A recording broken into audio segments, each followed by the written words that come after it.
Yeah, screw it. Might as well start this stream. How's it going, everybody? Haven't been really good lately. I know most everybody's like wondering what was going on. Last couple weeks I haven't been feeling well, and I wasn't able to do Anime Wednesdays. Lately I've been trying to wait for something to come in, and I want to go ahead and talk about something because a lot of people are bringing up this situation with the tariffs and everything. With is it going to affect anime?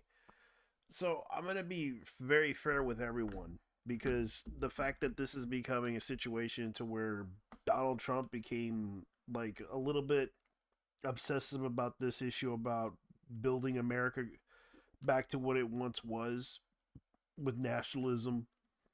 And I'm just going to go ahead and point out something right here. So, as much as we try to be nice with people, they just keep making it worse. So, this is what's going on with the tariff situation in anime. Now, a lot of people are talking about this because the tariff situation kind of hits hard with the movie industry and the fact that Japanese anime happens to be a foreign thing that came from Japan. And also, right now, China is trying to follow up with their own animations. A lot of people are talking about this situation because of the fact that it's going to be Trump will be charging 100% tariffs on foreign movies now. And now a lot of people are kind of upset about this because this will also affect Das Boot, an old classic film that came from Germany. Actually, actually, let me see if I can look this up. It's probably a Dutch film if I can remember. Das Boot was a classic submarine movie that was Das Boot. Das Boot. Yeah, Das Boot is like a was like a 1981 film that I remember watching as a kid growing up. It came out in the 80s, and Das Boot was like a really interesting film to watch. I recommend this film because it shows the German U-boat history when they were fighting in the North Atlantic. Yeah, it's a great movie. I highly recommend it. Was done in Now this film was done by Wolfgang Ferguson. You may know him. He was the director of that film, done by Columbia Pictures and Constantine Film. It was a German, English, and French film that I recalled growing up watching as a kid. Watching that film blew my mind. Watching it was a dark movie when I was a kid, so it just showed the dark side of things. Now, it featured a lot of foreigners, had had a lot of good actors in there too. And after watching that film, it was pretty good for its time. Sadly, you can't find that film like you used to. But what, and I kind of feel bad. Like he's trying to go after the movie industry, going overseas. Like for example, most shows, like for example, like if you ever watched a show called Stargate, that show was filmed in Canada. Same with other, like historically, certain shows were filmed in Canada, for example, because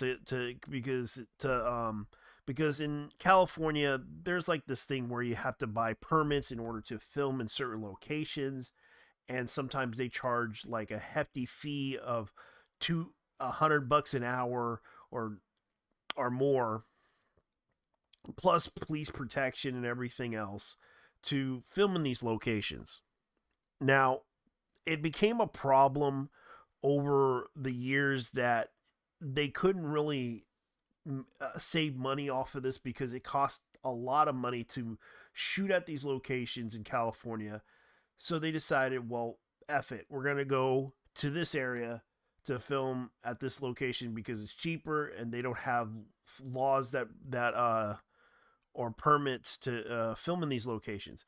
And that's also the other thing that came up was also the Teamster unions costing money to basically pay the unions to help in production of the films. That's another issue that kind of was brought up too. Now, this is kind of the thing I'm bringing up because I noticed that a lot of people don't talk about this stuff, especially what Donald Trump is doing with the tariff situation, charging movies with anime, because considering that anime is a foreign product, Donald Trump is enforcing this tariff thing, and that can cost a lot of money for movies. Especially, I just imported an anime a while back, and from what I understand, um, I bought a Blu-ray recently today, and I'm still waiting for it to come in the mail. It came from Japan. It is a 4K Blu-ray, which you can play on most. You can play on a US 4K Blu-ray. I found that out. I was like looking up the stuff, trying to play it so I could play it. You can buy a Universal one, which will cost more, but I decided to buy a 4K Blu-ray because I wanted to watch certain movies on 4K, and holy hell, the difference is night and day when you see 4K. The thing is, it's just a higher quality resolution. Keep in mind, I'm just telling you guys what's going on this whole situation with the tariff situation.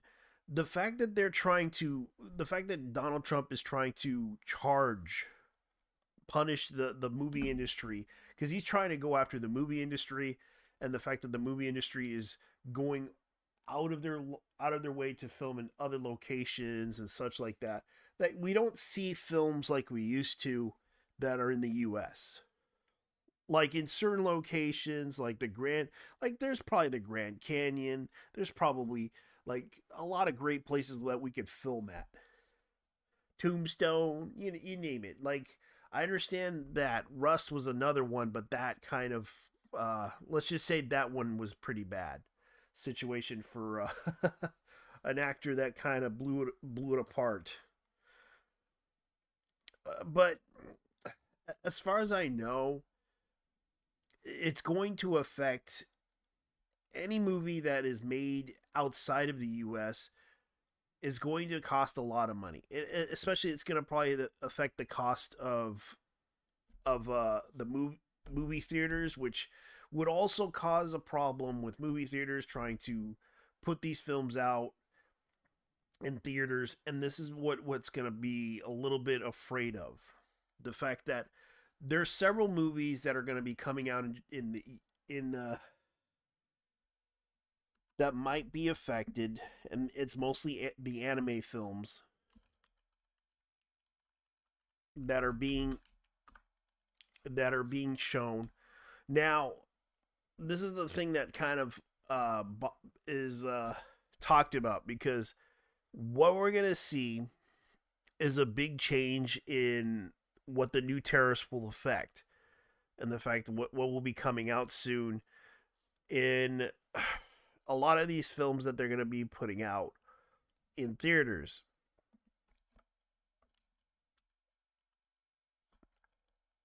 Now I gotta look this up. I'm looking at some films here, and the fact that they're trying to put them out in theaters and also on Netflix, there's a bigger concern that it will affect Netflix. We don't know.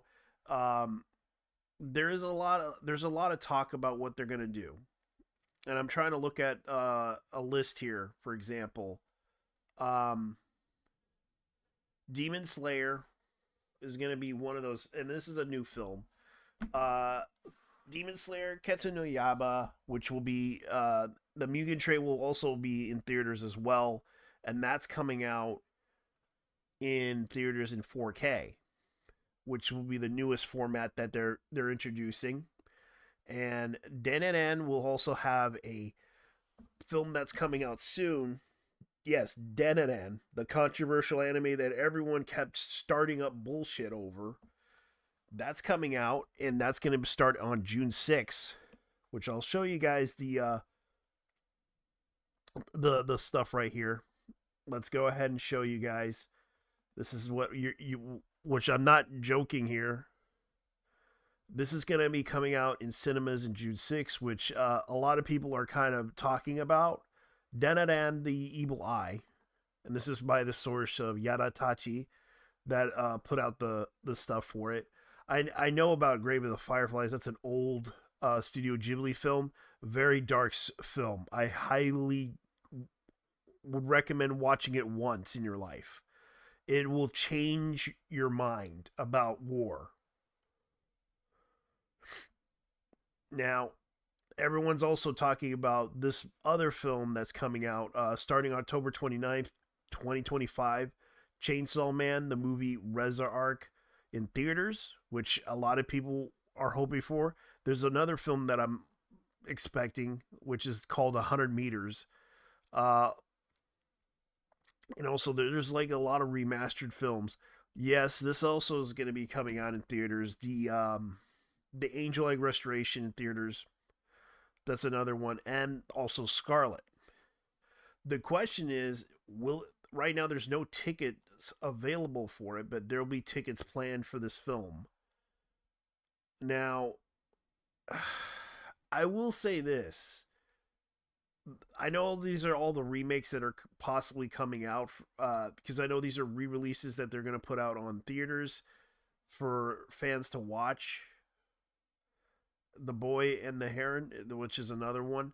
But Scarlet is another one that's grabbing a lot of people's attention, and I know that that film, for example, um, is a new film that from the Academy Award winner Maru Hosoda.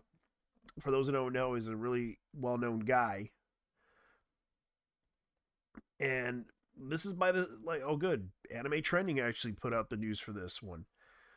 Now, this is coming out on December 12th. This is like a months away, many, many months away for us to wait for this, but this is we're expecting from Sony Pictures to co-produce and co-financing by then. I looked at this. I have to say the art is very impressive. You can see right here, this is a very impressive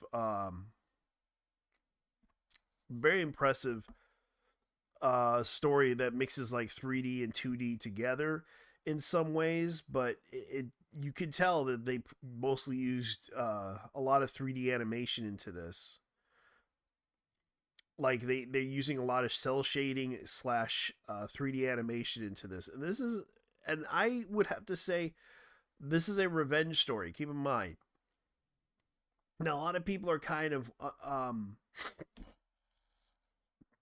questioning the situation because a lot of it has to do with the fact that this affect the tariffs because this is coming to North America and this is a foreign property, and the fact that a lot of people are talking about the situation is it's pretty sad really, because now we're gonna be like, oh my god, this is gonna be another, will it increase the prices on the movie theater? I really don't know, because it's becoming a situation to where a lot of people have been talking about this. Now, I'm just going to say this right now. I don't know what will happen because I'm not a psychic. I could probably assume, I can only assume what they're going to do.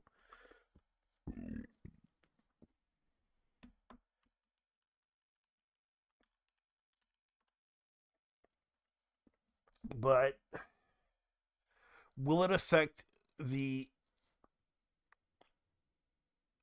will it affect the will the tariffs affect the anime industry? Maybe. But I know that people will still buy anime. There is anime being sold online. I managed to recently purchase some anime. I'm going to show you guys something. I want to show you guys. I recently purchased an anime online, and it's an imported anime. And I already told you about this. The fact that it cost me 69 dollars, but the shipping is like $20 from Japan to here. That's how bad it is right now. They're applying this tariff on everybody who imports anything from another country. They're charging $20 out of 60,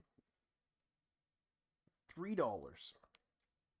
And I'm just like thinking, what the hell is going on? The fact that there's for a Blu-ray DVD for a Blu-ray DVD box set collector's set, and it cost me $6 plus 12 cents per. And this is the thing, it would have cost me more if because I was lucky. I actually got it. I got free shipping on this thing, and no joke. Keep in mind, this was a movie that I wanted to buy for a long time. It's called Macross. Do You Remember Love? Keep in mind, I'm not really upset about this, but this is kind of what's bugging me about the whole situation. Now, a lot of people are talking about this because of the fact that will become a problem. So yeah, expect a lot of crazy shit happening with the anime industry and what's going to happen in the US and other countries with these tariffs happening, because chances are we'll probably they'll probably increase the prices on Blu-rays that are already increased as it is. And that would probably reach for a box set for $100. I'm not joking. Especially figures, they'll be a lot more expensive than ever. So yeah, all thanks to you guessed it, the tariffs, and also I blame freaking Ice Poseidon, that fucking bitch. So yeah, this is becoming a really damning situation for the anime community because of the fact that it could increase the prices on Blu-rays and DVDs, and the fact that one thing, I'm just trying to be optimistic here as best as possible, or positive, but then again, I'm not. I'm not. It just kind of sucks when we look at this whole situation. I hate to say it, it sucks.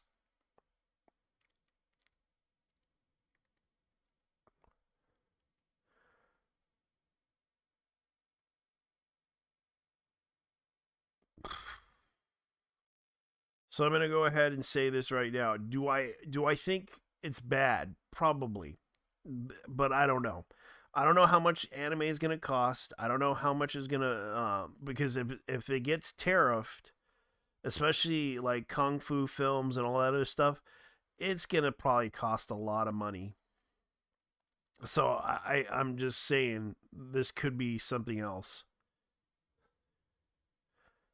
because a lot of people are talking about this situation, and yeah, it's kind of bullshit that Trump's doing this. I'm not gonna go after him over this. It's just it is what it is, because of the fact that he's trying to convince everyone to film in America. But the problem is of the cost of Teamster unions, and also the cost of filming in locations with permits. That's another issue that kind of bums out the movie industry, because they would rather go to another country because they don't have these types of rules and laws, but they do have union laws for Teamsters and such. But what would cost this much? I don't know.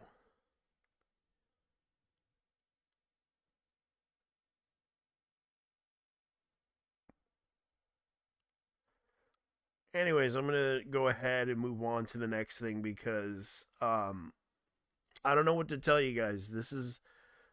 I could be wrong. I could be a little bit more wrong about this, but we'll see how this whole situation, you know, doesn't escalate into a bad situation. I understand Trump is trying to convince people to try to convince people, because I think this is the one way that he's trying to get back at Hollywood for for all the actors and everything, hurting his reputation and everything, trying to call him all the shit. I think this is what he was trying to do, because right now he is getting bitter and angry to the point that he's seeking revenge against the industry, saying, "Oh, you want to be Amer? Yeah, this time you're gonna have to film shit in America. This time you're not gonna film anything in the blah, blah, blah, blah. Yeah." Anyways,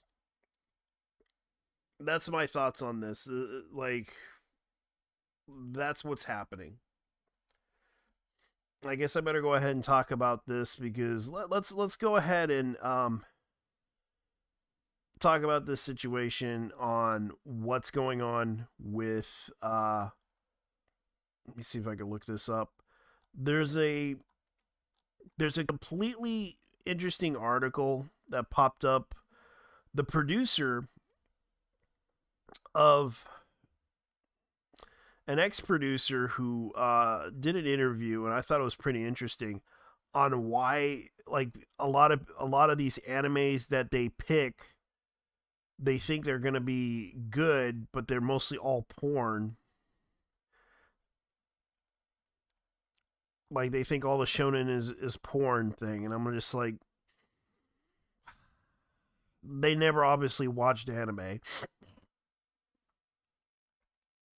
It's like, yeah, that's the typical business person that has a thought of, oh, why is this film being made?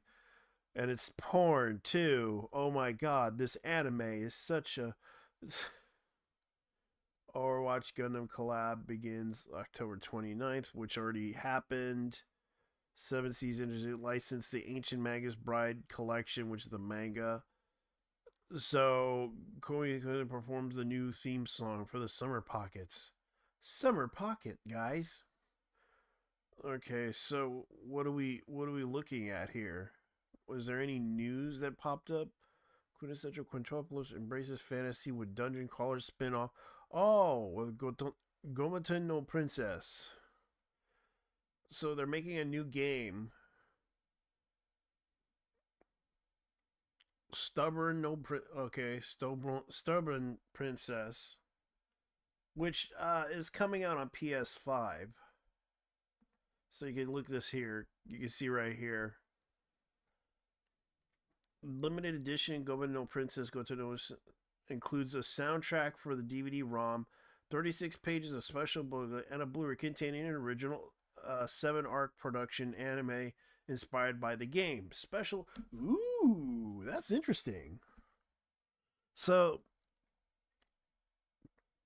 so quintessential quintuplets spin-off game transplants a romantic comedy character into the Doki Doki Dungeon RPG. The game will be available on Nintendo Switch, PlayStation 5, PlayStation 4. On PlayStation 4 will be downloadable executive title, exclusive title. So this is what it looks like. You can see right here. I think this would be interesting, because not only that, this is another game slash anime that they're putting out, which I think is okay. I'm not another, because I know Bandai did that with what was that one game, which was also an anime too, and they released a they released a DVD with an anime episodes in the game, which was Dot Hack Sign. And I think that's a really cool idea, just so you can get people to get hyped up with this game itself. Will it be a good game? I don't know, but that's to be determined by the community itself. Let's see. Saber Archers coming to Honkai Star Rail July for its Unlimited Blade Works. And that is interesting though. Oh, here's another thing that happened, and I hate to say this because everyone's talking about the situation with Turtle Meat. a lot of people are shitting on the anime. That's another thing that popped up. A lot of people are talking about Turtle Me, the author of the beginning and the end. Now he's going to end his series because of the situation with his since he actually had made beginning after the end. A lot of people are talking about the situation. I do feel bad because a lot of people are shitting on it. I'm not joking. They're shitting on this. So let me go ahead and find out because he did post something um making a statement about this. I'm so he's gonna be focusing on the beginning after the end print edition for his new book. And the fact that he's going to be after officially watched now, there's a lot of people talking about rumors that he might end the series because he trusted Crunchyroll. Now, I'm kind of scared of EX Arm because the whole EX Arm situation kind of did end the career of the people who did EX Arm, and I thought the creators of the manga were doing so great because if you looked at the people were so making fun of the anime, but they never bothered to read the manga. And the anime made it look bad. If you look at EX Arm, now you remember EX Arm, this thing, you could not believe that the art was pretty good. That was because that was the manga cover. Sadly, this is on eBay. This is on Amazon. This is like the printed version that they did for it. I feel bad for a lot of people who didn't get to experience this because they have not released the manga translation for this. This is only a UK import of the French edition of it, and there is no English edition for this. And that's the thing that pissed me off about it is that they didn't bother to release an English uh, cover for this. They just released the anime, and this was a seinen manga, and it was the author High Rock and the artist was being made fun of. It wasn't their fault. It was that the fact that they got suckered into by Crunchyroll to make this series, and they were given money to do this series. Keep in mind, a lot of people are talking about this situation because of the fact that they released this title, and this title was terrible. And you can see like people were literally making like if you read this like one of the best animes in 1994. The art style is amazing. It was made by 4 interns in one night. A lot of people bashed the CGI animation, but while it was somewhat bad, I don't think it deserves this much flack getting obvious trans like I the animators at least tried, but there are cool well animated movements, cool action scenes, done facial expressions. Yeah, the problem was it just didn't really do so well. Now, is the manga is the manga bad? No, it isn't. Like it turns out it's a pretty good manga. If you look at the art style, it's pretty good. And I feel bad that there's a rumor going around that he might end that series to adapt to the new series that he wants to do, which is the beginning after the end, the new chapter, because he's gonna probably end his other series. And I know that most people are talking about this because of the fact that this is becoming a situation where people are not happy with this series. I don't want to bash his series, but the fact that you hired a studio that you thought in good faith would actually give you a chance to work at this, especially making this series.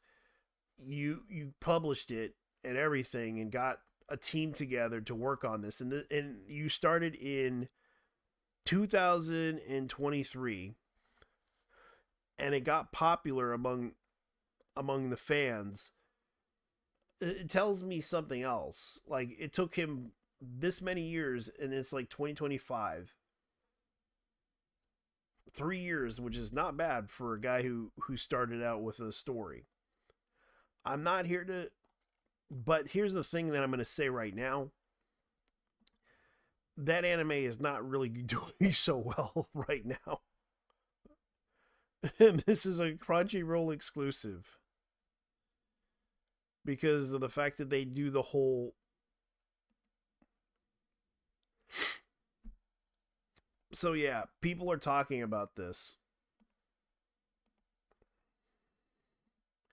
and I'm just being honest, guys. This is what's going on because yeah, it's pretty bad. It's pretty bad.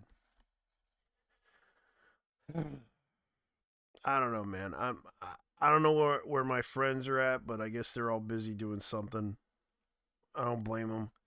They're having a great time of their life.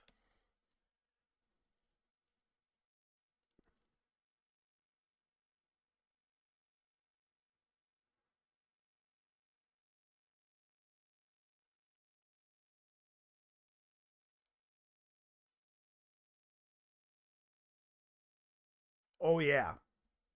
Speaking of which, I thought this was hilarious because everyone's talking about this life-size Tifa figure. I'm not joking. Apparently, you can have this doll. It's a doll figure. It's like a one scale uh, Tifa figure that you can get.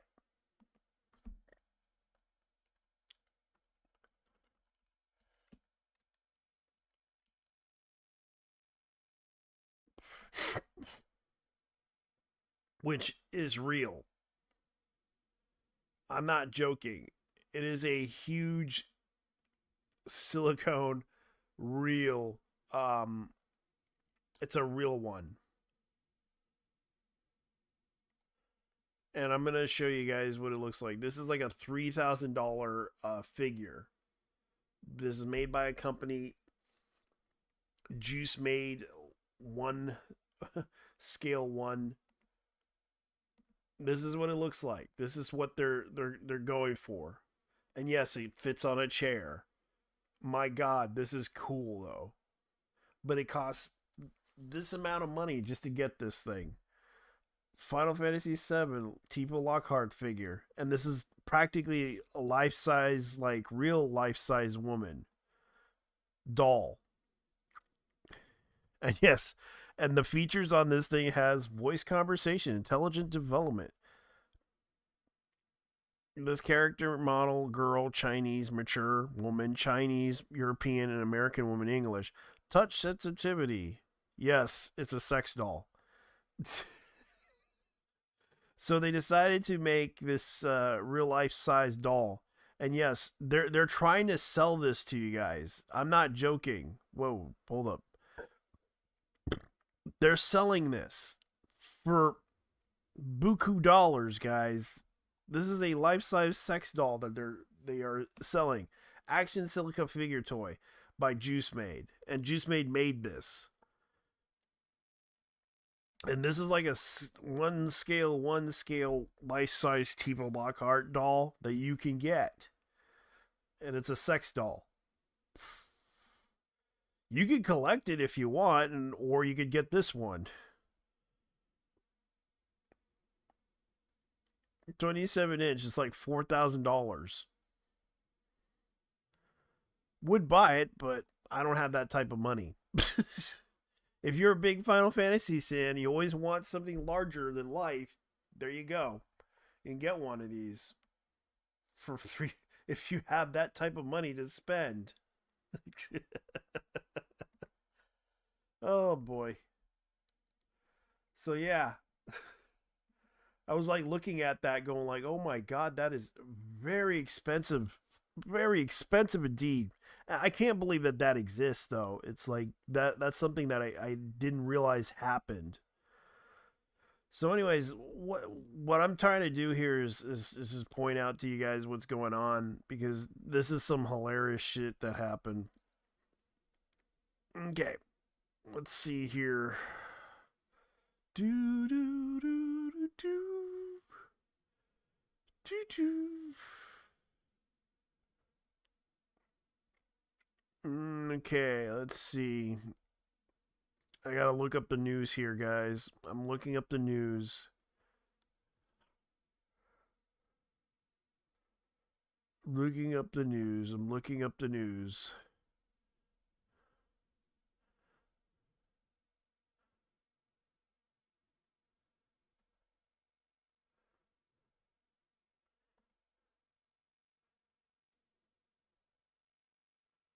Man, there's so much stuff going on. Let me see if I can go up to Senkiku Complex because I know Senkiku Complex tends to have post some things because they only post like what they think is interesting. And it said that they decided to become an image board instead of a news site. They used to be known for their news, but for some reason they decided we're going to become an image board instead. So I don't hold it against them. I know that they've been let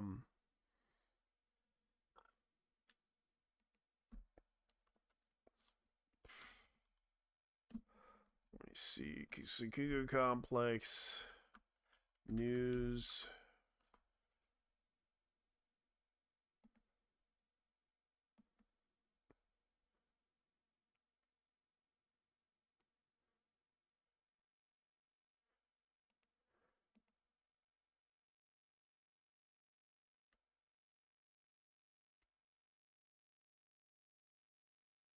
Let me see. Gumslayer gives to, Brown Dust 2's women exclusive lose more clothing. Let me see what else do they have. Do do do do do do do do do do do do do. Okay.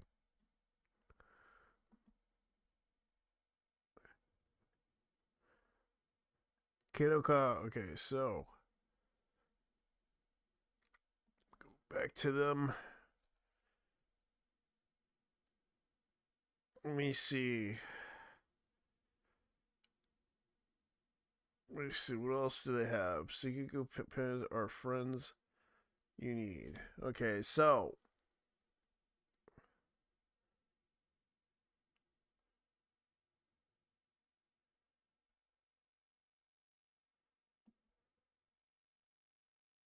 let me look here. Dynasty Warriors Origins dials the fan service sex appeal apparently needs balance. The White House drops lo-fi manga video continues to embrace AI imagery. That's funny. Let's see here.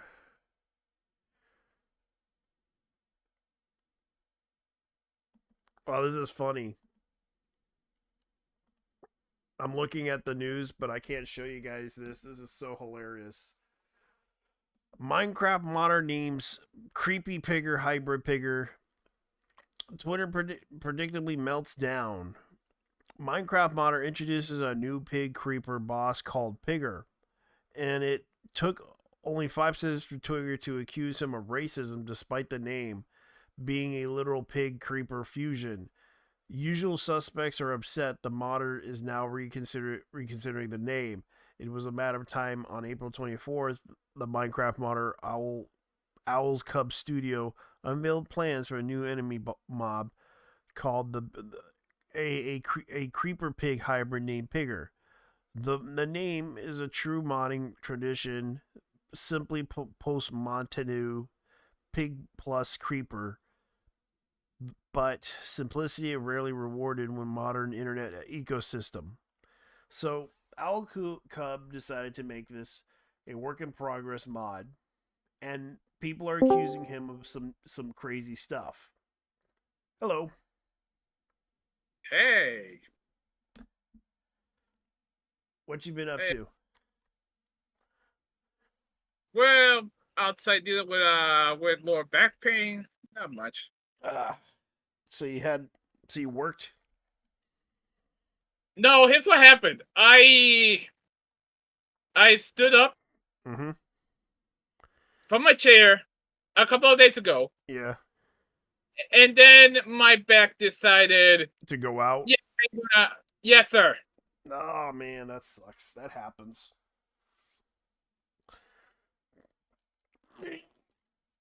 Yeah, yeah. Yeah, I'm pretty much up to my eyeballs in Advil and shit. Oh damn, that sucks, man. I'm sorry to hear that. Nah, it's all right. Now, It happens from that time. now you can probably get disability. I'm already on disability. Real How the fuck? disability. Now you can Hey, apply for more disability payments. give me that money, son. You, hey, JT. Yeah. What exactly are you talking about tonight?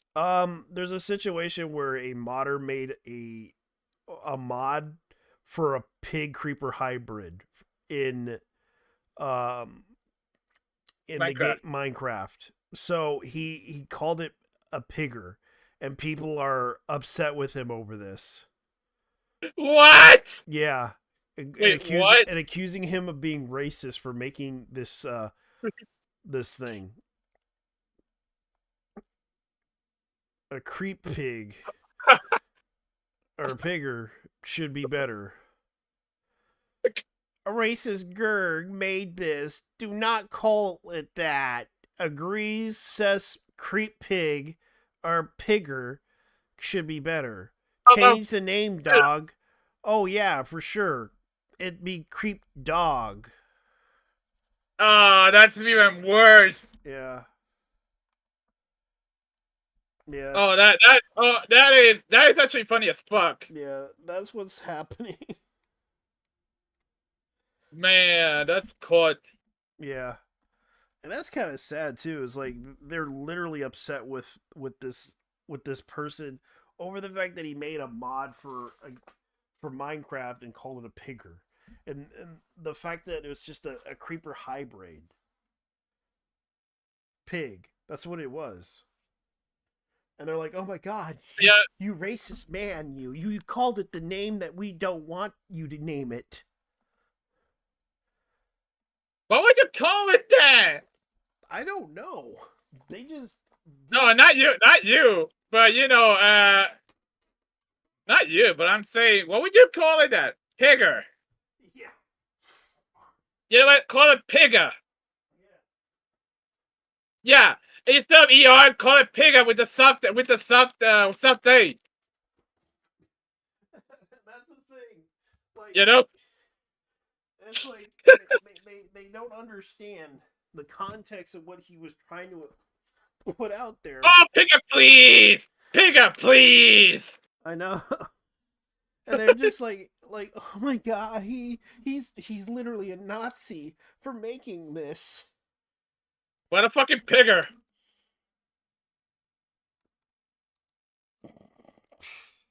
The Minecraft community is gonna probably pick it up anyways. They clearly never heard how wild the Minecraft community is.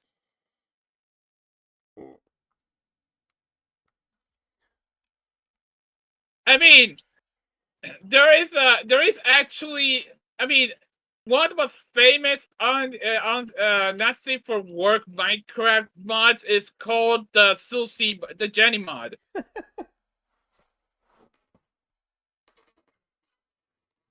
Christ.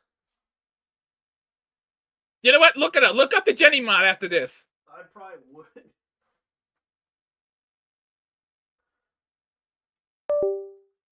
Yeah.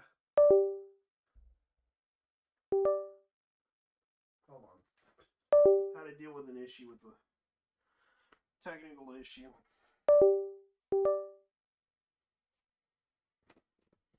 All right. There we go. Actually, one of the more famous, infamous Minecraft mods is the Jenny mod, which is basically not safe for work Minecraft mod. Hmm. This is nothing.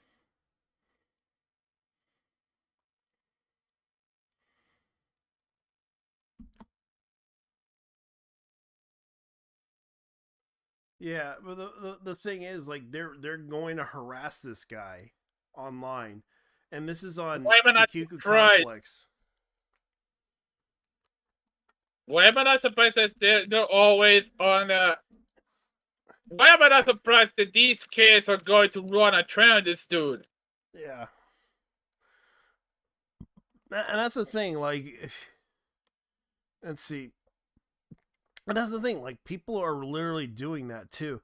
People are kind of upset with Donald Trump over the tariffs situation with anime. Yeah, some kid said that it was going to. Some kid actually said that, some guy I know Mm-hmm.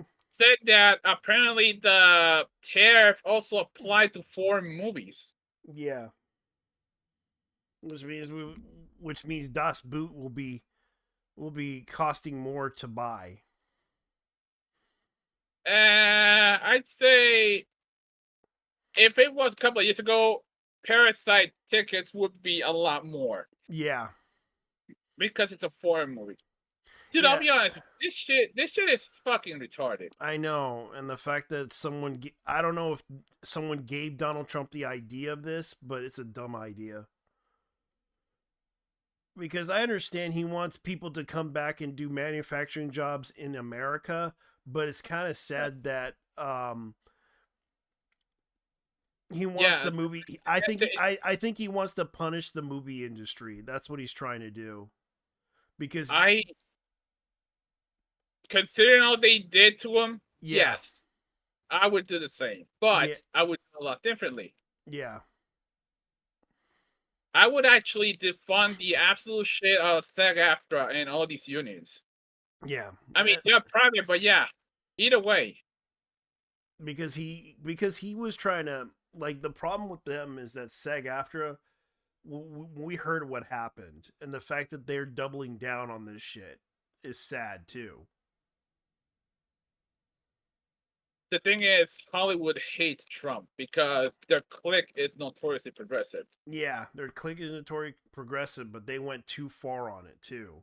Like, oh my God, Trump is going to kill us all. He's going to kill the LGBTQ. He's going to target us. Yeah, That because that's actually funny because I never heard of Donald actually saying gas the LGTB community. yeah, the only thing That's he did, the only thing he did was sign a law that basically prevents kids from accessing, like,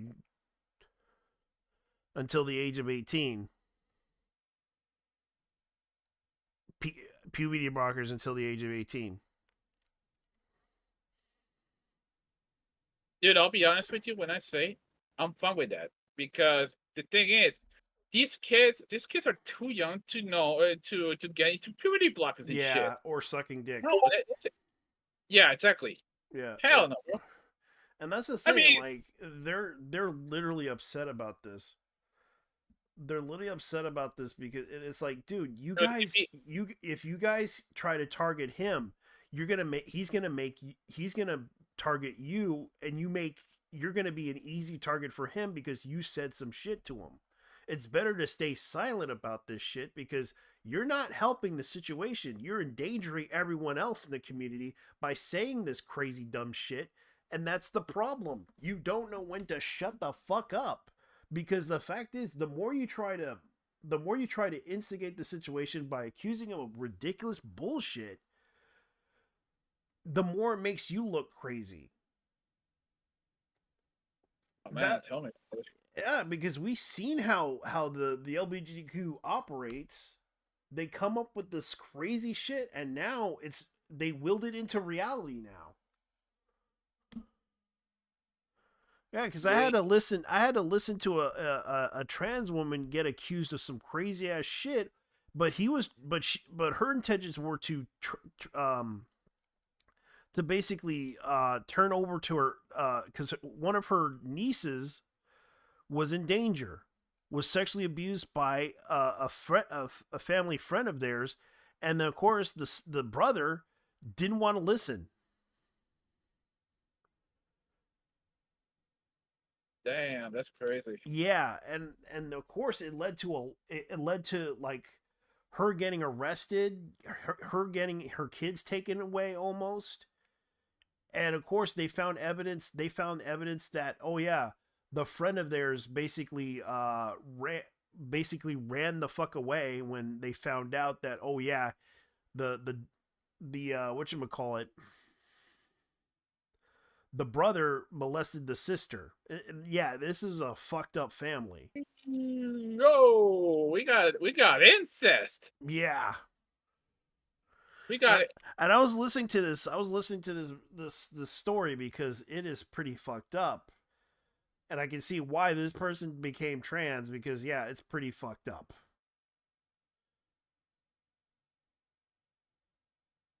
That's fucking crazy though. Yeah, and this person told me the person that told the story about this, from what I understand, almost went to jail, and they're gonna throw the book at her without any with they didn't even check the evidence, they didn't check anything.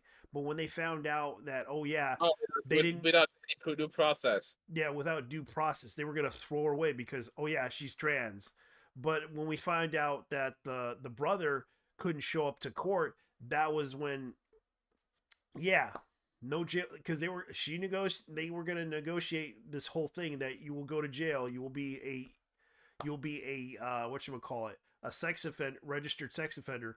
But her thing is, nope, I'm not gonna take any of those deals, because they were forcing the deal on her, because she was actually getting arrested for it, constantly being harassed by the police because, oh yeah, she's trans. Okay, so let me get this straight. Mm-hmm. The person in question Yeah, actually said that they were told to take the fall yeah,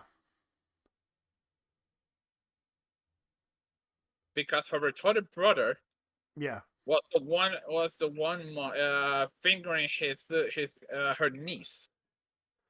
The friend of the brother, and Oh, she tried to turn her, she was trying to do the whole right thing to she was trying to do the right thing, ah, and she got punished for it, leading to her sexual identity being marked as the bad person. And it was kind of sad though, hearing that story, and the fact that due to the climate of Donald Trump, yeah, that's the thing. All thanks to the people are blaming Donald Trump because due to the climate they're being targeted. please, I don't. That's what they believe. That's what they believe. Like, Donald Trump is the person to blame for the LBG being targeted on by uh by people. And that's the sad part. I understand. Like, it's pretty fucked up how this has happened, and they're trying to justify all this bullshit that they're doing online, especially the whole situation with you heard what happened with Lady Gaga, right? All I heard from Lady Gaga was that she had a huge concert Yeah, that had like 2 million people yeah, in had Brazil. yeah, in Brazil, and guess they stopped a bombing that happened in that situation. What? Yeah,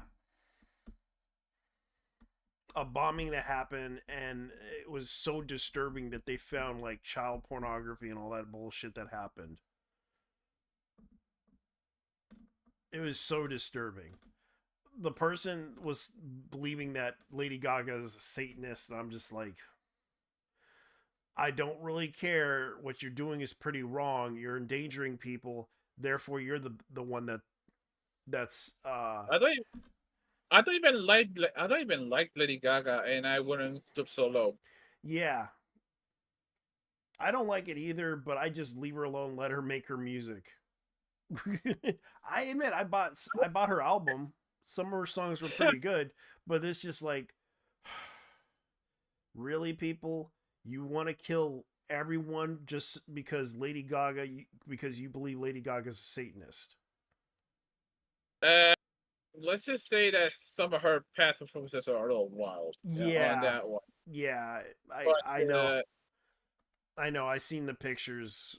It was just the spirit, the whole spirit cooking thing with her in it was weird too. yeah, Hillary Clinton was also on that shit too. Yeah. Yeah, for real. Let me see what else do they have. Honestly though, uh, I always knew that Lady Gaga was called my man. Uh, if there's something I will give her though, she. Have you seen her cars though? She has good car taste. She's Yeah. interesting. Yeah. Let But me see. that's here and there. Let's see. Nintendo doubles down on DI policies amidst the backlash. Oh yeah, I heard this a couple of days ago. Hmm. Doug Bowser, Gay Bowser, actually wants to double down on this shit. Does he understand why people don't like it? No, He just listens because to. they just care about the bottom line, nothing else. Yeah, the thing is, it's like the reason why is because there's a lot of evidence that it does discriminate people, mostly white males working in the office. It also discriminates. It also causes like the hiring process to hire mostly females, mostly in positions of power, and this is kind of the problem. Or minorities. Yeah, or minorities, and it becomes a problem with a lot of the issues with DIE because of the fact that it does discriminate.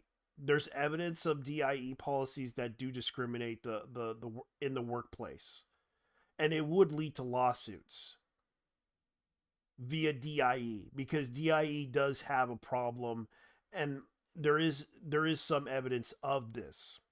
If you're gonna keep doing this just so you can just to look good on paper, it's not going to make you look good on paper. It's going to lead to more lawsuits because either way, we all know Nintendo has a bad rap too because of the whole situation with them in Washington State. There's been a lawsuits that happened with Nintendo. That was a long time ago. I know there's been lawsuits that happened with Nintendo. What was the lawsuit about? Let me look it up. In Washington State. Caliber, but let's see here. Ordering granted defendant motion to compel arbitration proceedings, pretending to outcome arbitration, blah, blah, blah, blah, 14 days after completion of arbitration. So, minor by through his guardian. Wow. Granting motion. In 2000 March 2000 made a video game console, Nintendo Switch, available for purchase. Yeah, that's another one. That's another one, but it's a lawsuit Yeah, about. the Switch too. Yeah, class agent lawsuit. Oh yeah, they Oh were getting god. sued. They were getting sued for the Joy Cons. Oh yeah, the stick drift incident. Yeah, I remember that. yeah, emulation. Okay, the Joy-Con drift. They were getting sued for that. Let me see if I can look it up. Uh,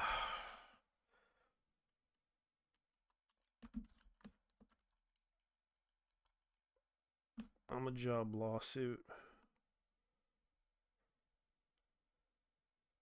I mean, Nintendo going in about copyright law. There's a reason why we call it the Ferrari of the gaming industry. No. because their lawyers are unhinged. Yeah, They're unhinged psychopaths. they make some really crazy stuff, but they I know that there's been lawsuits against them. I know there's lawsuits that involve the company trying to union bust people. There was a lot of things that happened with Nintendo that kind of Nintendo subpoenas Google, Discord, and Reddit and more. Like Nintendo's been doing this for a while. Like they were trying to subpoena people to crack down on piracy. Oh yeah. And there's a good reason. Oh, and they're also pretty notorious for taking down a lot of music on YouTube Yeah, because it's copyrighted by them. yeah, and that's the thing. Like people don't Even seem to. even upload even if it's uploaded by the fans themselves. Yeah, Oh, in the case of emulation, yeah, Nintendo doesn't believe in game preservation, and if they do, yeah, they've been. That's why they have to file lawsuits against them, making excuses for any like, and even taking down videos. That's the other thing that a lot of people are upset with Nintendo about because they've been trying to control this YouTube space for a long time. You know, especially trying to do the whole program thing. I think it's bad that they would try to rule, try to control like the oh, advertising space, especially they don't want certain types of like certain YouTubers bringing out like certain opinions that they don't like. Like I know that yeah, I know, and there's also the third party like company called Genki. Like a lot of Genki. people, yeah, yeah, they're a company that made a that made their own little version of the Nintendo Switch was believed to be the product that they were going to be putting out, and they were going to sue them for it. But they're like a third party company that's known for doing like they have their own little capture card. They have their own little blue Bluetooth adapter for the Nintendo Switch. That's what Genki is. Is it the same Genki I'm thinking about, or oh no, or is it the game developer, or is it another Genki? Yeah, they did like they did like a little like accessories for Nintendo Switch. All right. Yeah, so they're known for products like let me see if I can remember all compatible for Nintendo Glitch 2, the Glitch. The glitch too. Oh Yeah, yeah, wasn't there a company that straight they up linked the Switch too? yeah, That was not. they're known for something called the Shadowcast 2 or the Shadowcast Pro 2 and also the Genki Audio Lite for PS3 compatibility now. They make like tech accessories for they're like a third party company. They basically, and this is kind of, let me see if I can look them up.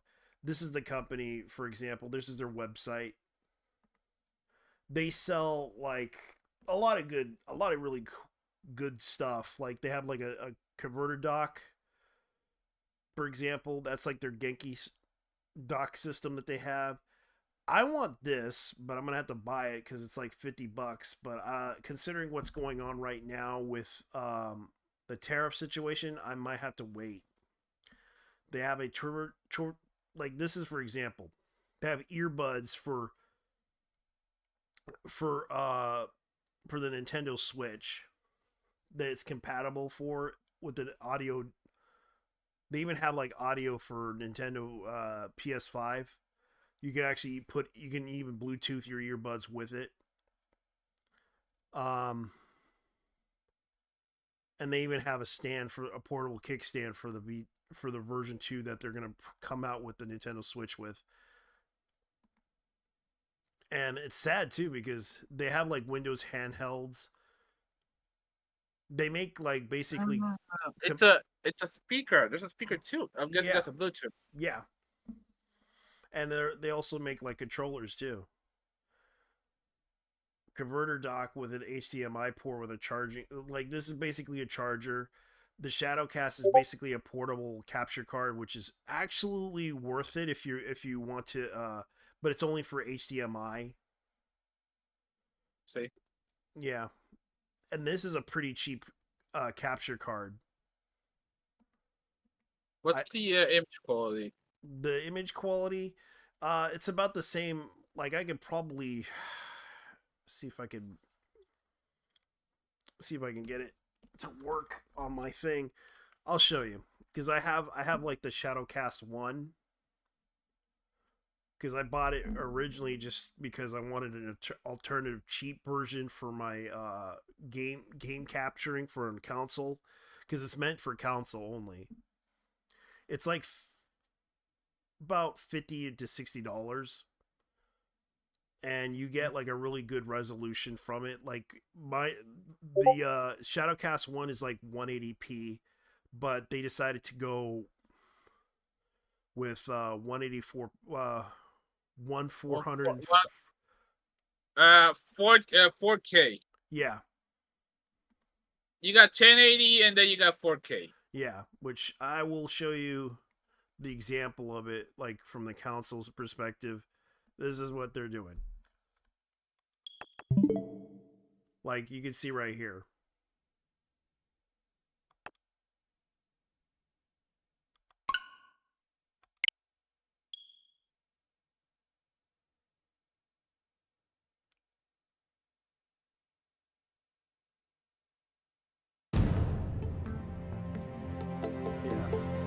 You see on the screen, right?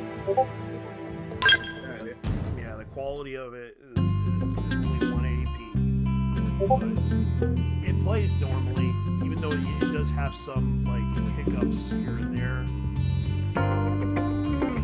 Like you can see right here. Right now, I'm playing on my Nintendo Switch.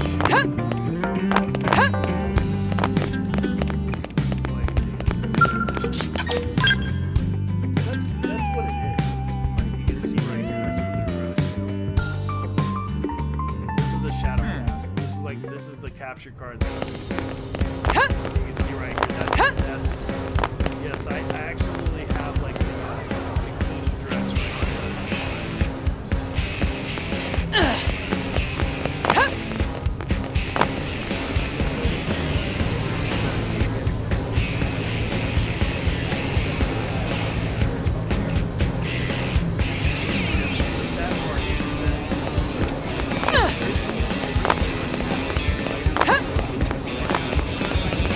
Yeah,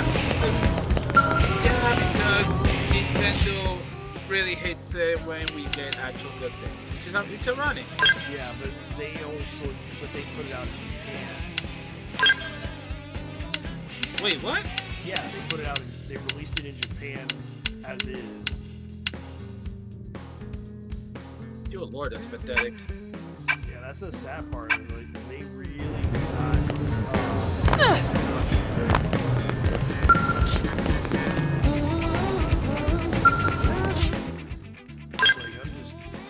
Showing you what they have.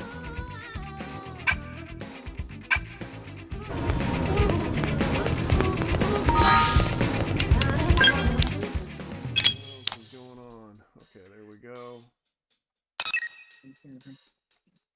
1, 2, 3, 4.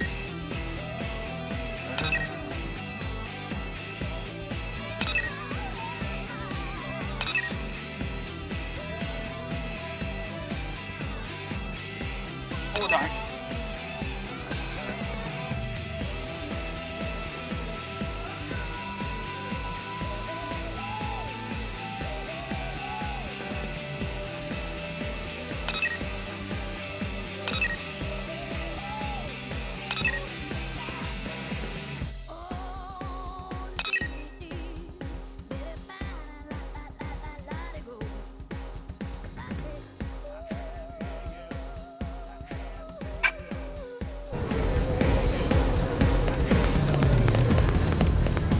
As for Blake. Is it okay over here?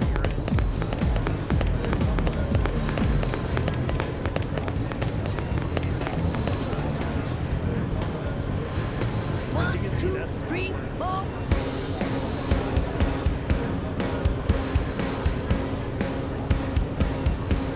like that's basically. How's it going? You see this thing? You know it doesn't like does this how much it it's not bad. It's a sign of the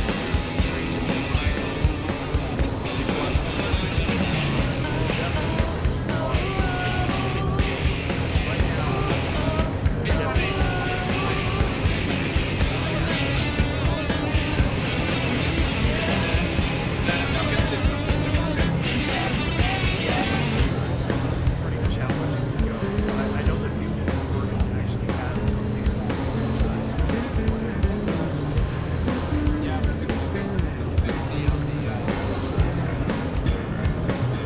yeah, it does.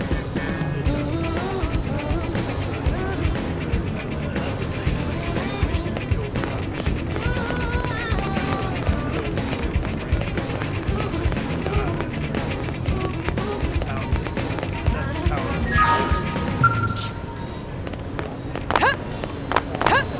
Whoa! 1, 2, 3, 4.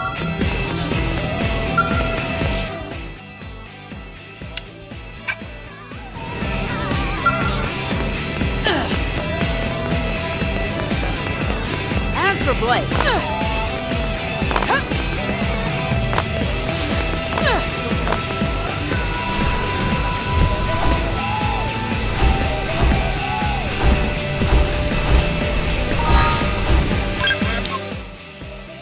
Well, considering how expensive these deck is, I would rather Steam deck than Steam.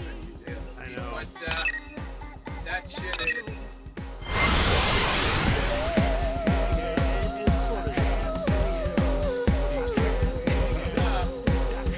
I've seen an ROG handheld on Sam.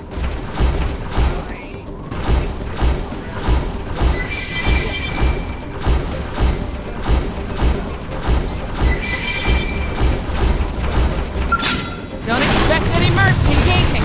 Lay out. I have the shot. Fire. How's this?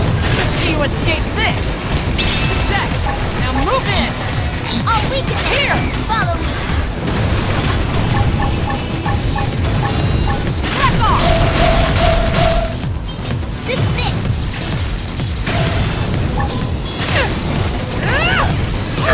Still. How's this? Take this! Crippling the target. Follow up. Step aside. Hey, hold still! Got him. Lay down some cover fire. Take this! Success! Nice work.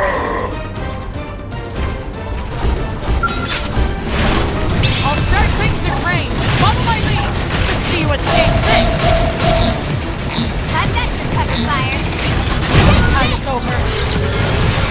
I have the shot. Fire!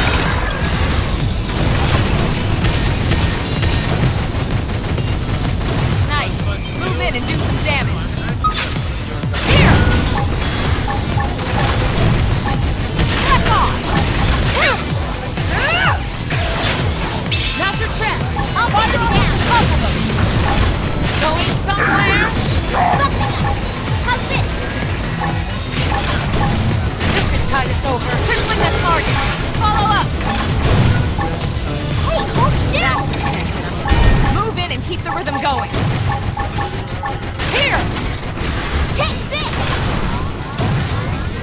So long. You wish. Let's see you escape this. Hey, hold still! Go! Crippling the target!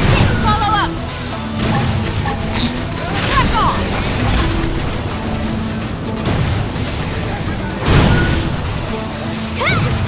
My scale's on the brink! I've lost my balance! Oh, we can going somewhere! Take this! This should tide us over. over. Crippling the target. Follow up. I'm in trouble. Heal me. Back off. Hold still. I'll weaken them. Follow. No whining. We're going in. Crippling the target. Follow up. Here. I have to stay in this. Help me. This should tide us over. Going somewhere. They wrecked my scalp. But not out. So long. Sliding slinger. Sliding slinger. Take the... They're strong. Upper head. Need to regroup. This is it. Got him. Lay down some cover fire. Shield wide. Appreciate the help. Sliding slinger.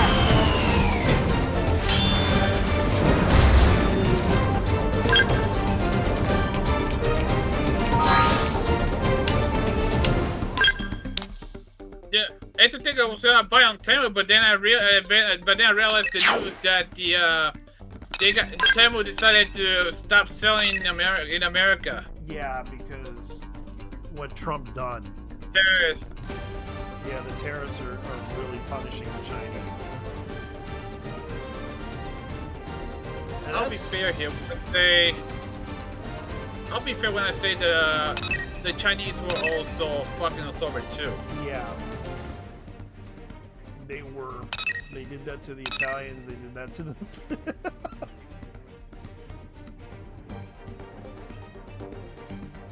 Yeah, they were importing how should I say this? They were importing immigrants to Italy, in specific in the city of Basel.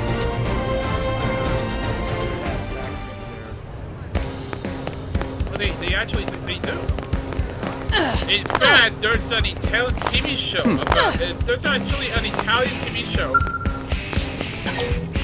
about the Chinese in battle. As a matter of fact,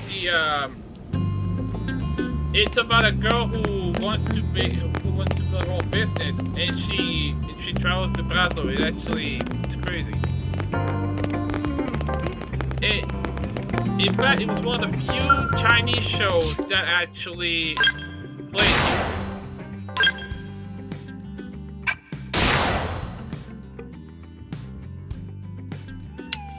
Now. Yeah, and this is just an example of what I do with the game. I know that I ain't gonna get much stronger. I still gotta make myself strong enough. Alright, go ahead and...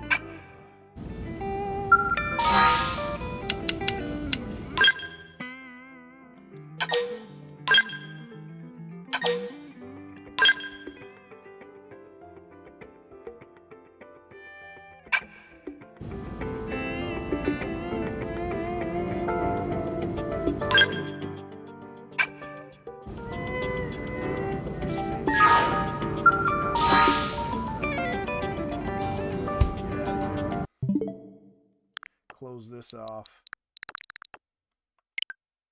Yeah, these are just the games that I have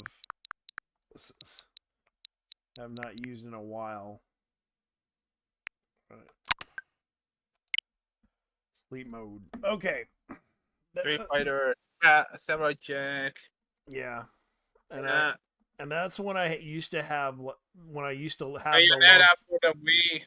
Yeah, when I used to have love for whatchamacallit. When I used to have love for Limited Run until Limited Run decided to screw over the fan base with their dirty business practices. I'm not surprised that Limited Run. Yeah, I saw the. Yeah, I saw what happened with the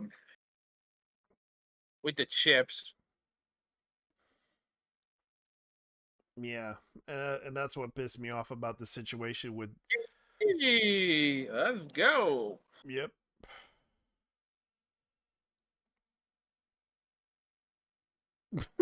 You Diverse saw it too. people. You saw it too. I mean, what do you expect? I Yes. know.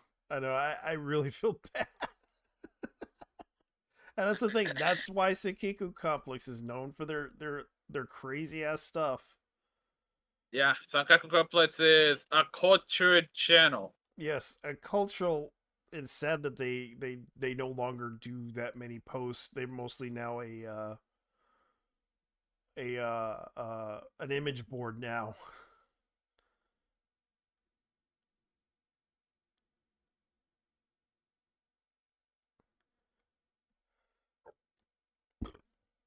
So the thing about this is like I would rather like Genki actually makes a decent product, and I would recommend buying that the little capture card. See if you want to like uh play a game. If you have like a console and you want to play a game on there, that's the thing you should buy. It's the cheapest capture card you can get. I don't have a console. I mean, I stopped buying consoles a long time ago. So, You can also I use mean, it for what? your computer too. For your if you have like two Oh, now you're screens. talking. Yeah, Oh, oh, and it'd be like I could never learn how to install a second screen in there. you'd be surprised what I learn when I do that stuff. Like the tech that I use is just weird. And it's kind of sad too because a lot of people are talking about this stuff and it's like Jesus Christ. Let me see if I can look up some stuff. Um let's see. What is with the On my end, there wasn't much to take a look at. Yeah. I besides the Bowser shit, Yeah. also the fact that these how do I say this? Mhm. These absolute smooth brains. These absolute smooth brains. Oh, it was a red video, but a bunch of absolute smooth brains decided to gang up on someone because of the fact that, oh yeah, the Infinity Nikki shit. The Infinity Nikki shit. That game is okay. I just don't get why they would go after people over this stuff. Okay, uh, okay, I don't play it either, I don't. but I know the reason why they're going after the devs is because they decided to change a bunch of things. Like the outfits. Not just the outfits, but also the outfits, the rates. It's a gacha game, so of Yeah. course they had to switch to get the rates as well.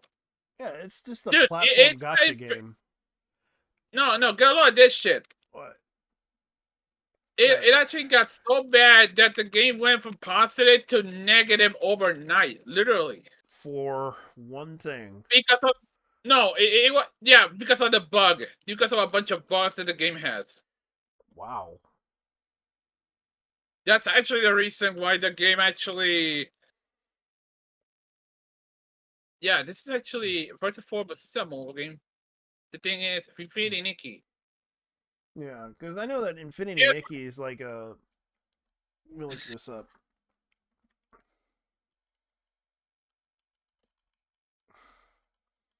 think Yeah, because it's basically like all they do is adventure into. It's like an adventure platform type of game. it's Adventure role playing platform game, simulation video game, casual game, free to play. And I've seen it like you can just jump around and explore the area. Like it's even though yeah it is a gotcha game, but at the same time it's like a platformer. And the fact that you play these characters that you just jump around the area and you get these like outfits, they're not skimpy. They're like they're pretty wholesome outfits. yeah. Like If I recall, if I yeah, recall, the company's Japanese. It's basically one of the many games. Yeah, it's just the cute factor. Like you can see right here, this is an example, one of the Infinity Nikki like outfits. Like all they are, they just dress them up like little idol princesses Yeah, outfits. sir. And it's like here's another one for example. They try to like I think they were trying to do the Disney princess thing, but then again they got rejected. So instead they basically did this instead. Sorry.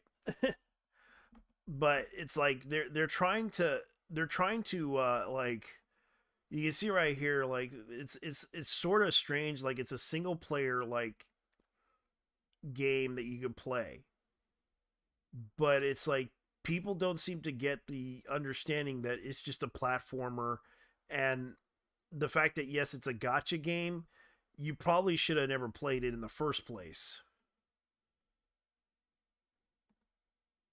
Well, you can't play it. The thing is, the hard part is trying to contain your spending habit. Oh really? Yes, that's something people don't understand. Self control. Yeah, because they're like, oh my god, these outfits are so cute. Like, oh my god, look at the outfits, they're Oh so my cute. god! No, more like, oh my god, this is a good game. This is a Gooner game. Like, I don't see anything involving these girls being like they look like I mean, they the. want good. I mean, they want the definition of a good game. Go play Asher Lane or Nick, the Guys I of know, War. and it's not even a Gooner game. As you can see, it's just a normal like fashion game where girls. It's like a girly game. Yeah, it is pretty much that. It's pretty much a girly game that you just run around in a cute outfit doing like this game is basically cute girls doing cute shit, exploring an air. Indeed. Yeah, and the thing is like I don't get why there was such backlash for this, but I guess they had to be like, yeah, I get it. JT. Mm-hmm. There is a reason why. Because there's a reason for this. Mm-hmm. Mhm. I'm listening. Hold on.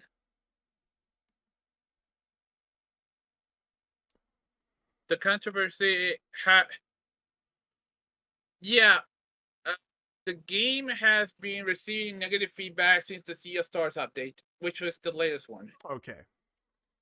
With many fans disappointed in the way the community is being treated. The developer added an 11-piece outfit in the game, making it difficult and expensive to get a full outfit. Then attempted to stop players from boycotting the title.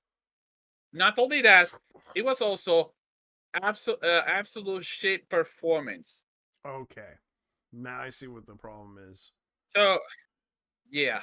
So So basically, they so did. basically, not only a bug, not only because of a bug, and here's the thing: you cannot even criticize the game online. At least in the Steam, they're actually censoring people. Jesus. Yeah. They really are going after. They're really going off on this whole Oh, issue. what? Oh, one more thing. What? They absolutely retconned the absolute shit out of the game. Okay. Yeah, I mean the story was retconned the game was actually retconned to be to well fuck yeah, the controversy revolves around what are the new currencies called Starlit crystals and shards. Hmm. So that's what they're trying to do. Uh, yeah, okay, so this is from Screen Rant. Infinity Nikki players are growing increasingly frustrated with the game's developer infold. Following the decision to remove an accidental influx of in-game currency from players' accounts. The latest controversy revolves about Starlit crystals and shards, a new currency that was introduced into the open world exploration and fashion game in the Series of Stars update. During the update, players were accidentally receiving twice as many crystals as they were supposed to. Yeah. rather than letting players keep the accidental bounty, Info has removed all erroneously obtained stars and shards, leaving some players with a negative balance. Ooh. Many fans feel the decision is unfairly penalizing the fan base for the developer's error. Ooh, that is bad. Reddit user Nuclear Pasta voices their displeasure at Info's behavior in a Reddit post that has amassed nearly 3,000 likes, drawing saying, "What's wrong with this company punishing players for the wrong mistake?" That really. Every That's basically. They're just trying to do the Davro.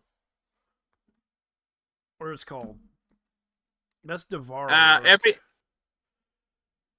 What is that word? Dabro. They're trying to manipulate you. oh no, every day during the Sea of Stars event, invading Nikki players can complete solid moments of ring the star bill at the warp nexus to acquire solid crystals or shards, which combine to crystals. Yeah. You can combine crystals. The start theme currency is used to exchange for items in the solid shot, like poses and gestures for photos and Yeah. multiplayer interactions, Yeah. which many players did as soon as they had collected the received number of crystals, the required number. A mistaken update was causing players to be able to ring the bell twice a day, earning them double the amount of stars they were supposed to get. This glitch has since been patched, but Info has also decided to deduct the extra crystals from players, which isn't sitting well with some fans. This wasn't an exploit you had to go out of your way to get. Basically, it was the main reason was because of a huge bug that ended up that not only I'll be honest with you, they should let you just keep the currency at least. Yeah. But okay, it says here, players have been using the boat to their advantage. It might make sense for Info to penalize them. Yeah, according to the writer, not me. However, this wasn't an exploit you had to go out your way to get. It literally mistakenly spawned stars twice a day, and most people didn't know better. Many had already spent their stars at the shop, so they no longer have enough at the currency to pay Info back for their error. They end up with a negative amount of starlit crystals. Here's the thing. This is an example, but in Genshin, if you have negative Primogems, Mm-hmm. that means your account is banned. Wow. Yes. That is an example. That means They would ban that means you. that They would ban you no. for.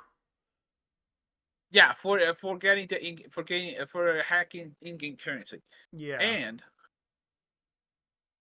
And the but fact. this was actually an exploit. But this was actually an exploit by the developers themselves. Not so. This is not the player's fault. Yeah. And it was The never. decision to And revoke it was technically never their fault to begin with, and yet they decided to ban people either way. Yeah. That's The decision to revoke the extra starlit crystals is the latest in a string of unpopular updates that made by Infinity Nikki developer Infold. okay. Which Infold, from what I did research, they're in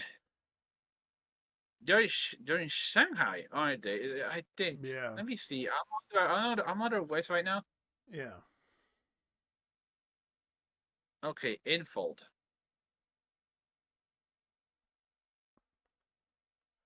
Okay, they have another game called Love Nikki.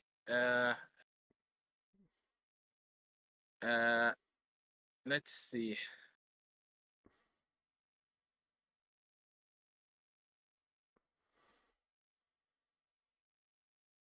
Yeah, paper game. Yeah, this is from a company called Paper Games, Yeah.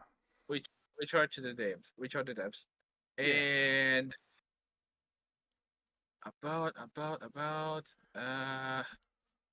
where I came and find. If I recall, these guys are from Shanghai, which is yeah, these guys are from Shanghai, Yeah. which is one of China's biggest technological cities. It's also where Manju, the goddess of Ashland, and Mihoyo are located at. Okay,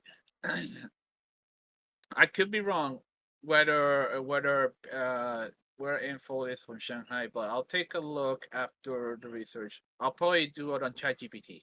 Okay. The decision to reboot the extra starlit crystals in the latest string of unpopular. Yeah, I already mentioned this one. The the wait. Okay, the game has been receiving negative feedback since the Sea of Stars update, with many fans disappointed in the way the community has been treated. The developer added an 11-piece outfit to the game, making it difficult and expensive to get a hold of it, then attempted to stop players from boycotting the title. This has simply led fans to blame a girl caught, instead of continuing to call out what they see as a money grab at the expense of the community. The game caused further outcry by completely replacing the introduction and tutorial, retconning the story's beginning and running an entire character and outfit out of the game. Yeah, they actually removed the character and outfit out of the fucking game.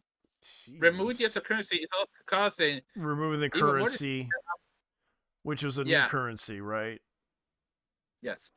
Removing the currency is causing even more discontent among the Infinity Nikki fanbase, causing many fans to feel that Info will need to make some serious changes to gain back the community's trust.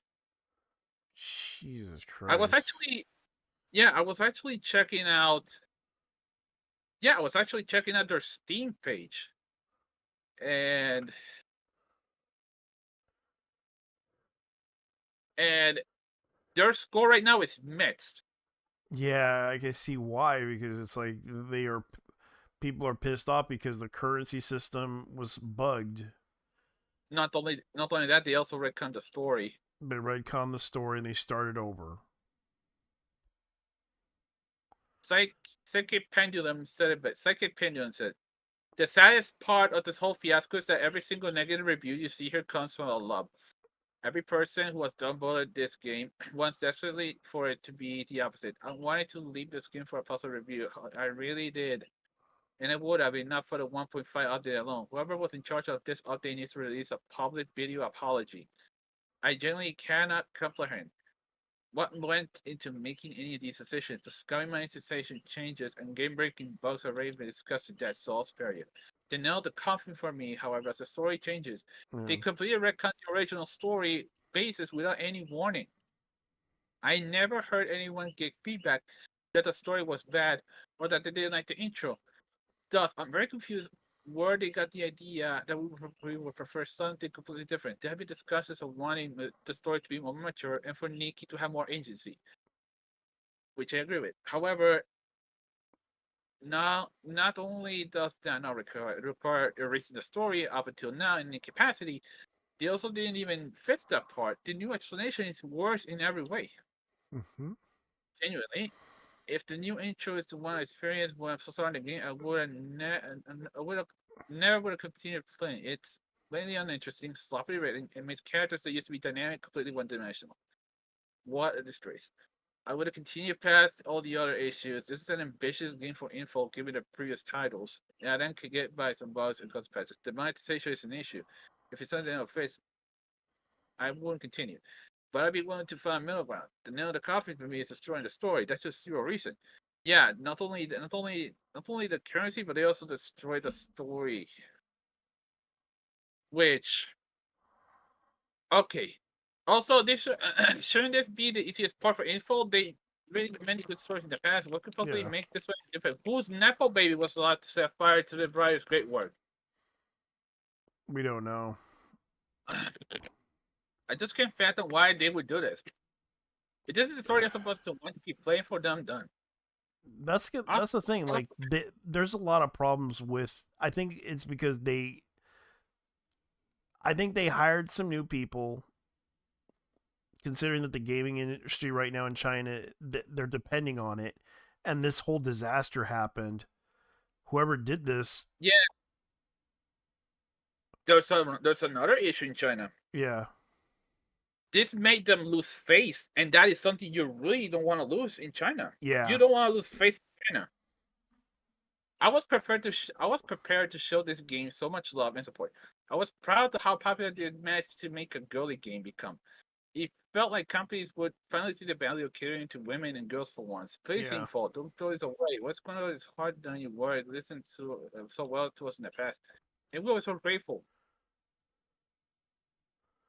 It's weird that they Please, made this game, and it's like, and I thought this game was basically just it is a girly game for girls that are into like fashion and exploring around mhm, the area. That's basically what it is. And I look at it and I'm wondering, geez, what the hell are they thinking? And it was like, oh, this is cute. And I was when I was looking at this, I was like, I thought this is going to be like a platformer game, like a single player game, but instead of a platformer, it that they should have done because it should have been a platformer. It shouldn't be a phone game, but they just insisted being a phone game because they can make a lot of money off of it. It's like you guys could make a lot more by making it a single player game, and I'm pretty sure people would appreciate it. But JC. instead, what? The other thing is this game is made on Unreal Engine 5. Yeah, which is a So bigger basically, issue. Which is a bigger issue so with ba- Unreal Engine 5. yeah, basically the big issue comes from the fact that they removed the tutorial. How can you remove the tutorial, dude? How can you remove the tutorial from a video game? That is insane. Especially if you're a beginner. Yeah, Honestly, though, honestly, and it it says here, and it ends up that that info remains sent. They're not even. They're actually censoring players and the players of the game. yeah, Um, fucking hell. they're Uh, they're trying so hard. okay. I do not want to click on buys. Hell no. I don't just we'll leave it as it is. I Yeah. realize this So is basically, sorry. Go ahead. the video game industry in China had a problem, and yes, the Unreal Engine 5 kind of screwed them over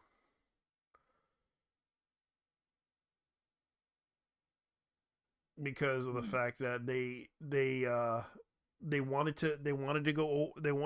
to impress the fans, and what they got was a really bad situation with their game. Yeah. But the thing is, it was good. It was good. It was actually good. For what I've been reading, it was good before this update. Yeah, and now But it's then, that, but then this update kind of screwed it up. yeah, they straight up. Okay, so this was introduced on April the 28th. Yeah, So basically last week. yeah, It wow. They actually the fact they obliterated the introduction of the game, the original one. yeah, They the characters and honestly, that's that's not right. That is horrible. yeah. That is that is absolutely horrible, man. Why would that? Seriously, you do not retcon a motherfucking character, which is absolutely wow. It's bullshit, but yeah. As we got because okay, so this is so Nikki and Momo deserve a lot better than this, honestly. Yes, the two characters they actually deserve a lot better than this because oh holy shit. Okay, so here's the thing: the 5 star it is a 5 star outfit. Holy shit! $440 worth of credit. That's wild. I know. People are dumb enough to spend it, the whales. That's the cook part because oh no, that's the cook Eh, part. An average skin on Genshin that mm, runs you $20 or $30 if it's a 5 star skin. There's only one 5 star skin, and that's Deluxe. yeah. One of the one of the male characters. The rest are four. The rest of them are 4 stars. Those run around $20. Mm-hmm. Yeah, $20 plus tax. All right. $440 for a skin is asinine. Yeah, it is kind of crazy what they do. I'm actually playing this right now, so let me take a look at the shop real quick. Okay, so the character outfits, they are 1,680 gems crystals, Yeah. which are basically less than. Okay, so they are basically less than $20 because one of the double crystal bonus Mm-hmm. runs you around $29.99 for 1,980. You get an extra 1,980 on the first purchase, and what else? The biggest one is $100. Yeah. That is 6,480. That is 50 pulls, Yeah. maybe less. Okay, so basically, the fact that you even and the 5-star skin, that is 2,480 crystals, which would be around 30 35 if I'm to be correct. Yeah.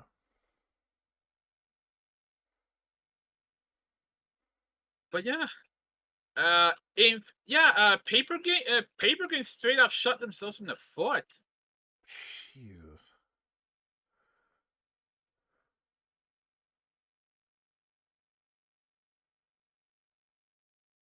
Yeah. Okay, so what else have we got? Because my lord, I feel bad for these guys, I honestly. know that they're gonna be hurting either way. And I thought Mihoyo was bad. Holy shit, these guys Yeah. are worse. Yeah, especially when they have a Nikkei concert with featuring VTubers. No. Hold on. Nikkei is for shit up, dude. Yeah. And Nikkei is actually doing pretty good right now with their games. Yeah. No wait, shit. Yeah, in the case of Nikkei, I know that they went to the second anniversary. Yeah. In the And case of Shift Up, I mean, keep in mind Shift Up is also the same people who made Stellar Blade. yeah. I know a guy who plays the game. I've seen it.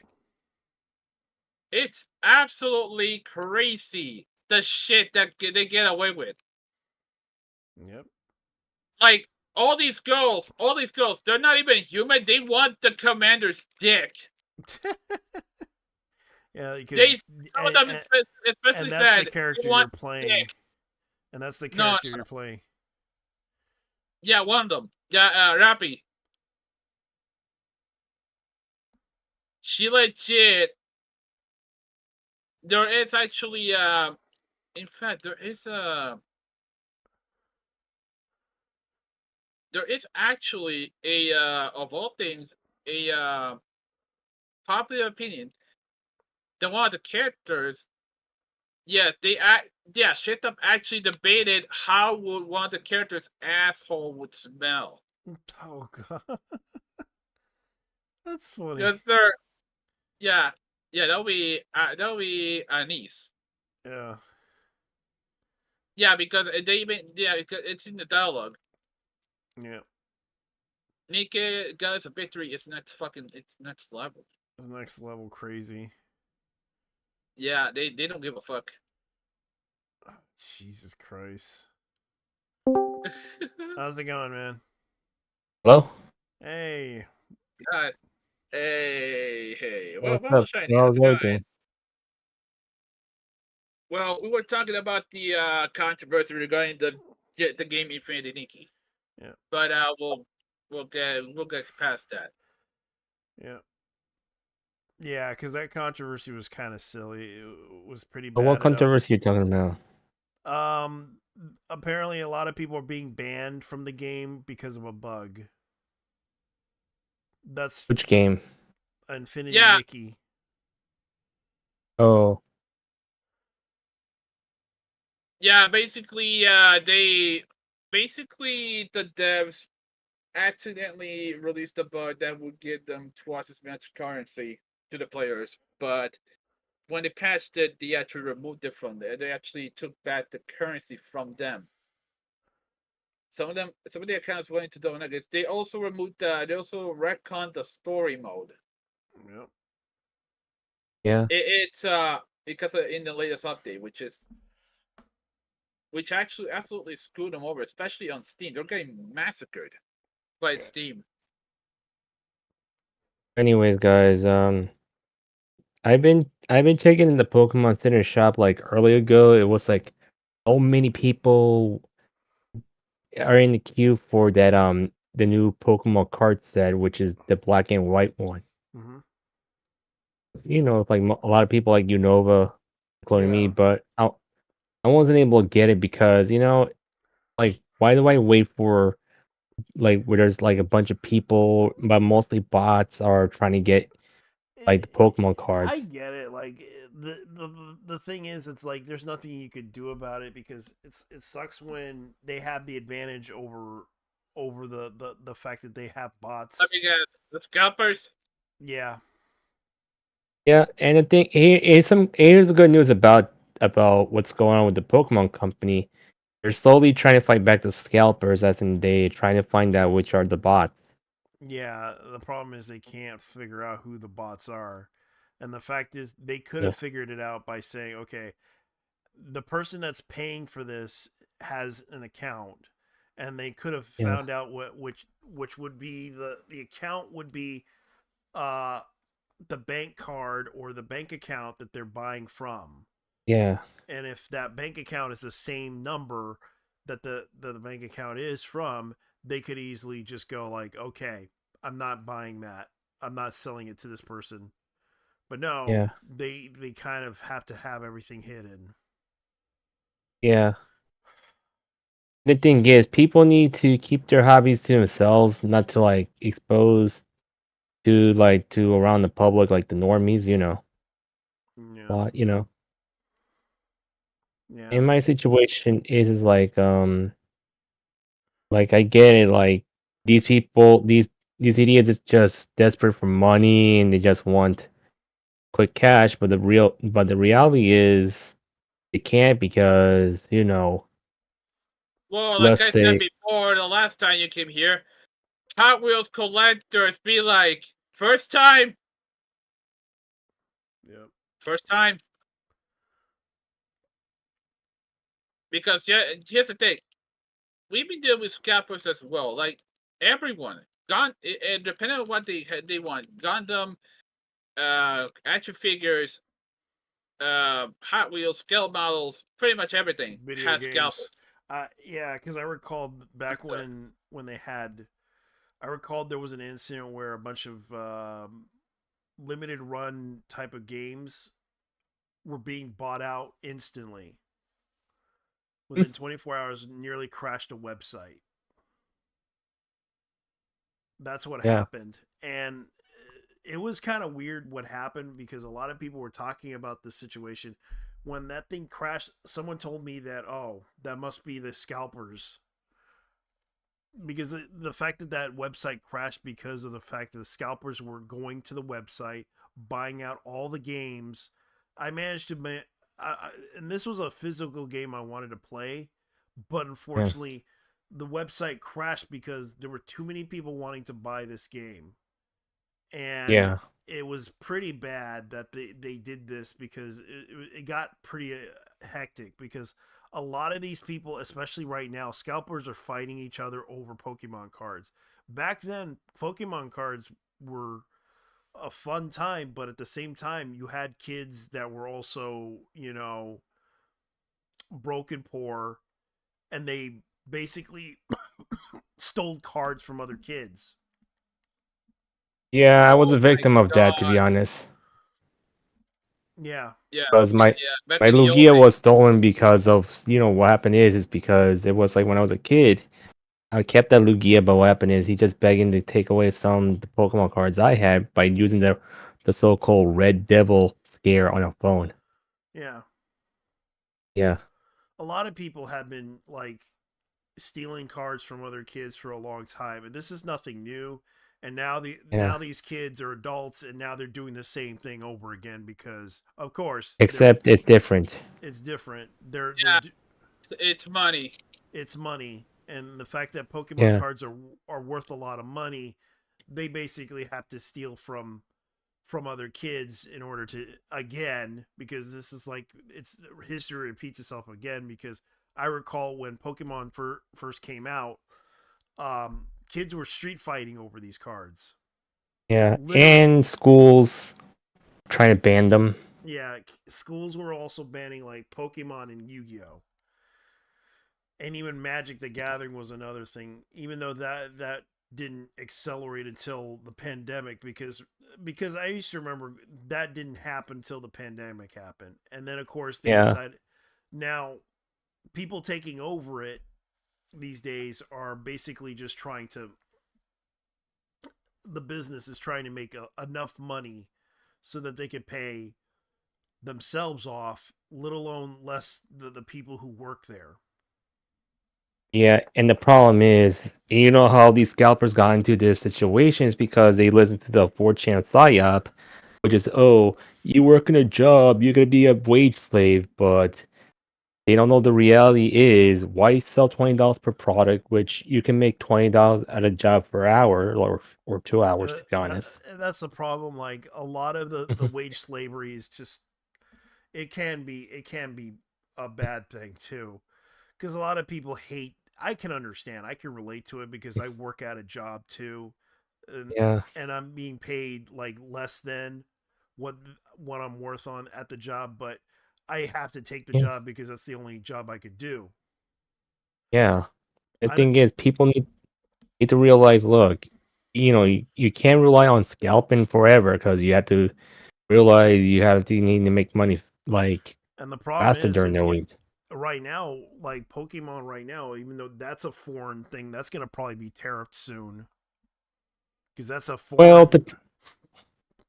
here the thing is, it only affects in with foreign cards, but like with the English cards, it's not gonna be effective. Yeah, but it is a Japanese product.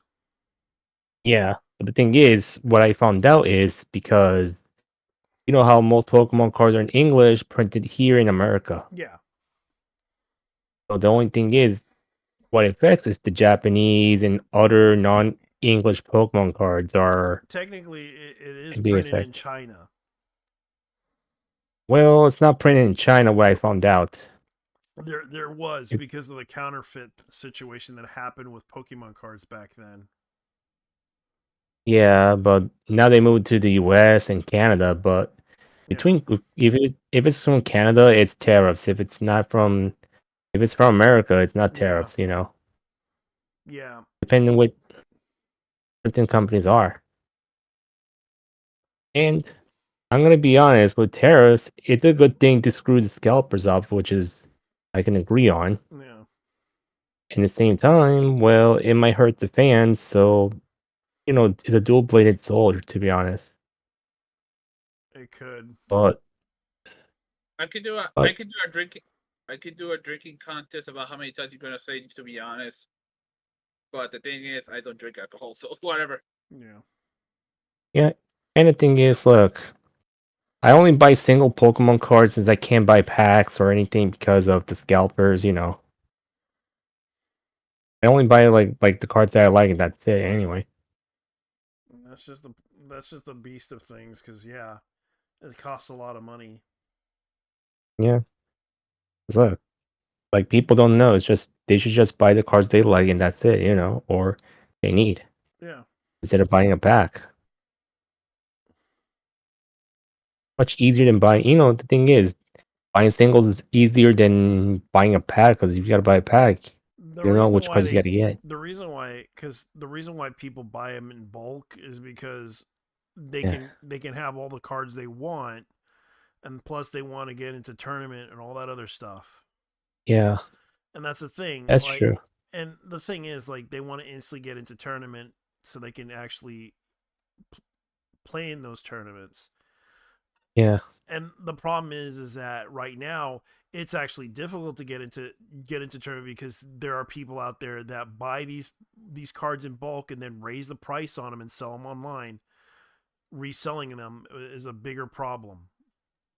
Well, the thing is, if it's a sealed product, that's a problem. But if it's not sealed, if it's single, it's no problem. You know. Yeah, singles are one thing, but people will still buy the singles because I've seen how singles have also have value, Yeah. but there's a big difference between single and also the other one. Sealed, right? Yeah,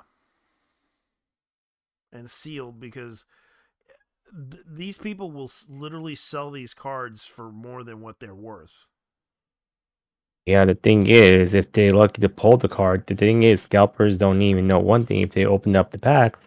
Yeah, And here's the thing: is what you gotta do with the extra junk cards? Sell to the card shop for store credit or cash. yeah, and that's what people are after: store credit or money. That's the thing. Those cards are worth a lot of money. Well, the thing is, when you look at the cards that are now, they're like, if you see the bulk and the rares, because they only go for the rare cards, but the bulk, they're like at least a penny or a few cents per card. And, when I look at the reality, when I sold like 3 boxes of the bulk I have, Mm-hmm. 4, they're Yeah, basically, I end up having like $10 you end up like because they're $10. like, Yeah, I guess they're like worth pennies on a dollar. yeah, it's true. And the thing is, And the like, thing is, but they want the foils, and that's what I seen from my experience yeah, seeing how people like steal stuff from retail. They mostly yeah, are opening up the packs, then stealing the viable foils, and then just leaving them somewhere the commons and everything elsewhere. That's the yeah, the biggest thing is, problem. Yeah, yeah. go ahead. And that's the biggest problem. But the thing is like they mostly want to like get the seal packs, then sell them online for a little for higher price. But to be fair, they're like $5 a pack or $6 a pack. But look, I don't mind to pay at least $2 up or not much. Like I don't need like to pay over like more than $10 a pack to be honest. Okay. Yeah, unless if I see $100 pack, I'm just keep it sealed, not selling, not opening, and just sell it anyway. Yeah. Yeah. Anything else? Well, And besides the point, it's gonna take a while that the Pokemon Company needs to deal with more bots. they're gonna be dealing with a lot of other things Yeah, because it's like the Well, demand for these things, and they're gonna increase the price on it. That's the thing that's gonna happen because and what I know is what I figure out is all part of a plan. They're thinking, oh, after Trump won, and they trying to do is try to take revenge of Trump by basically scalping up all the Pokemon cards. and that's Same the thing with thing. corporations. That's the thing. They'll find an excuse to raise the prices on Pokemon cards because people are buying them, and that's the thing. The more you buy Yeah, it, they'll increase the price on it because they see because other businesses will see it. Other businesses will probably say, "Hey, maybe you should increase the price on your and make more profit off of it," because they see an and opportunity because of the fact that there's a big demand for these cards, and therefore, and end up joining the scalpers. Like you see GameStop join the scalpers now, Target and Walmart. yeah, Walmart with that infamous group of with their with what you would call it holdings. MJ Holdings. Yeah, MJ Holdings, which a lot of people are kind of disappointed with because MJ they're mostly responsible for comic books and also stocking like the Pokemon cards in the store. Yeah. good. Yeah, I was at Walmart recently, and I noticed there wasn't any Pokemon cards at all. Yeah, they don't. Yeah, it's They only stock them every Saturday or Sunday, yeah. and they sell out just as fast. Fucking hell. Yep. They Yeah, most. actually, it's yeah. I thought, oh my god, don't tell me this guy was killing you too. Yeah, they can go. They can go to the store and just pick them up instantly. Be like, Yeah. mine, mine, mine. Yeah, but you see now Walmart's when you see certain like Walmart's, they have glass cases on every Yeah. product because Luckily, we don't get that many people showing up because they don't see the boxes at our store. We mostly leave it at the entertainment center in a glass case. yeah, Dude, the same happens here with Hot Wheels. You know what's fucked up? They actually keep the premium stuff inside those plastic glasses. Yeah, Yeah, the yeah, anti-theft one. because they Because know some people because actually they can't trust the people at They can't trust the people in Walmart that are stealing shit. yeah, oh, the thing is, their own employees are also the ones scalping as well. Yeah, and that's a sad part. They're making money off of it, and it's yeah. bad. And not just only that, because we've seen what's going on video game prices with Nintendo on $80 games now. They're letting and now Microsoft want to join like that since Nintendo became the scalper. Now Microsoft become the scalper as well, Yeah, raising the price of the Xbox Series X and S, which is ridiculous. yeah, because the fact is, like, they could have made more money off the original price that they were selling it at, but due to the tariff situation, they're like, And okay, it's not really tariffs. It's basically more these corporations are doing this. To be honest, to yeah, just want to find an excuse to try to blame Trump, but no, it's their fault. To be honest. yeah, it's their fault because they don't plan ahead, and also the fact that they try to attempt to do a whatchamacallit, build a chip center, Yeah. but the whole DEI thing kind of screwed it up because it costs more to finance a group to for an HR company. It's an overglorified HR thing, and that was the issue because they said because there were several companies that were interested in putting out a chip factory, but it kind of got hurt because of they said nah, EI. yeah, DEI. They didn't want Yeah. they And the thing realized is, the D. Right. they were demanding that they should put insert DEI HR companies into their company, and they're like, no, we don't want that because it costs more to. It would cost too much money, and that was the truth. Like because you're paying one person 120 a year to be the person to help your corporation, and they're trying to pay people less. Yeah, and the reason is they're the reason with all the DEI stuff, they're the reason why they increased the price of video games and other stuff. Yeah, and And thanks to that's the them, point. they fucked up the economy because of their stupidity, and that's the thing Yeah, that made a lot of people upset about yeah, because not many people are trusting their judgment due to the fact that yeah, they wanted to do this stupid shit, and it's like, god damn it, why did you have to do that? yeah. And thing is, they shouldn't be doing like most corporations shouldn't follow what the mafia is doing because the thing is, the Sweet Baby and all the stuff like the who kind this DEI stuff Mm-hmm. that needs to end. And the thing is, that needs to be caught up because this is not how it goes. And the thing is, Yeah, you see how $80 games happen and $70 games happen because of EI kind of ruined Oh, everything. just wait till you see the $100 price tag for GTA 6. Holy yeah, shit. Yeah, yeah, just wait because and the thing is, just wait when the actual video game will crash will happen. People are not gonna be buying games. yeah, because it's so expensive to the point that they're gonna have to discount them. Yeah, or just drop down the price. And then there's a problem. And then there's a problem with GTA 6. Yeah. It's gonna be woke. The original writers are gone. Yeah. Yeah. And of course, the stores are going to increase the prices on food. They're going to increase the prices on everything because of this, because of the fact that, oh, yeah, we have to do. It's like you don't have to do that. Let They me don't tell need to you. increase the price. It's because the problem is they need to stop falling for the scalper economy. The scalper economy needs to die. The thing is, the scalper economy, it was a plant because you know how scalpers are. They just want to take revenge politically in a way. Yeah.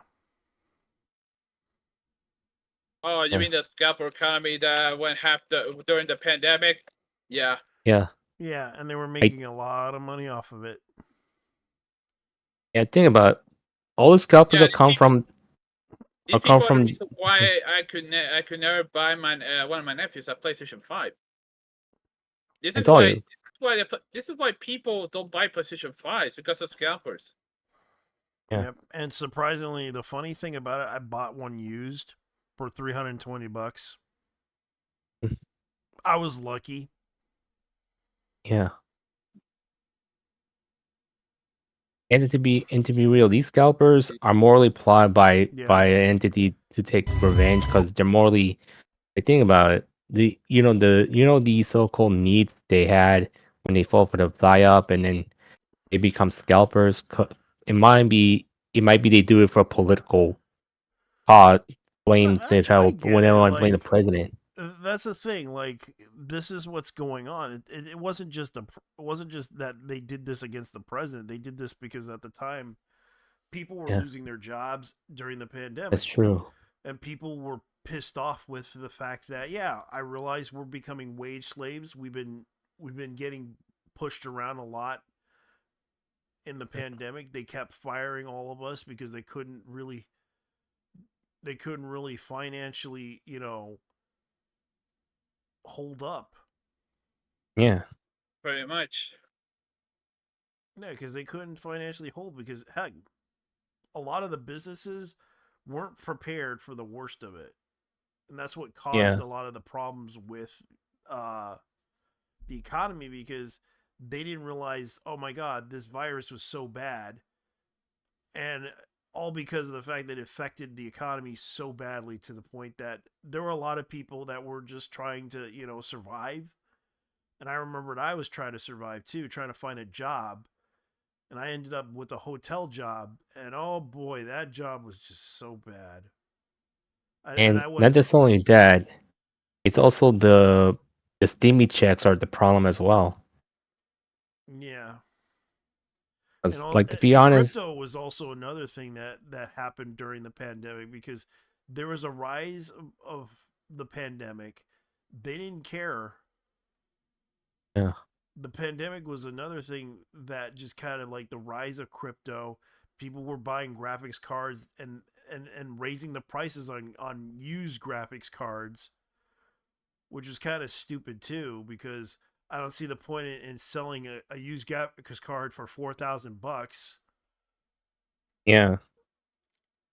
'Cause most people will go to the latest one, which while they see Yeah, what happens when a new yeah, graphics comes out, then they'll lower down the price. and that's the thing. Like, people were kind of pissed off about this, because even China decided, no, we're done with the crypto market. People are making too much money off of this, and it was their biggest downfall too.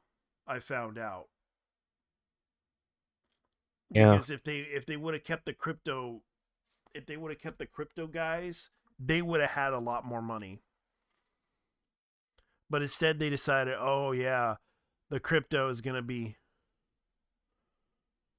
the thing that we're gonna shut down, because people are buying too many graphics cards. Therefore, we're gonna punish the people that are rich, and that was like their yeah, biggest mistake.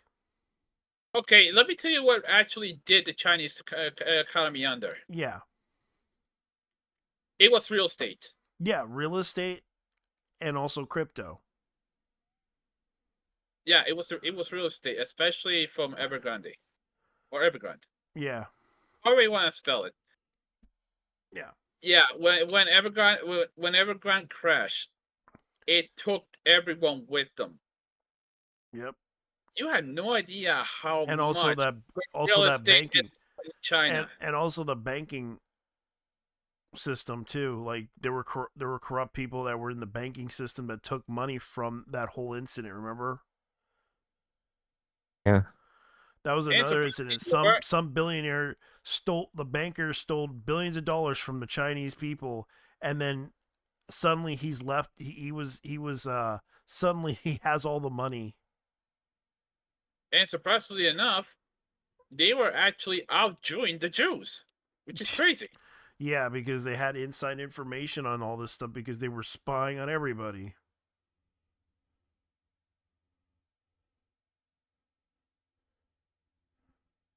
Yeah. And the real reason we need to be aware about people need to be careful what they trust in business, because the thing is, I feel with what Trump is doing with the tariffs, because Trump's trying to take down China in a way Yeah. economically, because they want Honestly, China is actually going to take out themselves out. And the thing is, Consider China's gonna end up having a civil war because that's what Trump wants. I mean, the worst case scenario would be invading Taiwan because they want those chips. Yeah. Yeah.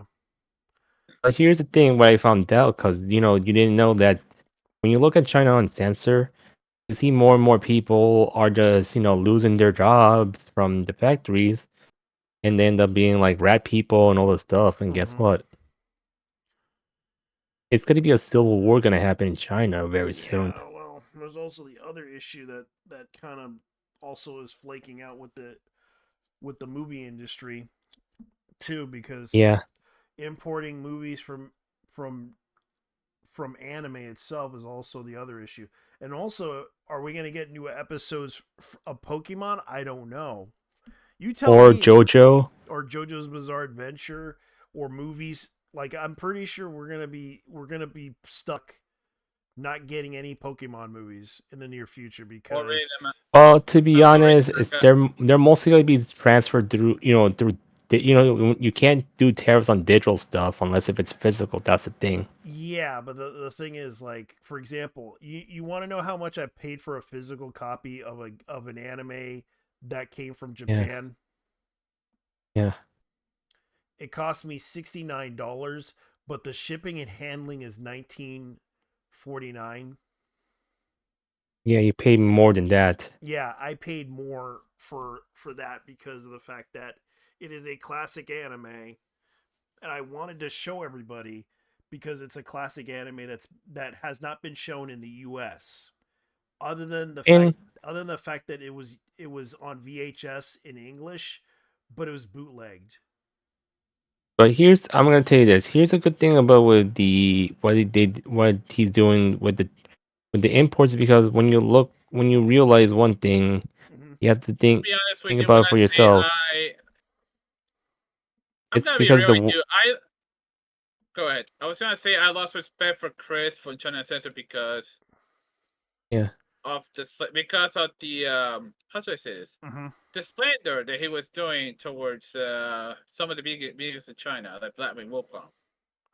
And he decided to pull a here's the thing, he decided to pull a full Karenko by saying, please don't buy Black Meat Wukong. It's a fun in the CCP.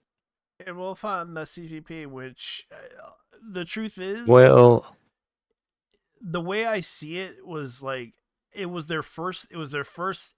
It was the first game that was a single player game that kind of convinced China to make single player games yeah. It because was yeah. because of the fact that single player games have not been made, other than the fact they only mostly made phone games all the time and online multiplayer games. I thought that was like the first game that they ever made, that they ever did, and I think it was a good game. Problem is, other people were Like the treating. first AAA. Yeah, it was the first AAA game that they ever made. and I think it was a good effort on their part because they absolutely tried to kill it with that game. And I'm just pointing out this issue.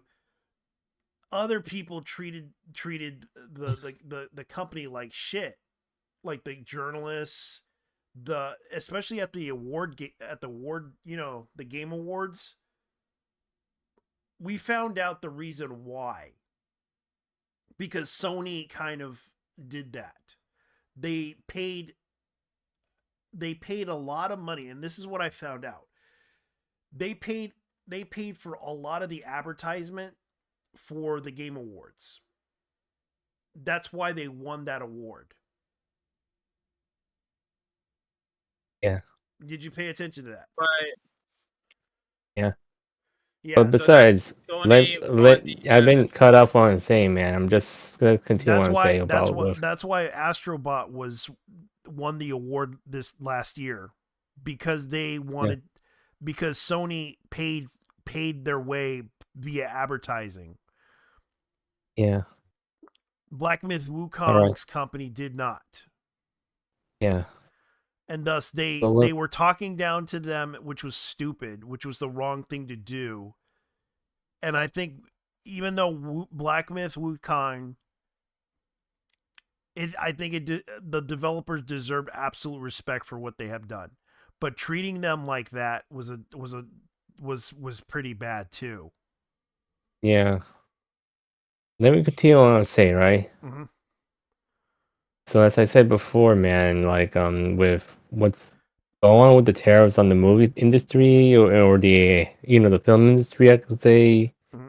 in my opinion, I'm just saying that let's say this like which is true because the thing is most people don't like the dubs going on because of it's bringing this whole corporate activism going on. Yeah, the problem with the corporate activism is that they try to go into these spaces to where they just assume everyone is racist or misogynist or whatever, and they keep using that word like as if it's their go-to word that would cure all the cancer that they have, but the truth is it doesn't. Yeah. Because they can't cure breast cancer calling it racist. Okay, everyone's affected by it, no matter what their gender or no matter what their gender or nationality is, they will be affected by cancer. Get that out of your real mind. You think that calling the cancer racist is going to cure cancer? It won't. It's not gonna help. Hmm? Cancer doesn't discriminate, so Yeah, it doesn't discriminate. It just basically, even if you call it the cancer racist, do you think it's going to cure cancer? No, that's just a metaphor for it. Yeah, it's a way. It's like a big excuse. So cancer disease doesn't discriminate. You know what discriminates is the person who just said like this. And that's the thing. Like, I look at this and I'm just like, these people are dumb. These people are not aware what real people deal with every day. Yeah. I get it. Like racism, okay, they get discriminated against. That's because the fact that people have trust issues. They don't trust society as a whole, but they're willing to trust a few people. Yeah. that's pretty much my mom. She doesn't trust anyone, not even me. Yeah, it's like it happens. Like you get people that don't trust everybody.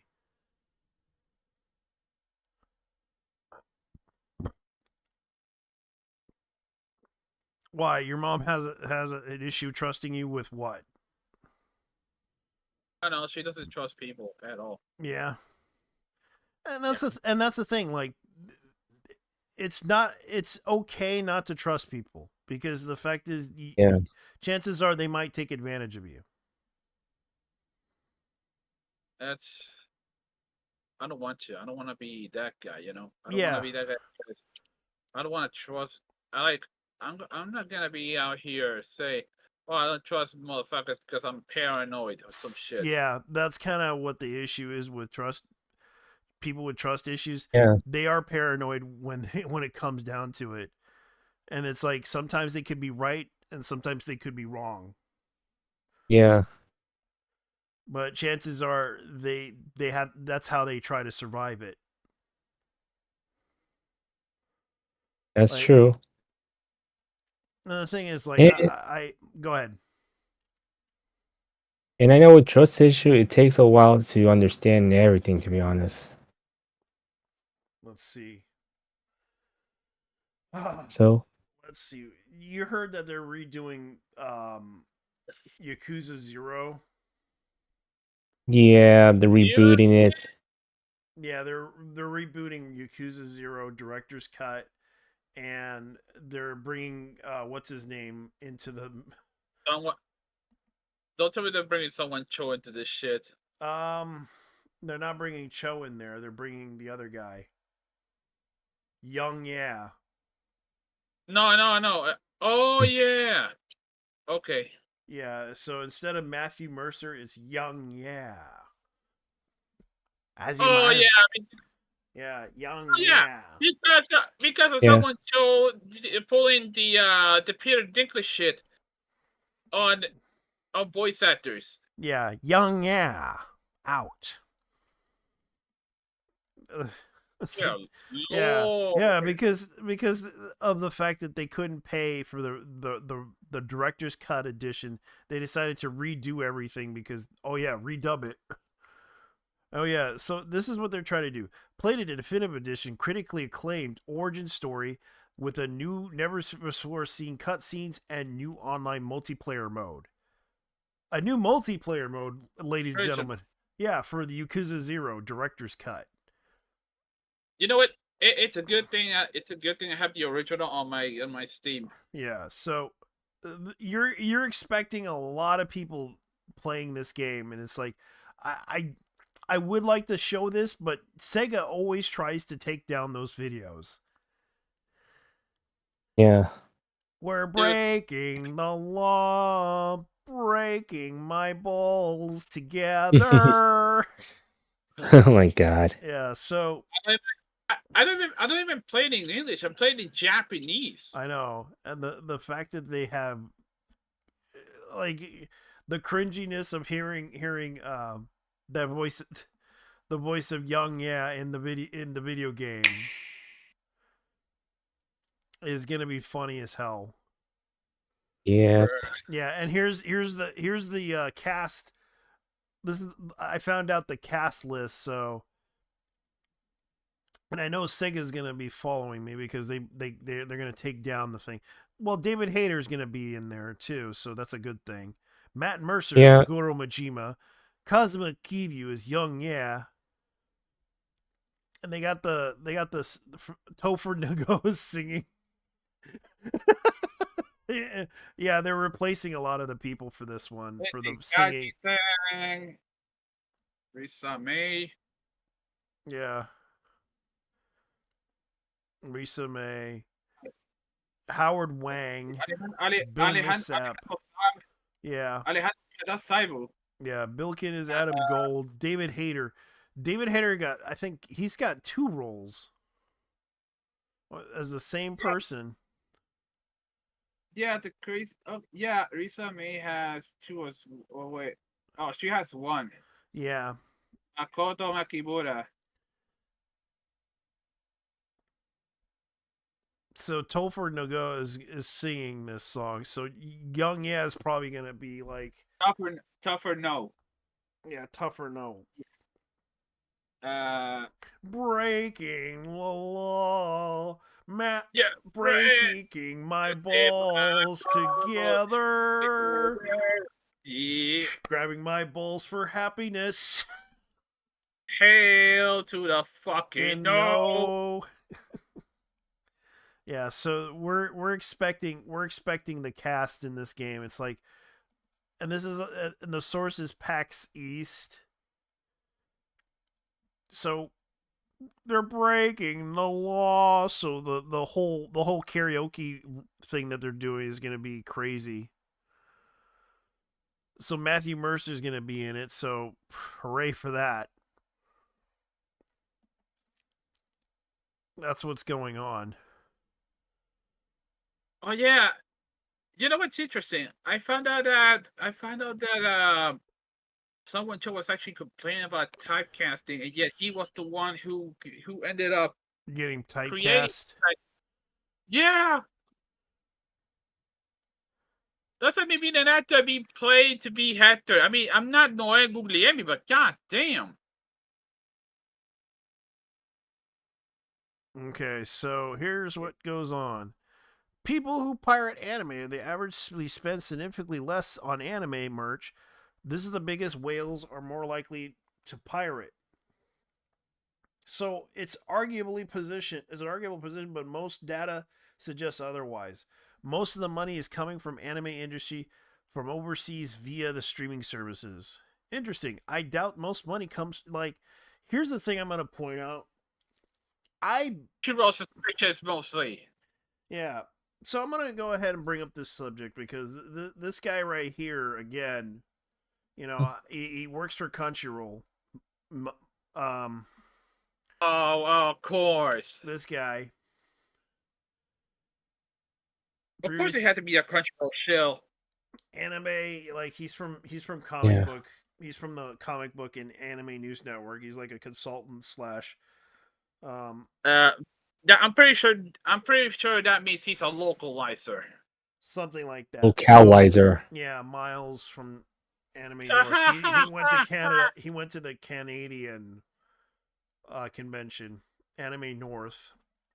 For those who don't know, the argument right here is like people who pirate anime or they averagely spend significantly less on anime merch, which is true. But then again, I buy Blu-rays. I'm the biggest. I buy Blu-rays. Um recently I bought the Ghost in the Shell second season of Standalone Complex.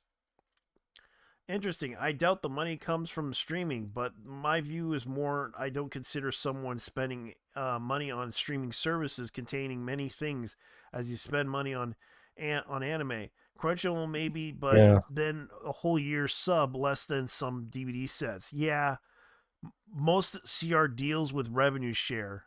So a year of Crunchyroll is $100, and the cost is $40. It goes rights holders on committee. Okay, so the Blu-ray discs they get like 10 to 20% of wholesales. Retailers get 40%. COG what is this? COGS is 10%. Then the Blu-ray disc publishers get like 35 to 40%. So it's $100 turns $12 to $15.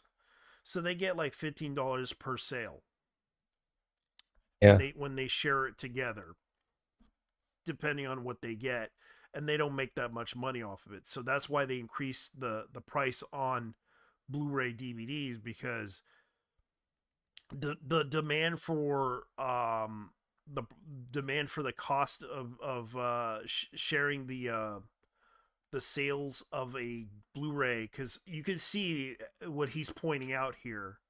The cost of a Blu-ray for a DVD, like for example, a collector's DVD is $100 or $120, depending on where you get it.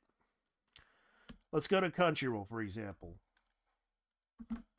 because Crunchyroll sells their Blu-rays at if you go to their web store. So we can go. I mean, Crunchyroll is also a fucking monopoly. So. Yeah. Yeah, because they're trying to monopolize the anime industry because they've been buying out companies left and right, and also Not trying Yeah. to in the sell. past. Yeah, they've been buying anime companies like stores and such like Right Stuff because Right Stuff was originally just a store just to sell anime, but they decided to go into Blu-ray and DVDs. Like for example, okay, Majestic Prince Genetic Awakening costs about $23, which is not bad. I would buy it, but Let's see if I can find it. Crunchyroll exclusives, like the new box sets. Here's what bugged a lot of people. Windbreaker season 1 is $103, and this is a Blu-ray. This is a Blu-ray set that they're trying to sell. It contains the whole, season 1 series, and they're selling it for $103. And he's pointing out this issue. We do get free shipping if it's over $175. So keep that in mind. This thing is I think this is the collector's edition. Comes with a book and everything. Yeah. So it comes with 3 discs. So he's pointing out here the issue is that they are selling these at $100 a pop for full season, for one season of an anime. And the retailer, and he's pointing out the retailers and everything that sell these animes only get a certain amount of money. So basically, a little more than that, but that's a large percentage. Translation to dubbing vary. And this is the thing, like they're making only less profit off of this. I love to see, like I said, I think OP's position arguably certainly was the case 15 years ago, but the shades of who pirates content now really makes pretty muddy picture. Nothing wrong with it. Sure, where you got it from, but the huge portion of the audience spends zero on merchandise. That's why a complicated web of monetization is necessary, just to provide context here. By the middleman, do you mean the companies who collectively produce like 1.5 of the anime? You're not paying them to support, you're paying them for a service. Give them the money, they give you access to their library. That's basically what the streaming service is. Right now it's just for clients putting together white paper some point to keep your eyes out. And I wonder the incentive you could possibly have to say this. I wonder what you think it is. And the thing is, like, it's a business. That's the thing. It's a business. And they're trying to sell this stuff so they can make a profit off of it. And that's the thing. A lot of companies are increasing the price on demand because anime is very popular. They're willing to go up in price on anime Blu-rays. That's why they're going up in price for the first stuff that you get. So I'm looking at this right now. One Piece. Oh, they released all the volumes of One Piece. Prince. Okay. Digimon movie, which is $30 for 1 through 3 movies. And that's like the MSRP price. $40 for this thing. Like, this is the MSRP price versus their price. But they also will charge you a $7.99 for shipping, depending on what location they got it from and what state they would ship it. But here's the other thing. Would you buy this for $50? I'm asking. $50. Yeah, $50 for a steelbook case to hold your $50. steelbook animes. $50 is not a bad deal. Depends on No. if they have. It's $50 for a steelbook case holder. Oh. It's a Crunchyroll Steel Nook Library 4-case pack. Crunchyroll exclusive.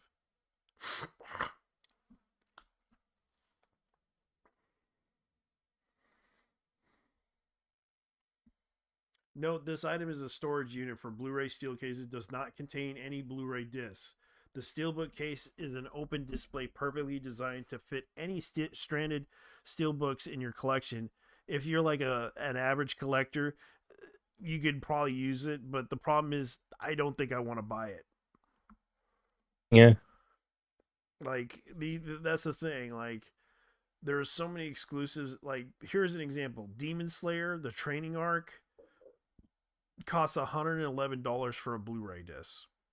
Goblin Slayer Season 1 Steelbook, $47, but it's a $60 Steelbook. Paranoid Agent, $69, that's the MSRP. $47.29. Freerin, the manga box, 59. It's almost probably around $60. Kizumo no Nagari, Kimo's vampire movie is about it's $80 for limited It's edition Monogatari. collector's edition. So basically, a bunch of DVDs for the Monogatari series. Yeah, from the movie that they did for it.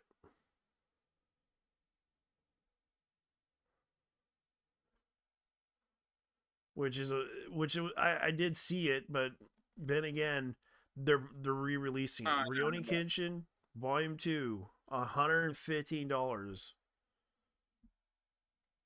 Rurouni Kenshin Volume 1, Blu-ray, $150. It comes with a book. Mashal, our favorite series that we all watched. The Divine Visionary Candidate Exam Blu-ray, which we have not watched yet. 107 $107. So yeah, they are really going hard on this one. Jesus Anyways, Christ. guys, well, I had to get myself ready for bed since I have worked in the morning, you know. Yeah. So, Yeah, I So guess. he is like, pointing out I'm just pointing out something. Go ahead. so anyways, anything to do tomorrow? Like, if you're doing anything, I like might watching do anime? that. I might do that anime watch thing that we do every so often. So yeah, late Yeah. night anime. Alright, I'll join in, like, at some point, you know, during this tomorrow if I can, anyway. Yeah, because I might just show some late night anime. The problem is right now, um, I'm waiting for something to come in, which is the Macross movie. Alright. Do you remember Love? So, And I might just show it when it comes in. I'll tell you guys when it comes in. I might do it alright. tonight, but I got a lot of stuff to do tonight. Tomorrow night because Alright. I got to take care of some stuff. Yeah. So, I might gotta get off soon, so I'll talk to you later. All right, you take care and thank you for coming, man. Alright. Jesus Christ. And the fact that prices are going to go up in price, like for example, Mashal, the Magic and Muscle Season 1 is $107, and this is the thing. I get it. This is like a collector's edition version of it that comes with a book, some cards, and a magnet. That's basically what this Blu-ray is going to have. But $100 for this thing. And it's like 12 episodes for $100 something. That's why they're charging that much, because they're claiming it's piracy, but at the same time, people are still buying them. I know there's some people that are buying these animes,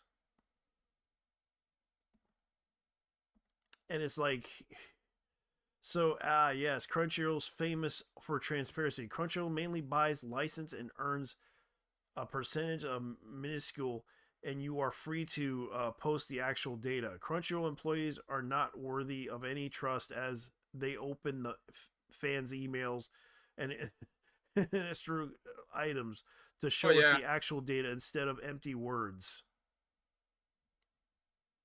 So does this mean people who stream also buy merchandise more often? I really generally hope you get overtime pay or some kind of compensation for shilling your corporate overlords this hard, Mills. So keep in mind he worked for the company. So fuck off, country Okay. road troll amendment. Fuck. Like people are really pissed off at him, and it's like he is pointing out the issue with the company itself. Like he actually is pointing out the data on what they what yeah, but most of CR deals with are revenue shares, and he points out that the reason why is like so yeah a year of CR is $100, and they sell the anime plus the rights holder gets like 40% of the profits, and they only make like 15 per person, 12 to 15 per person selling those animes, which tells like if they raise the price for $100 on a Blu-ray DVD collection, you wonder why they're trying to do this, because it's the agreement of the company itself to sell it as it is, $100 or $50 or $60 or $80. That's why we're seeing anime getting expensive, and now anime is getting more expensive because of this situation with businesses. Businesses demand that they want a cut of the profit, therefore they have to go through the publisher. Blu-rays getting like 30 to 35%, so 100% turns into $12 to $15 for profit. So does the after cost only includes taxes, payment fees, also the stuff that translating, dubbing, etc. A little more than that.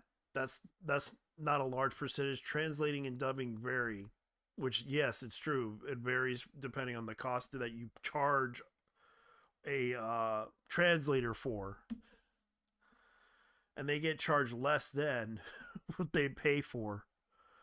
From what I heard, people who pirate anime are average spend significantly less on anime merch, which is true. But I bought anime today, motherfucker. I managed to get my stuff in today. I managed to get Ghost in a Shell, which I saw on TV and decided, okay, might as well buy it. Is that piracy? No, it's on TV. And other animes that I managed to see, I bought some merchandise from them. To Love Are You, I need to get that one, but the problem is it's hard to find because it's always sold out. That's another thing I want to get into my collection. But this guy say, oh, people are that don't significantly less on anime merch, which could be true. That's because some people are smart enough not to. But the biggest whales are more likely to pirate. The biggest whales are more likely to pirate, so it's arguably a position, but most data suggests otherwise. Because here's the thing, I buy anime. When I first see it on any in the seven seas, I check it out. If I think it's a good anime, I'll watch it. But in the end, if it's a bad anime, I won't buy it. And of course, I might consider buying some anime, but that depends on me. And the thing is, like, this guy's talking about this stuff. So yeah. Because whoever wrote this, well, let's just say that whoever wrote this is full of shit. Holy shit. Yeah. yeah. And this is the thing, like, he's pointing out the actual issue here. So CR is not high enough quality for anime obsessed whales, only for they don't care about money whales. But there are people that are willing to pay top dollar for $100 Blu-rays. But there are people that'll pay less than like between 50 million clients in 2 years. Luxury watch guy, $200 K for 4 hours. Dozens of clients, 50. Like, this is just an ad. Oh yeah. Yeah, it's like it's a little more than that, but it's a very large percentage of like the guy just points out the issue is that they are that Blu-ray publishers gets like 35 to 40%. Retailers get 40% the cost because it's like, for example, Amazon, Walmart, they do sell anime, and according to what he said, that retailers sell it at 40%, and they get like 40% of the money when they sell their stuff on, like, for example, Walmart.com. Let me go ahead and put on Walmart.com. And when we look at anime that they sell on there,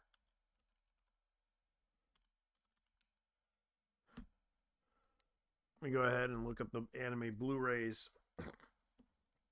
So you can see right here, they're selling Naruto Shippuden Blu-rays, Matsume Sume, the complete season one.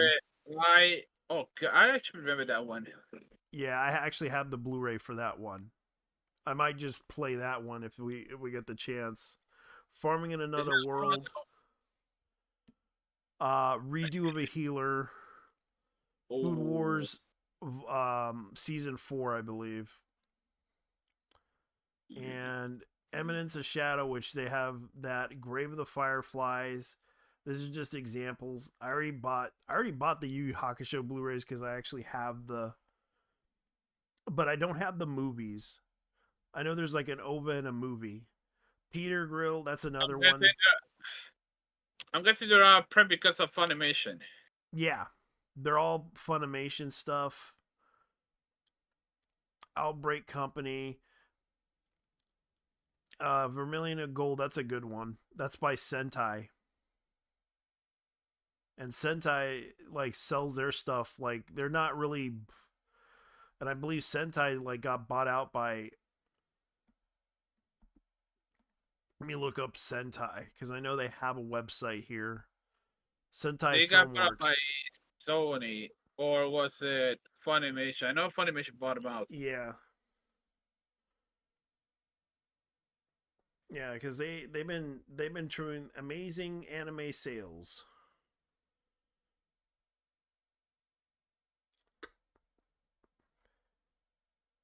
And they actually own, and it's I believe High Dive is owned by AMC. That's the company. Yeah, AMC.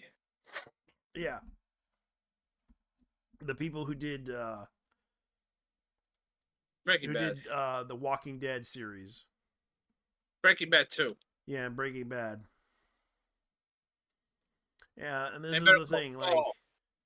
the world that only God knows, and they're charging like $99 for this, and this is the Blu-ray collector set, which probably will go up soon. And also our favorite series, Plus Size Elf, is going for like $32.99. I might pre-order it because we did watch this, and I like the series only because it's like it's just so bad. I never seen it. I've seen it. It's just fat. It's just like fat chick. It's basically fat chick fan service. Oh, you were talking about. Oh yeah, the Elf one. Yeah. Yeah, the Plus Size Elf complete collection, and it's like they already did like. And I thought it was funny too. Like it's a funny ass series. I highly recommend it if you're into it. And also Call the Night season 1, which the premium box set is going to be like $119. Now that's one that I wish they didn't do. Let me see what else they have. Dungeon People, Momoku's Sword complete collection. Let me see what else they have. And these are all pre-orders. Keep in mind, like I know they have more than that. They have Danger in My Heart limited edition, which is like 80 something bucks. Because if an anime gets very popular, they would sell it at that price range, but the MSRP for it is very expensive. That's why they sell it at that price range for limited editions.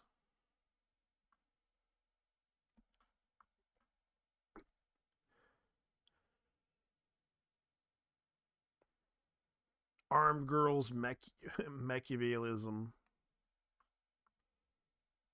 And that's the thing. Like this is the thing. Like that's why they're raising the prices on these animes.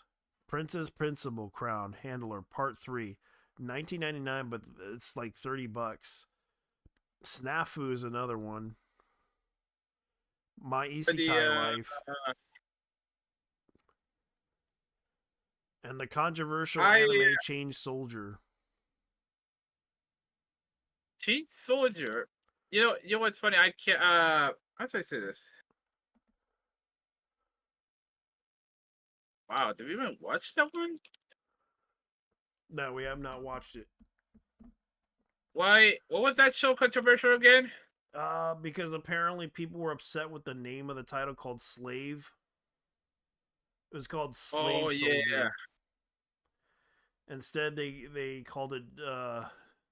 They had to rebrand it, calling it Chain Soldier because of the fact that the kid was enslaved by the girl, and they're fighting monsters in hell, type of situation. And also, World is Still Beautiful, which is a classic anime.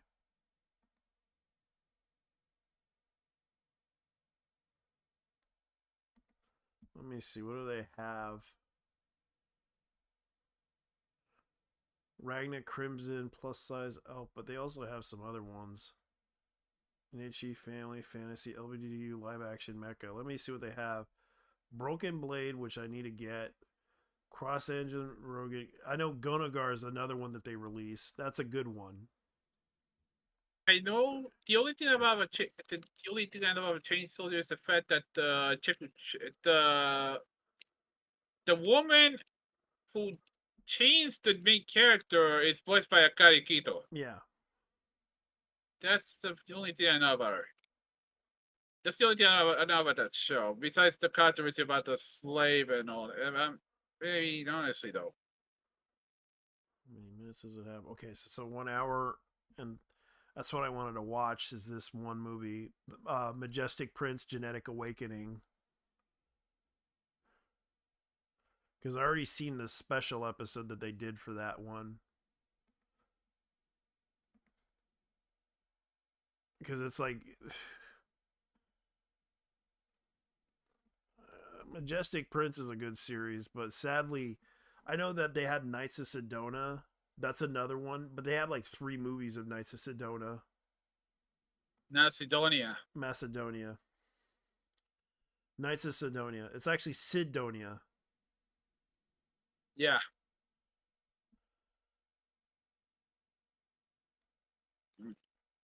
Yeah, because I know they had like 3 movies. Because I watched all 3 movies. They're pretty good. I liked it. Even the TV series. Because I had to watch the movie because it explains everything from the TV series. Let me see what else they have. Razafon's a good one. Writing is crazy, but it's pretty good too. I know everyone likes Sakura Wars. That's another one. And let me see. Princess Smiles. I have not gotten into that one. I have never, regarding Sakura Wars, I've never actually gone into it. Yeah, and there's also God Donner. God Donner. Uh, Yeah, God oh, Donner. I actually Godana. Yeah, there we go. Godana. God Yeah, Donner. Yeah, that's another one. I know that Broken intro is Blade crazy. is like a reenactment of the Greek War.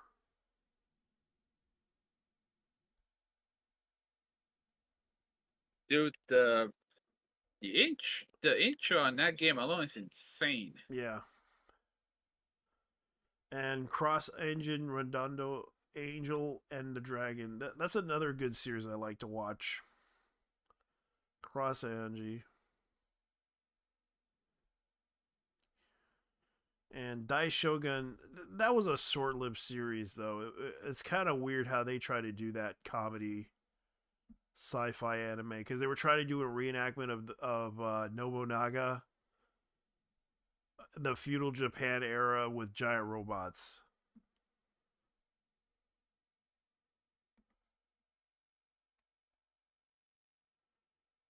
And let me see. Raiden's another one I liked, but it's based on a an old '70s anime. But sadly, I know High Dive streams it, but I really want to get the Blu-ray for that one, and that's hard to find. And they do have the complete series, and it's $19.99, which I might have to buy, but I'll wait later on because I know that's a complete collection you could buy. You know, I was actually going to.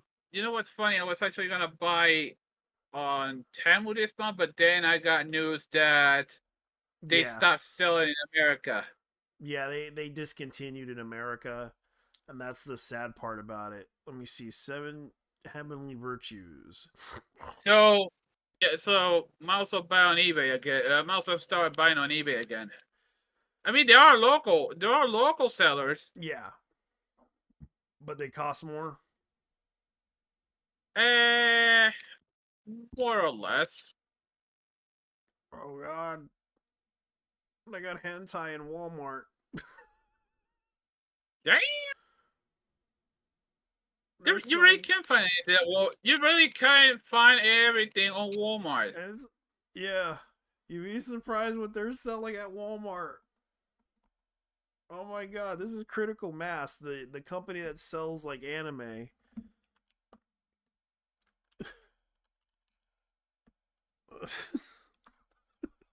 Yeah, here they are, Critical Mass. They're responsible for that Ray Ray anime, but they're like a branch of they're like the branch of Right Stuff. Critical Mass was Right Stuff's former studio for adult anime programming. More like critical ass. Yeah, but they no longer they're no longer around. That's the sad part about Critical Mass. They discontinued. Man, I can only imagine.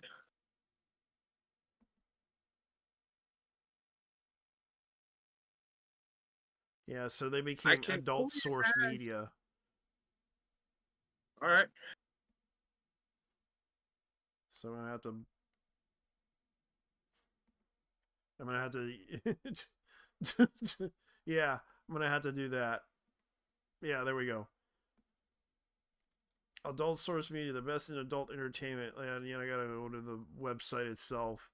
I'm not gonna try to show anybody the page because it's not that I want to. It's because there is some. They have interspecies reviewer. They have. If you want to, you can go to their website, which it's Critical Mass, but they sell porn too. Yes, they have Stepmother's Sin, which is a very popular one, and they're selling them for $19.99. Made in Heaven. Stepsisters, interspecies reviewers, Oh Lord. naughty hentai confessions. They have titles like Bouncy and Busty, Handmaid's Sexual Tale Volume 1, 2, Fantasy Fetishes, The Dark Queen's Pleasure, Senpai Hentai. Oh God, coming soon. Bang, Pervy City, Anime Erotica. Let's see what they have. Anime Erotica, Class Reunion again. Dark Shell, oh my God, they got Dark Shell, Dream Hazard, Harvest Night. Oh my God. Oh my God. And Mama too. And Mama. Oh my God, they got several volumes of this thing. And this is a VHS, right? Or is it just DVD? Okay, dubbed in English, no region coding, uncensored mosaic, original anime dialogue, Japanese, English, French, German. 30-minute bonus feature. Oh my god. Critical Mass. And these are Not all like critical. Blu-ray. These are like the Blu-ray, and they even have the classic Yorosuke Doji, the new Saga DVD, which is like, I can buy that because that's like even though yeah, it's a hentai, it's considered a cult classic among fans. And they got the Girl Next Door, G Taste, Dark, which is another one, Blood Shadow. Jesus Christ. Angel Blade, which is sold out. Jesus Christ. Samurai Fantasy DVD.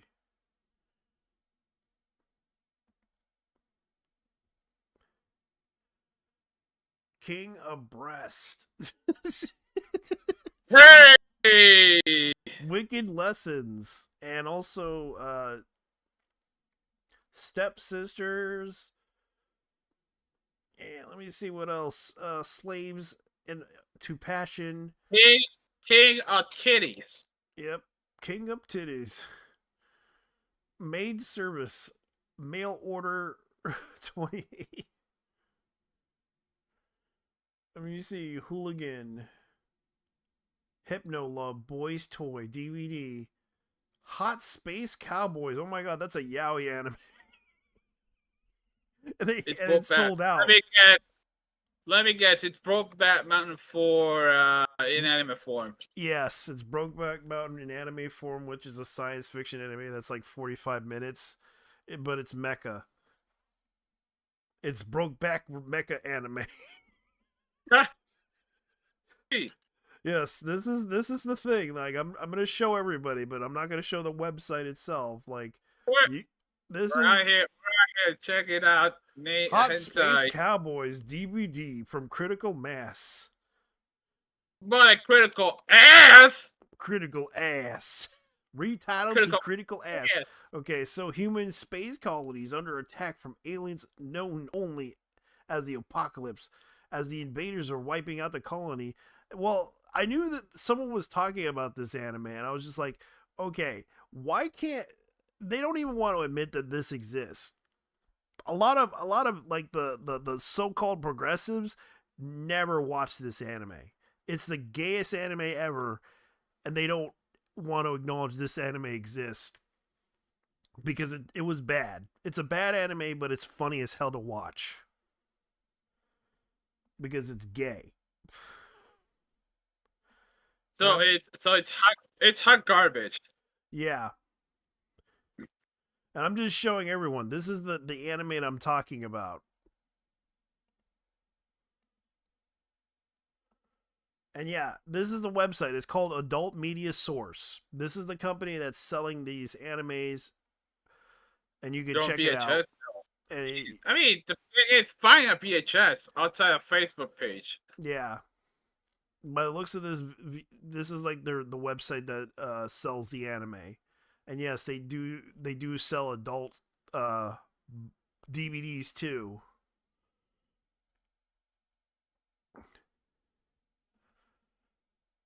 Jesus Christ.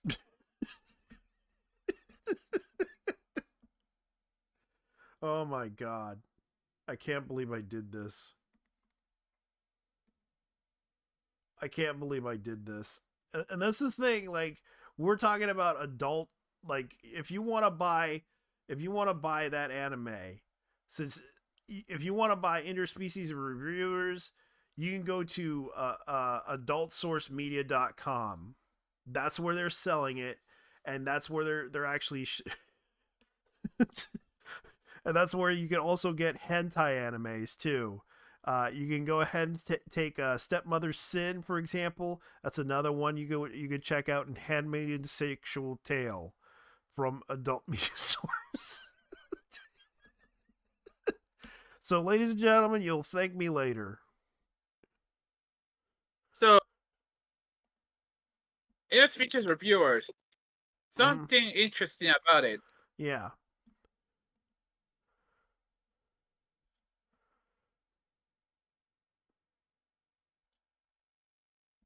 What are you bringing up? Hold up. Yeah, the guy who voiced Stonk, the main character. Yeah. Yeah, it ends up he also played all right. Who did he play? Wow, he played Mel. Okay, so it ends up that he also played I'm trying to check out because I know he played a game character called Dan Hum Okay. in Genshin. In Hankasara, my bad. Okay. He also voiced Malone in JoJo's Bizarre Adventure. All right. That goes. And but the chick who voiced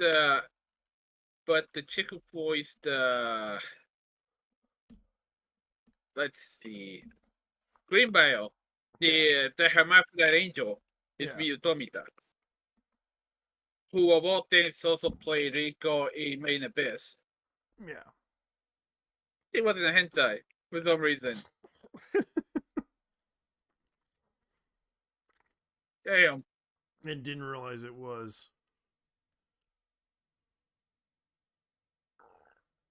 Well, no, the thing is, these Japanese. Oh, these guys know. These guys know what they're getting into. Yeah. Let me see. These I'm guys trying to look know. for. I'm trying to look for that. There's some news that happened that popped off. Dude, so holy shit. So Juji Majima is not. So this isn't exactly the first DGen part. This is the first DGen anime that Juji Majima has played. He also played the teacher in Kodomo no Jikan. Yeah.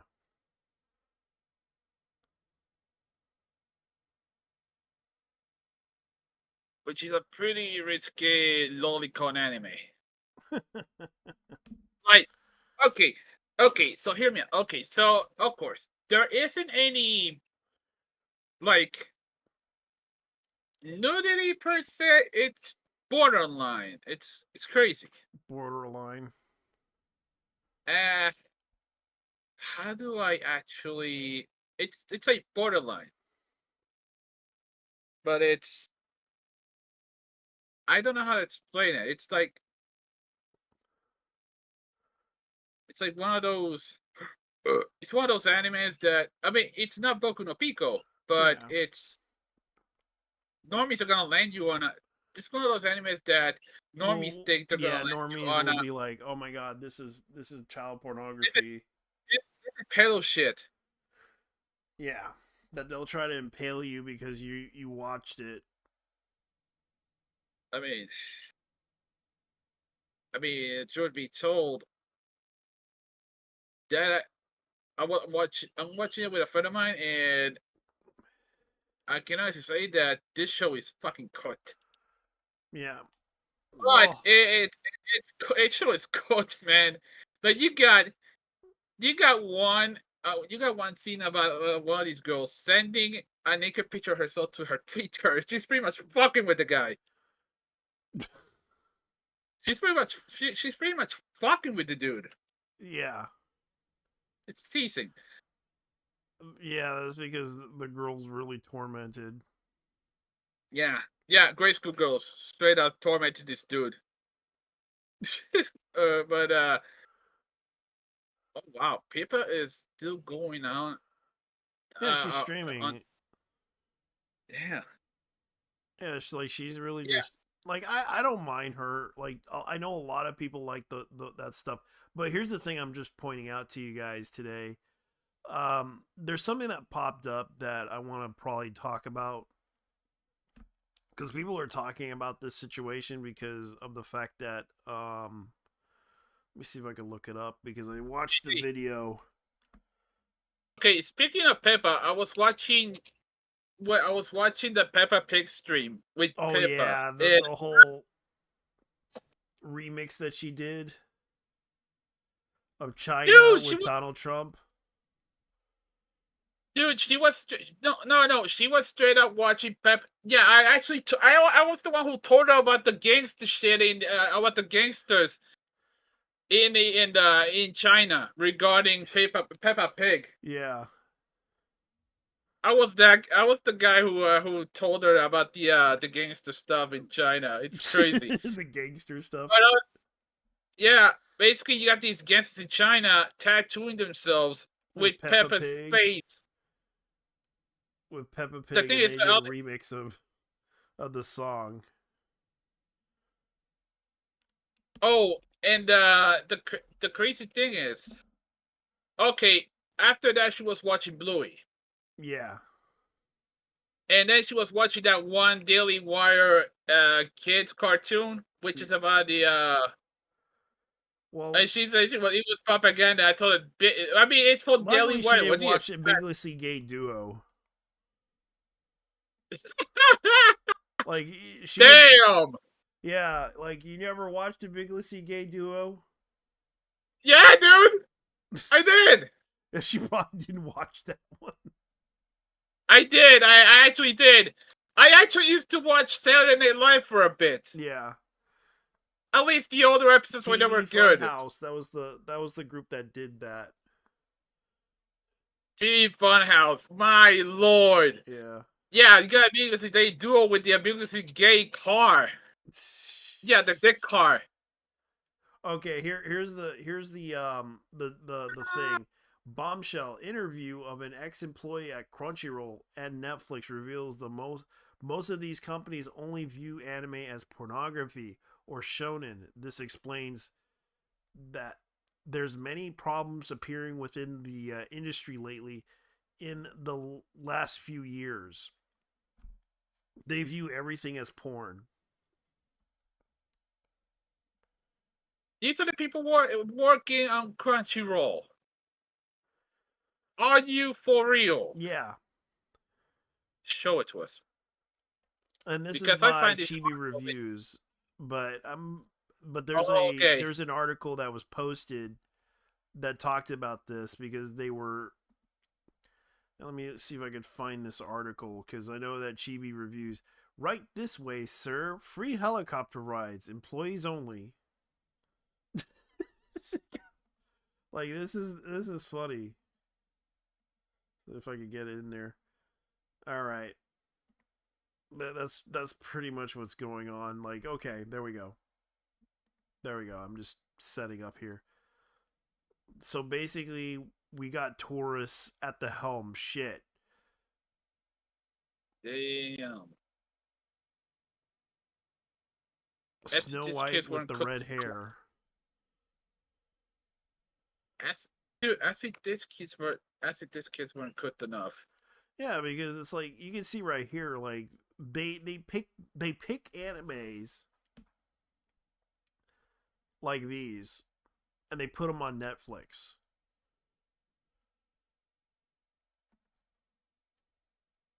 Most of these companies view anime as one of the two most prolific genres in the market industry. You want to know why? Because the only anime I recall, there was an incident with an anime called because so back when Sony decided to put out their stuff online, when they introduced that service, that TV service thing from their PlayStation 4 and PlayStation 3 thing, they were giving out like a free episode of anime. And one of those animes they were giving out for free caused a controversy. You want to know what that anime is? What?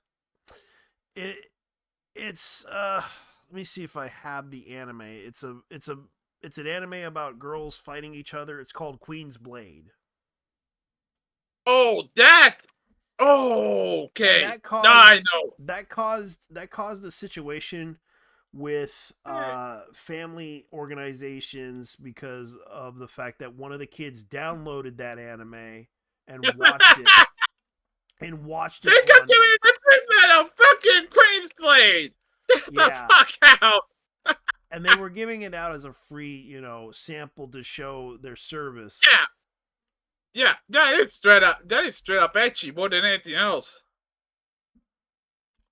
Yeah, so the thing was, Queen's Blade kind of had a situation, and this caused a bit of a controversy because Queen's Blade, this was the series that kind of caused it all. Um, and Fucking everyone and crazy. yes, it was TNA anime. It was a schlock anime. Yes, there was like oiled up fighting and everything. Like I probably would show it to everyone, but Queen's Blade happens to I be I've seen episodes of Queen's Blade. yeah. So, and I have beaten my meat several times to Malona. So Yes.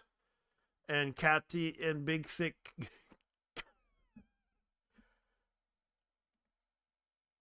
I can admit it. I have beaten my meat to Malona because Slime Girl. yeah. Yeah. Yes. Okay, Yeah. that's risky. I know that one is risky. Yeah, Kata, whatever her name is. Kata, I forgot her name. Kalea. Chaldea with her son. Kalea. Kalea with her Yeah. son. And man, the next series was he was a bit of a Shota. He fell in love with that pink rabbit demon chick that was like Yeah, it's Malona. Malona. Which I is pretty mean, messed up, but it was a pretty weird series. I mean, stretchy. I mean, stretchy. How should I say this? Stretchy slime pussy will do things to a motherfucker. You know? Yeah. And there was also Enchil I forgot her name. It starts with an E. Enchinada. Erina. Hmm? Erina. Elena. Erina. Yeah. Erina. Arena. Yeah, Arena. She was you remember the oil wrestling scene. Oh no, that is something. Then You didn't see? no, I only watched like scenes, not the full series. Yeah, I've seen the full series myself. And and it's like it's a crazy series, but it's actually it was so funny because the whole plot of it was basically in this universe women hold power basically by fighting, It's a and they matriarch. yeah, and they basically fight each other over the title Queen's Blade. Every 4 years it's a tournament. Yeah, it's legit a matriarchy. Yeah. Yeah, because in this universe it's the matriarchy that rules all, but they have to be to confirm their rulership. They have to become they have to go into a tournament every 4 years to rule all of the people in that tournament to become the ruler of all the countries to become the Queen's Blade, which I thought it was a pretty good series. But sadly, you know, it was. It's also like a fan servicey anime with an ichi and everything, Very, some very lesbian much so. themes. But I loved it because of the fact It's Kino. it's Kino for what it's worth. I only own like 2 DVDs of it because I could not get the rest of it because every time I go down to the store, it's sold out. And I only have 2 DVDs of Queen's Blade. I want to collect the series on Blu-ray, but good luck finding that on Blu-ray because even if you go on Amazon, it costs more than an arm and leg just to get it.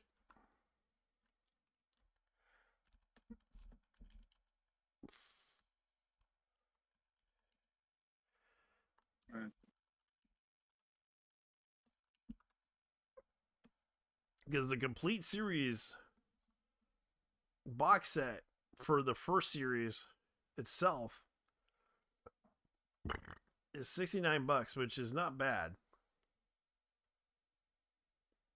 But I can't trust after what happened to me last time because I got ripped off by some by some people over this. Customers usually keep this item.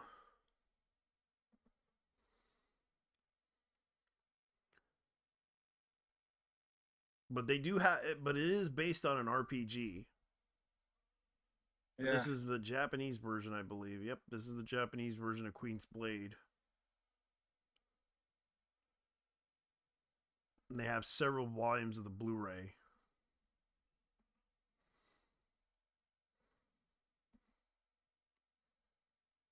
Queen's Raid Rebellion, that's the sequel to it. That's one of the many sequels that they had of this series.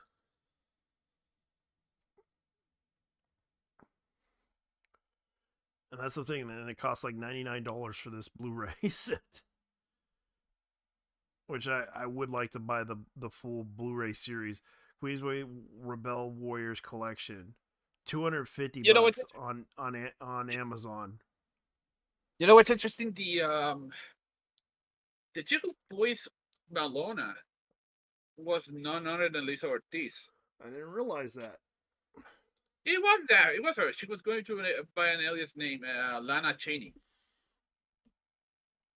for hentai Yeah. and stuff like that. But yeah,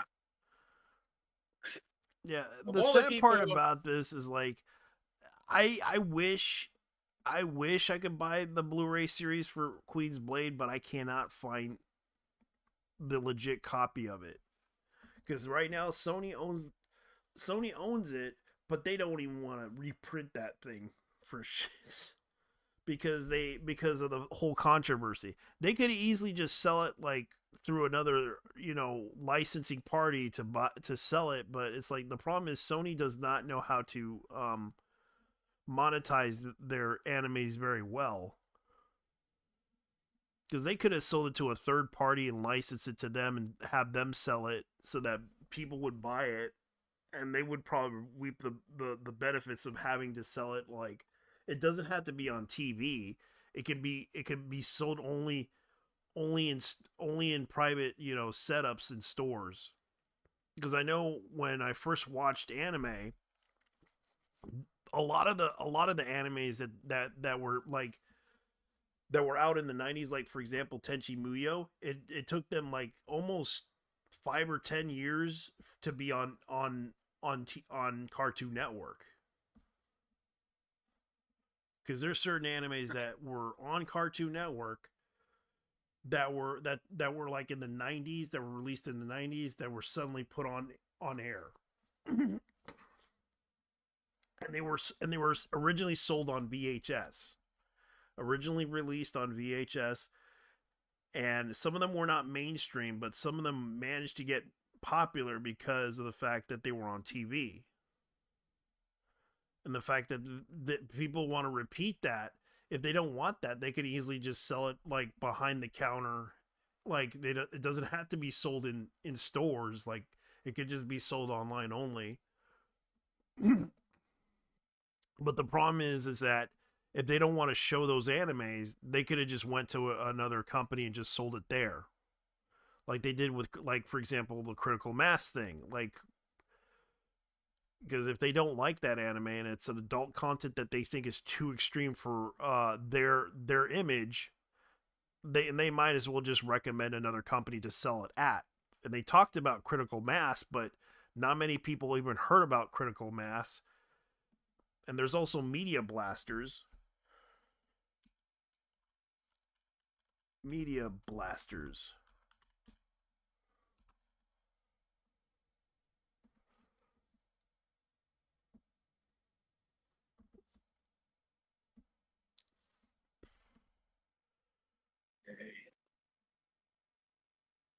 Akibara Girls. Ninja vs. Shark. Zebra Man. Kini announces 2 new adult anime releases. And I know they have Pinocchio. That's a good one. Pinocchio 964.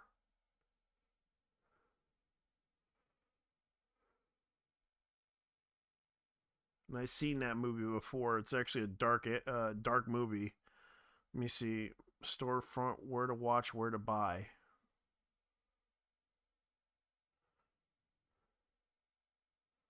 Voodoo virus. No. Nope. Oni no Kosuba. That's a Yao anime. Oni no Kosuba releases marks the historical first release of Yao themed programming. Yeah. And if you guys want a Yao anime, go buy it at this. God knows you guys Nah, would watch it, you crazy LGBTQ obsessive freaks. Go buy this. It's the first. It's it's one of the the many. Red Girls. Yeah, it's Yao erotica. Akibara Deep. That's like a live action adaptation of the Alive. That's another one. That's a good movie. Black The Red Belt. Girls are definitely gonna love this. Yeah. Blood Sisters. Yep. Code E. Code So, E. E. Timothy is not ordinary. Right She up happens to Bobby.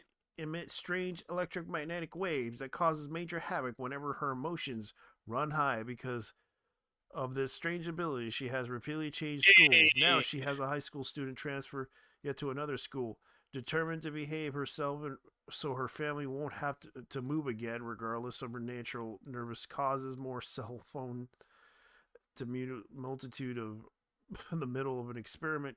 Kyoto observes his instruments and has suddenly gone haywire and become suspicious of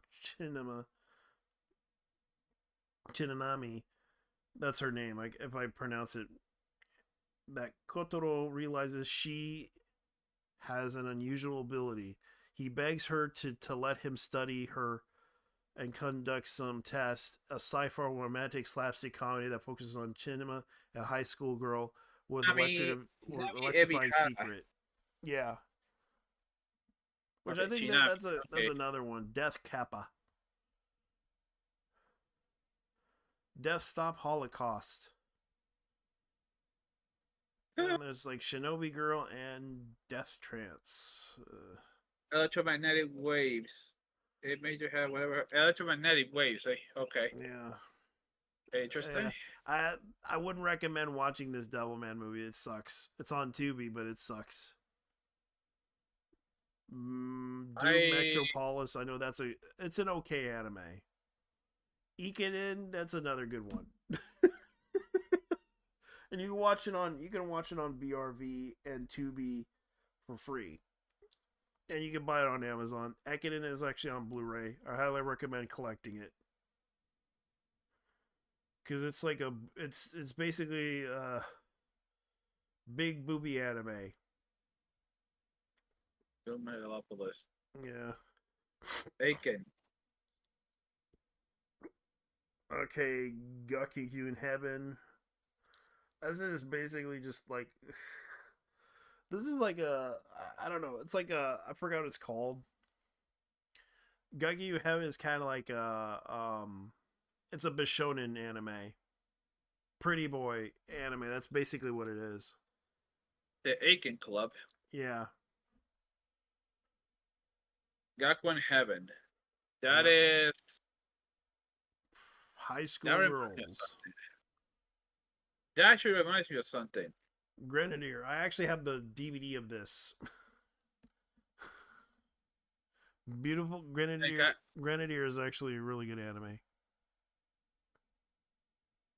That actually kind of reminds me of the. That actually kind of reminds me of Oran High School. Oran High School Club. Oh wait, Host Club. There we go. Yeah, Grenadier is another one that I need to show everyone because this is another one that because this is one was featured in A and B Hell in one of the A and B Hells, and it's the one where the girl goes, "You spin me right now, baby, right now, like a record paper." Yeah, this is Grenadier. Yeah, she was featured in that. Like she had her boobs out, and she basically popped the bullets out of her boobs into the gun, and she started shooting everybody, spinning around. That's the anime. The Kiter, that's a good one. That's a good movie. Kiter. Wait, Mechanical Violator Hokkaido. Yeah. Hell yeah, motherfucker! That's one of my favorites actually. Yeah, it's on like they're actually linking the on Media Blasters. Dude, okay, so Media Blast is actually distributed Mechanical Violator Hokkaido. Yeah. That's crazy. Yeah, and they have it on Tubi as well. Holy Night, that's another one. Dude. GB-chan 2. That's another one. GB-chan Recharged. Junin-chan Recharged. It's actually an okay series, but sadly it was short-lived. Because it's basically they try to fight they help people with depression. Hansel and Gretel. That's the Holy Night. Who are Udan-chan. basically Invisible Troll are dimensions in search of people who are depressed and downtrodden. With the help of electrical zap, Charger Girl re-energizes these people, instantly rendering them happy to productive individuals again. When the two of the sexy Charger Girls, Plug and Aresta, encounter a young man named Sento who can actually see them, they instantly it's actually an okay series though, because I did watch it. And also Jungle de Uko. Dude. Yeah. All right. Maybe one of these days we'll watch. I mean, I've already seen it. So, Dokuro-chan. Yeah.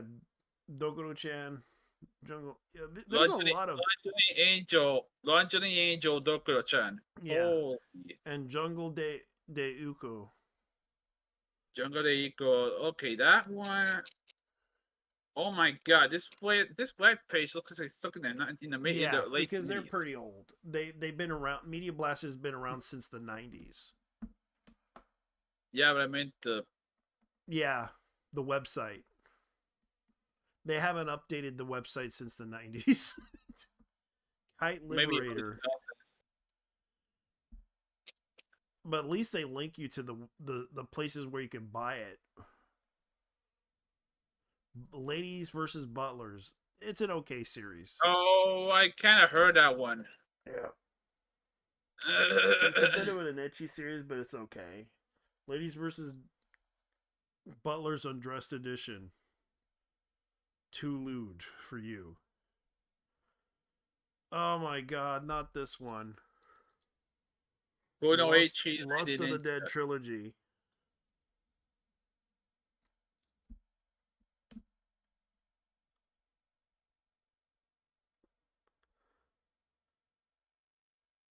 The Undressed Edition. Yeah. 7 of 7. 7 of 7. That's what it is. The complete series, which basically kind of does the whole Sailor Moon. Oh, Nighthead Genesis. That one's an okay series. I've seen Nighthead Genesis. It's not the Machine Girl. Holy fuck! I think I've actually seen that one. Yeah. I've actually seen Machine Girl. Machine Girl. Yeah. Yeah.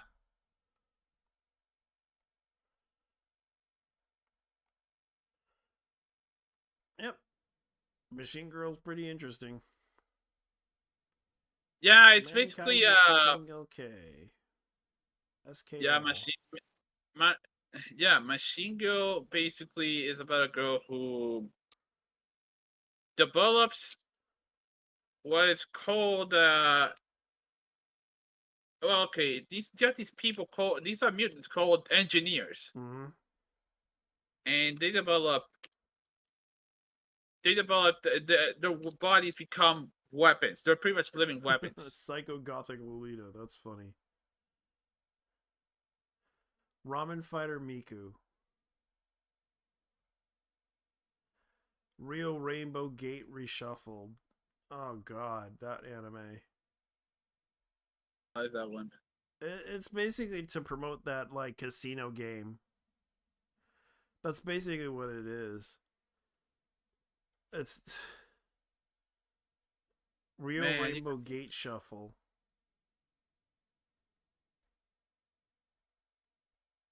fuck. Yeah, You The got Rise of the Machine Girl. That's another sequel to it. you, you know the guy who uh I think that if I recall, the guy who also directed the movie also made Robogeisha. Yeah. The Shrine of the Morning Mist. Strawberry Panic. Very lesbian Heard of anime. it? Very lesbian anime.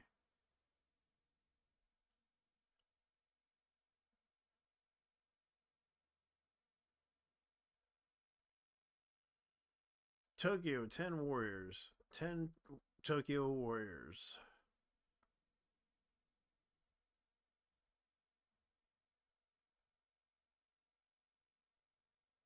Very private lesson. Hentai.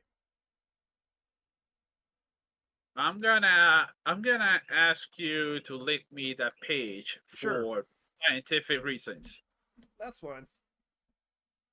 Because at least it has links to Tubi and VRM. It's like, I don't know if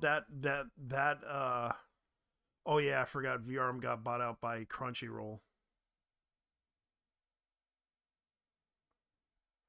If I Zotachi, the recall, battle, yeah, what was Darkness the and his ally, Zotachi, like the yeah Blind evil? Swordsman series.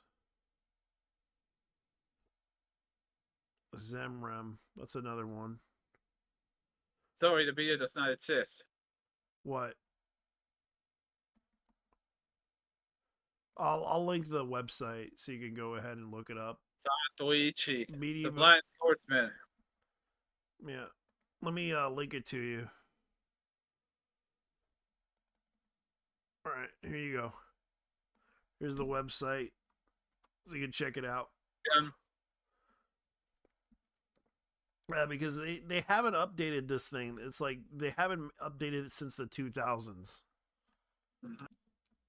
Their storefront is pretty much what it is. Like if you, because that's how. you know what? It's maybe it's a good thing they haven't updated. Yeah, because but they do update it occasionally whenever they get like new stuff. No, I meant the aesthetic. Yeah, because they haven't updated this. So like, yeah, it looks like something from the early 2000s. But they do have links to Facebook, Twitter, and Instagram. Like it's like you'd be surprised what they sell on there. Oh, so they do announce that movie. So they are planning to put out the Common Rider movies. Yeah, that's actually yeah the reason why.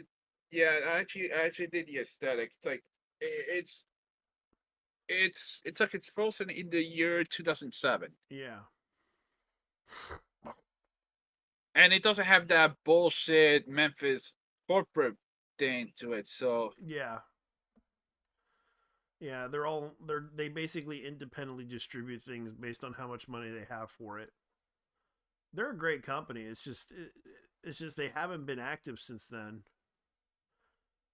Like oh, they have common. it's Oh like broke. God, common. I think it was Coming common right. hentai or common.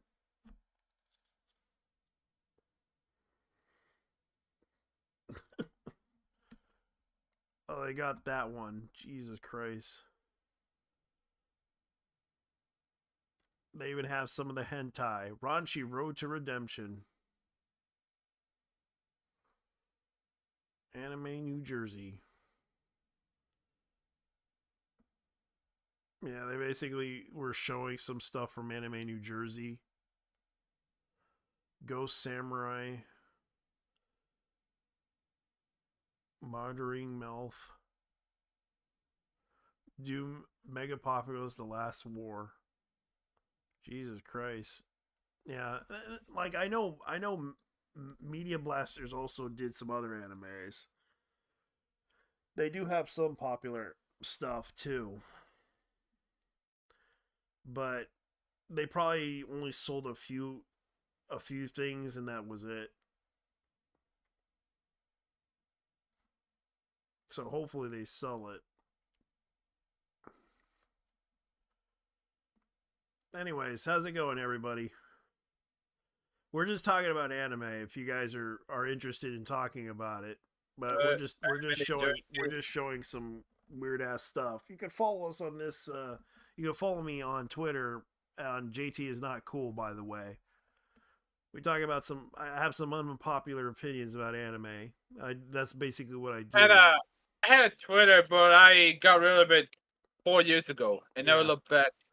Yeah, because right now everyone's leaving for that other website because of what. Blue Sky. Yeah, Blue Sky. Oh, guess what? What? Chicken butt? No, seriously, what? Popeye's chicken. Shit! I haven't bought that shit in weeks. Popeye's Damn. chicken is now accepting EBT cards. They've been doing this shit here in Puerto Rico for years. Oh, really? I think. Yeah. Oh, I know what they're doing. This shit is diabolical. They really want they really want their core audience. Yes. And I said The core BLM1. audience. BLM1. Shit. See? BLM1. Yeah. Now they got access to the chicken via food stamps. Congratulations, BLM, you won. Bro. BLM won. They got access to all the fried chicken they want. Fuck me, that's crazy. Yes. Popeyes won. Yeah. Oh my god, you got niggas out here buying fried chicken with food stamps. That's crazy. Yeah.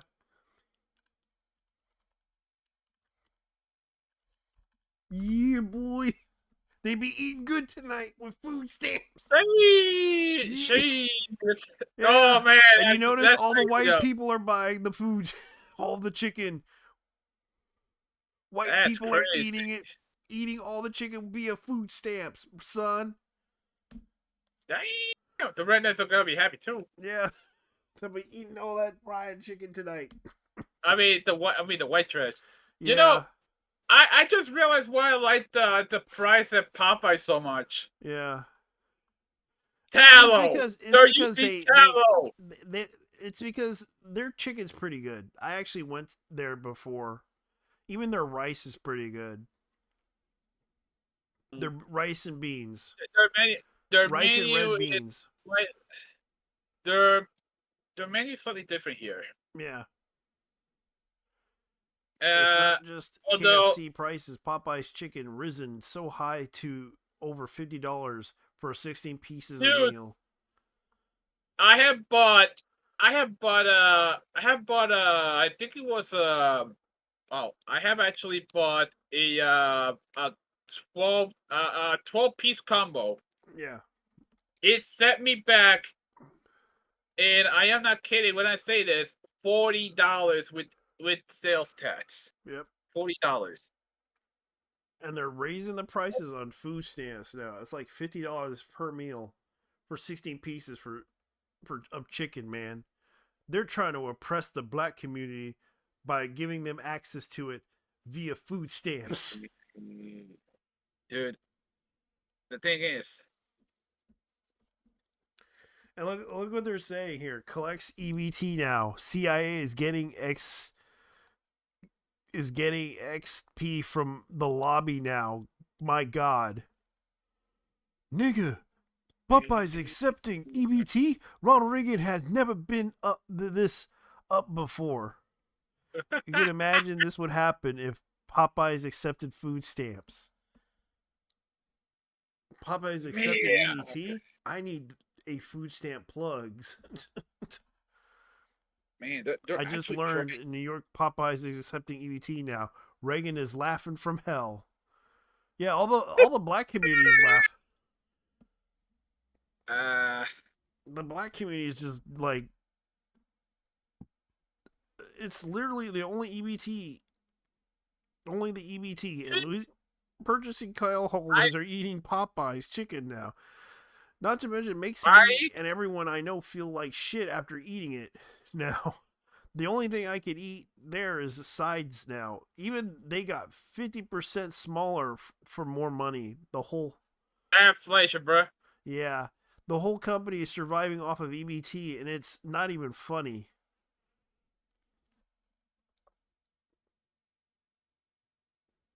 Like this is pretty funny. Popeye's Chicken now accepts EBT cards, ladies and gentlemen. Popeye's bans homeless from restaurant.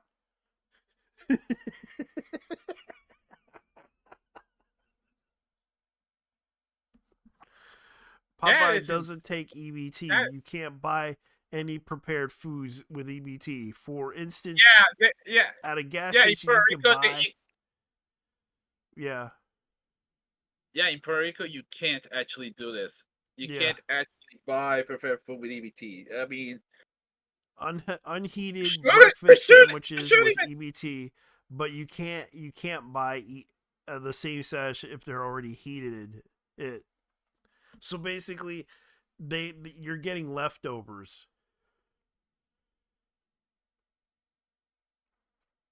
Popeyes accept food stamps out of here. LMAO. I found out Popeyes in New York accepts EBT. What the fuck? Western Virginia gives green light to the work requirements for food stamps. Hey there, yes, Popeyes accepting EBT cards, but it's a pretty limited. Generally only works for specific locations participating in the restaurant meals program, RMP, usually needed for eligible for the program, often those who are elderly and disabled or homeless. Currently, source point 15 participants locating specifically in California. And one of them saying CIA don't even gotta try with niggas no more. Popeyes accepts EBT. Yes. And I blame, and guess who I oh. blame? BLM. BLM did this. Y'all can't understand. That's bad shit. Y'all be fighting over the chicken. Y'all be That's fighting over chicken. bad Now shit, white man. people are eating all the chicken in front of y'all asses. Dude, that is absolutely bad shit. I know. I mean, I here's the thing. Funny enough, I have this card that my health provider gives me. Mm-hmm. Guess what I spend it on? What? Fast food. Yeah, yeah. It ends up you can actually pay fast food with this particular with these cards that your health provider gives you Oh, as a really? reward. Yeah, I didn't know that. You can go to the hospital and go to the cafeteria and buy some food. sir. You can use it for you can actually use it for everything gas, anything you need Ah, gas, that's a meds, that's like a food, yeah. Tatsu Genshin Atri. Oh wow, what is this? Yeah, I don't blame you. Like that's pretty much what I found out. Now the black community's mad because the white people are eating chicken. Everybody, dude, let's be honest here. Everybody loves chicken. Everybody loves Everyone chicken. loves chicken. Yeah, and they're saying Eee. that the CIA is involved, and it's like, oh my god, the white people are eating more chicken. We gotta stop these white people from eating the chicken. How to drain gas through a tube. Yeah, that's another thing.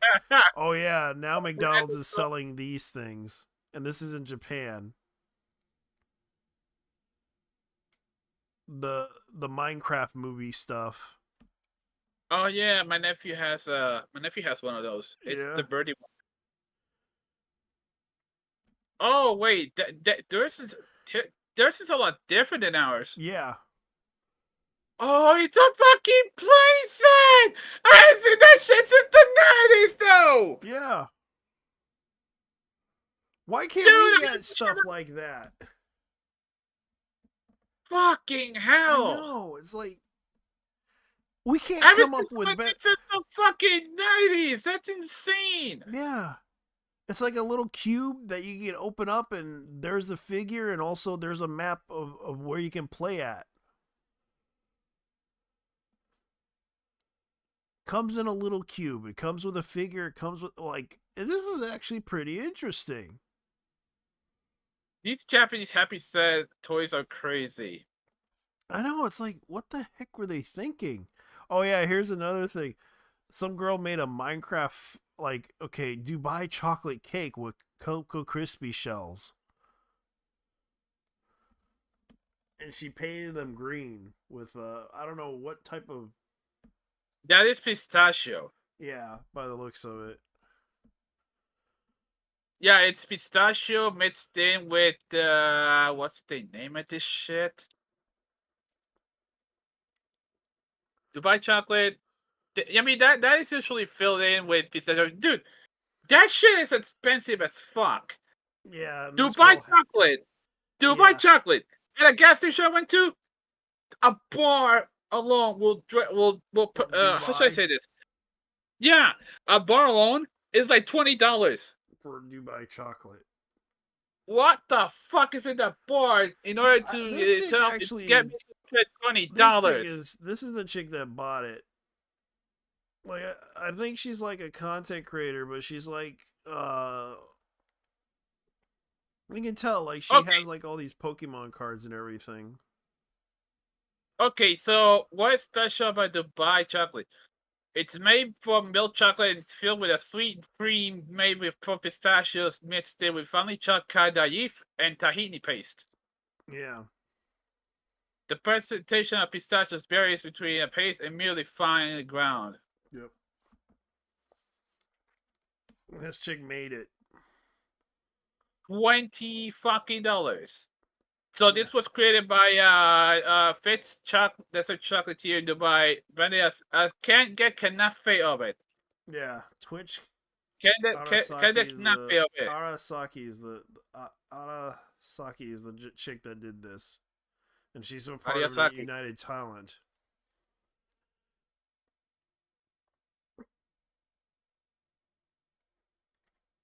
Yeah, this is the girl. Hey.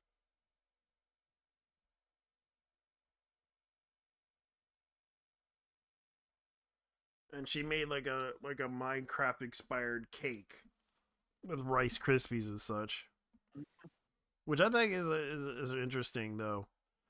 Like, you'd be surprised what you find on social media sometimes. And this is the thing, like, oh man, let me see if I could find it. Mm. Oh yeah, speaking of which, GameStop Canada to be rebranded as EB Games after acquisition by Quebec toy maker.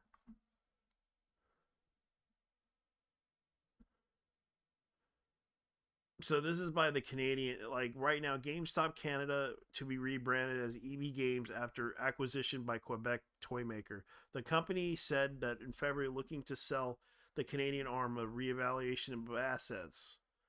So GameStop Canada says it's been acquired by French Canadian entrepreneur Stéphane Tremont. That's Tetrament from video game retailer Struggles parent company. Officials name Electronic Boutique Canada Inc. GameStop Canada says it will Oh, relaunch in let's see. 100. Stéphane Tetrol. Stefan Tetrol. Detroit. Yeah. Okay. Sorry if I can't pronounce the French Nah. pronunciation of it. So this is in Quebec. Quebec. Okay, so Quebec. so it says here he's the founder of Bois Briand, Yeah. Quebec. Okay, Bois Briand, Quebec pastry Imports Dragon, and co-founder of. Okay, so he's a co-founder of Marfondly Toys. Yeah. Electronic Boutique, as they called it. Oh They man, officially named EB game. and I E- used to remember. I used to remember back in the '90s oh they wait, existed. they're reliving EB in Canada. Yeah, and also Toys R Us is up in Canada. Well, rare Canadian W, I guess. Electronics Boutique Canada Inc. GameStop Canada says it will relaunch the 150 stores as eBay Games Canada. The name of the associated with the retail gaming has begun decades. Trevont is the founder of Best. Yeah, you said it. Quebec-based toy manufacturer, imports of Dragon, and co-owner of American action figure Mc. Oh yeah, McFarlane Toys. Last month became the partner of a Canadian chain, Mastermind Toys. U.S. based GameStop Corporation said in February it's looking to sell its Canadian and French operations as it evaluates the international assets and doubles down on cost cutting because they're getting rid of they're getting rid of the Canadian branch. GameStop was one of the companies that central of its meme stock, Crazy Wall Street, which struggled brands share. Yeah, I remember that whole meme stock incident. Its sales last year declined at 20%, 27% to 320 billion through the net income of $131.03 million versus wow 6.7 million in 2023. So basically they're losing a lot of money. That's what they get for selling all those Funko Pops, though. Yeah, because they were selling Pokemon cards down there and they weren't making much money off of it. They were trying to branch out into retro games. They were branching out into all this stuff, and it's like, Didn't they already do retro gaming by reselling old games? yeah. Which turns out they were also reselling like consoles too, which were crap. And then there's the fact that they had an entire lane full of nothing but Funko Pops. Yep, nothing but Funko Pops.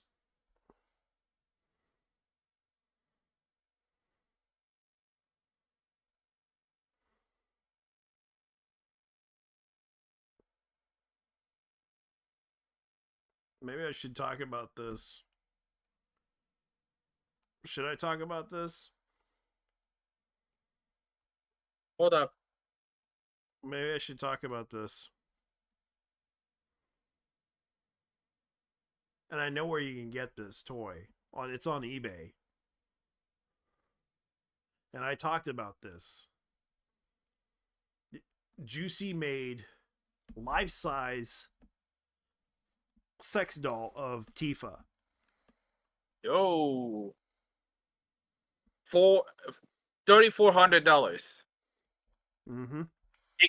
It can be yours for $3,400. Yeah. Yeah. So the company that made this, they actually are. This is the company that is selling this. And it costs originally it costs a thousand something dollars. That's the cost of it. But people are are reselling it for more. That's what they're trying to do. The shipping and payment is a little bit expensive though. And they tell you like the American Express delivery. Let's see, Juicy made express delivery from Oceania to America. It's pretty bad, and it's from Hong Kong where too. exactly? Oh, okay. And they also have other figures as well. So this came all the way from Hong Kong. Yeah, and they made a life-size doll. But here's the thing: it contains 18 types of voice control conversations, touch-sensitive areas that you could produce sound, liquid silicone breasts, soft buttocks, simulated body makeup, platinum Ooh. silicone. It's basically a sex doll. It is. It is a set doll. Yeah, so you can actually get Tubi as well, which I'm looking at right now. They got the Tubi version, they got the Chung Li version, Oh, and they got um wait, they got a Chun-Li Ada. version? Damn. Yeah, they even got the Ada Wong version. Come on, gamers, you know you want this. Damn. You know you want Uh, this, gamers. You know you want this. You know you want the Tubi. To be continued. Dun, dun, dun, dun, dun. uh, Yeah, you want to see what's under there. the 2v1, well, let's be honest here. Her ass better be as big as the one in the game. Let me see. Otherwise, 2v2 head, Max 2v2 Milk Studio. head 1, head 2. Please read before pre-ordering. This is like a pre-order version. This is sold out though. Near Yep. Automata. 2B.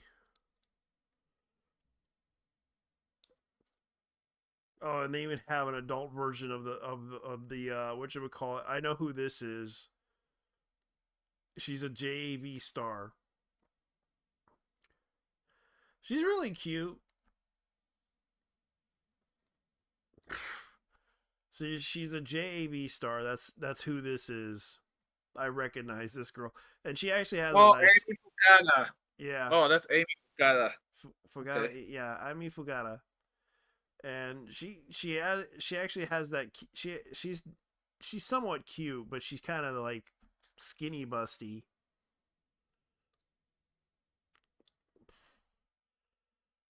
Let me see. Yeah, everybody wants the Chung Li with the thick thighs, save lives. God knows everybody wants that. And the deposit for to get to reserve the balanced version of it. So yeah, it's sold out. All right. And this is a life-size sex doll that they created for people who are into, God knows you could tell like the thick thighs and everything is there. Sure. Remember, kids, thick thighs save lives. Yes, sir. Yeah, you can tell like that's actually a pretty good. This is a pretty good statue. I would like it. It's just the problem is it's like yeah. It's worth as much as as a higher gaming PC. Yeah. It's a life size figure that's like taller than a it's bigger than a sex doll. I would buy it, but I'm just like it's pretty Nah. expensive. Also, just the embarrassment involved. Yeah.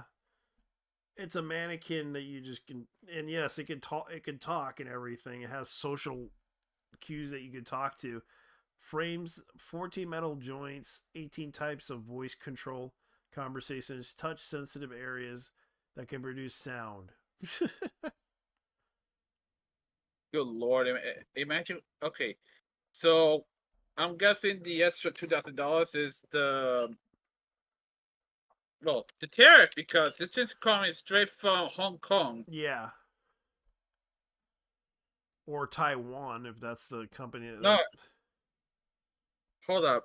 Where is this company from? Let's look it up. Because Uh, they're from Hong Kong because it looks like they get AirPay HK. yeah, if it's HK, that's Hong Kong. Yeah. Taiwan is So they TW. do accept certain types of pay. PayX, What's the Cash name? Me Payment Store, bank transfers, credit card, Visa, MasterCard, Apple, Google, and Alipay HK, Shopline Payments. Yes. Yep. And their delivery is express delivery. Google Pay, Apple Pay, Visa.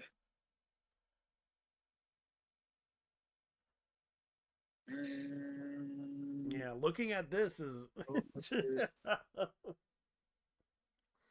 But by the company called Juicy Made is who created this thing. Like it's so funny. Okay, 14. Yep, 14,800 Hong Kong dollars. Yeah. And they're selling it for 4,000 on eBay. Cuz you want to know why? Boy, They know that Final Fantasy fans would buy this. Anyone oh who's my a whale God. would buy this, and they would pay $4,000 for this. Well, someone who's fucking loaded. Yeah, someone that's fucking loaded that's into Final Fantasy 7 series would buy this just because it's the final batch that they're going to be making for it. It has a soft buttocks, ladies and gentlemen. My fucking God, that is crazy. Yeah. So we're expecting a lot from this whole situation. And oh yeah, they have Charles and Abel figures. I mean, I mean, okay, so you can actually get them from Taobao as well. Yeah.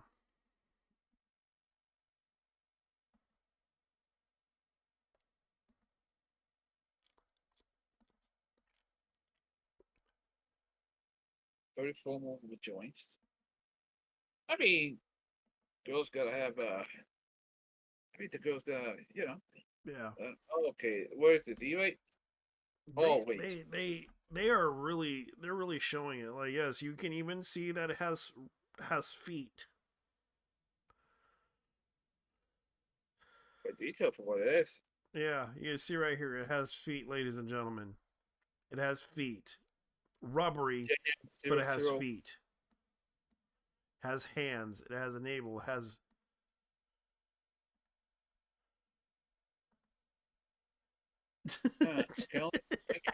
Weird. I can only see 24 items or 78 items. All that Yeah. the only thing I can. That's weird. The only thing I can see. Oh, that's on Instagram. Yeah. The That's only on thing I can Instagram. see. Oh wait, And this is a life-size on the, sex doll. I'm on the website, and the only thing I can see is the Juicy May Tifa action figure. That's it. Yeah. So, I might just end this. Good lord, that's quite a high note. Yeah.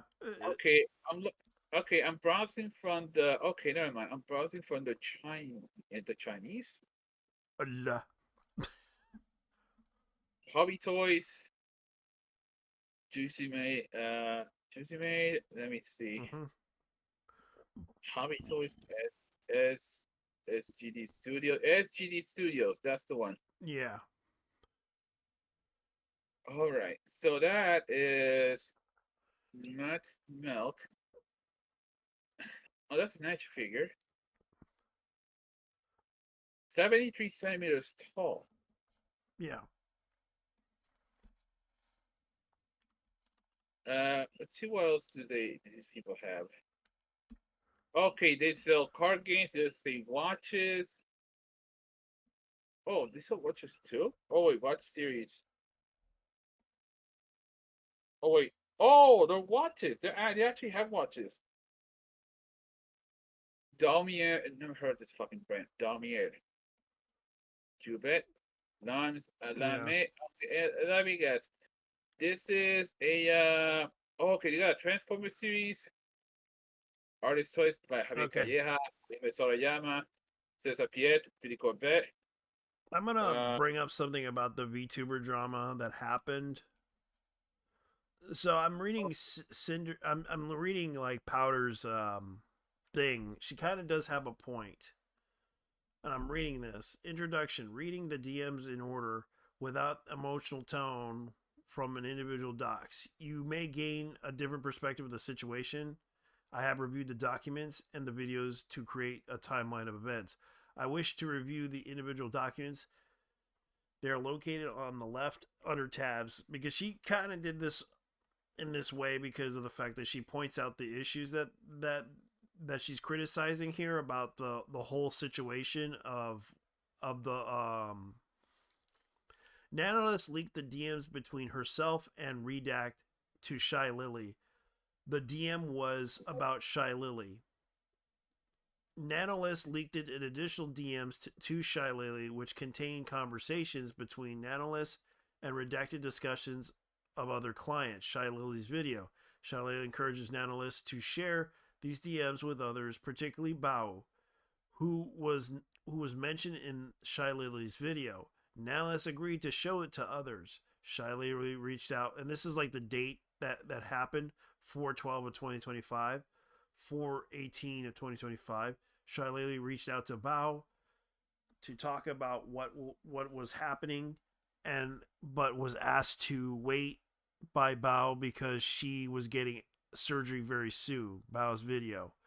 Shortly after Bao received surgery, Shy Lily reached out again, not wanting Bao to put it off any longer. Shy Lily and Bao and Nanolith form a group to chat to expose everything. Shy Lily's video.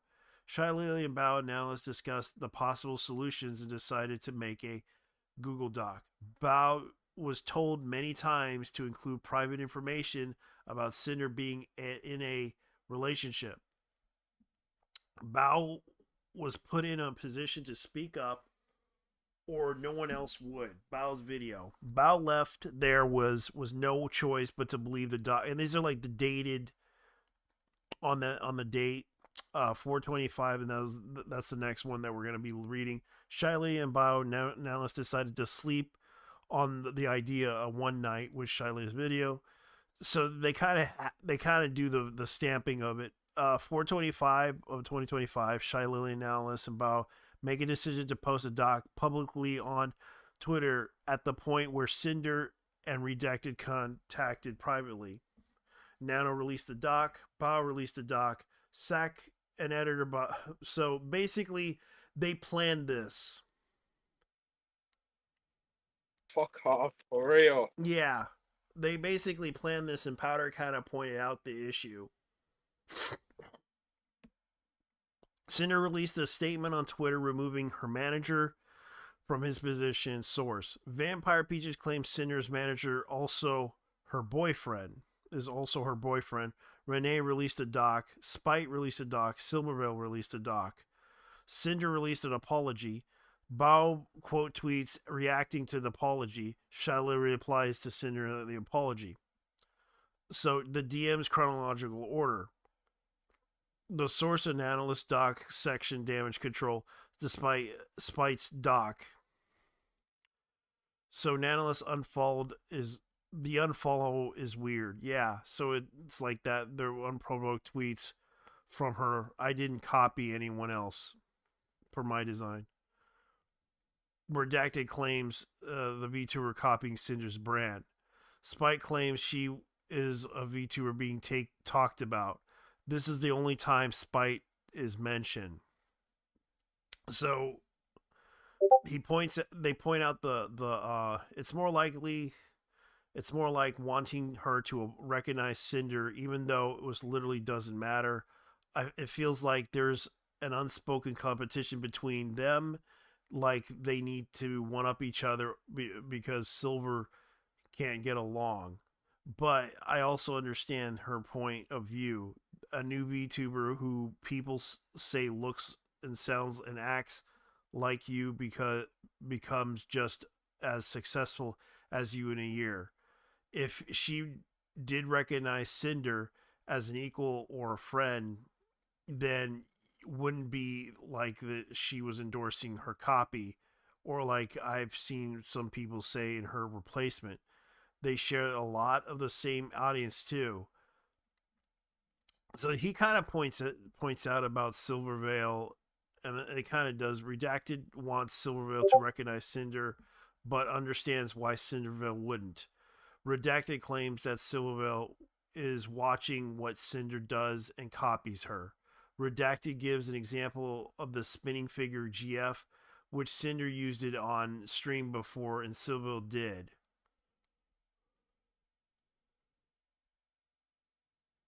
So the doc, that Bao's doc section, we're 99% sure she Bao was asking for business details from SAC. This is proof that Bao had been working with the video editor since 2023. Source of the doc section of this was like, okay, so SAC basically was working with Bao. Bao reaching out to Cinder's YouTube video editor channel manager for business details. Silvervale's doc section, Cinder and I. We stopped by to say hi with Wolf Girls. Yeah, she met Silvervale. Okay, Cinder and the girl that night. I mean, consider what happened to Silverville. I could say I could definitely tell why she doesn't want anything to do with this bitch. Yeah, Cinder, and on the right, the post picture of the Twitter of her at TwitchCon at 2023. Silverville meets and greet. Silverville claims that she only talked directly, not DMs. So, and that's kind of the thing. She only talked to them via the screen, and that's Cinder right there. So so there's like inaccuracies to the story, and Powder's pointing out the inaccuracies to the story that it's basically the Mean Girl situation. 10, 22, 23, 8 to 37. Silverville's doc section, Cinder and I. Cinder loved meeting you, wanted to collaborate. I told her, and I let you know I could throw you guys in the group chat if you were interested. Hello, I appreciate the sentiment, but I prefer not to collab. No worries. I hope you have a good weekend. Aw, thanks. I'm trying to just be busy and lots of IRL stuff coming up. Sorry for not being interested in collabs. It's just like to do my own things, but I'm always open to messages. LOL. I hope you have a fun con. Everything went okay. Silva managers at Mythic Talent Management Company reaches out to Silverville on Cinder's behalf to ask for a collaboration. Silverville politely declines. Silverville's doc, and so, like, this is kind of the thing. Like, they're pointing out the actual context of what was going on here, but like Powder's actually pointing out this stuff. And by the looks of it, it's like Cinder, hey Silver, I just got your gamer sub stuff in the mail. Looks amazing. It's so cute. We both have Nano's art on our merch since both are models, mama. Cinder reached out to Silver out of receiving her gamer subs merch in the mail. Source Silver's doc section, Cinder. Silver and I have canceled the model com. Sorry.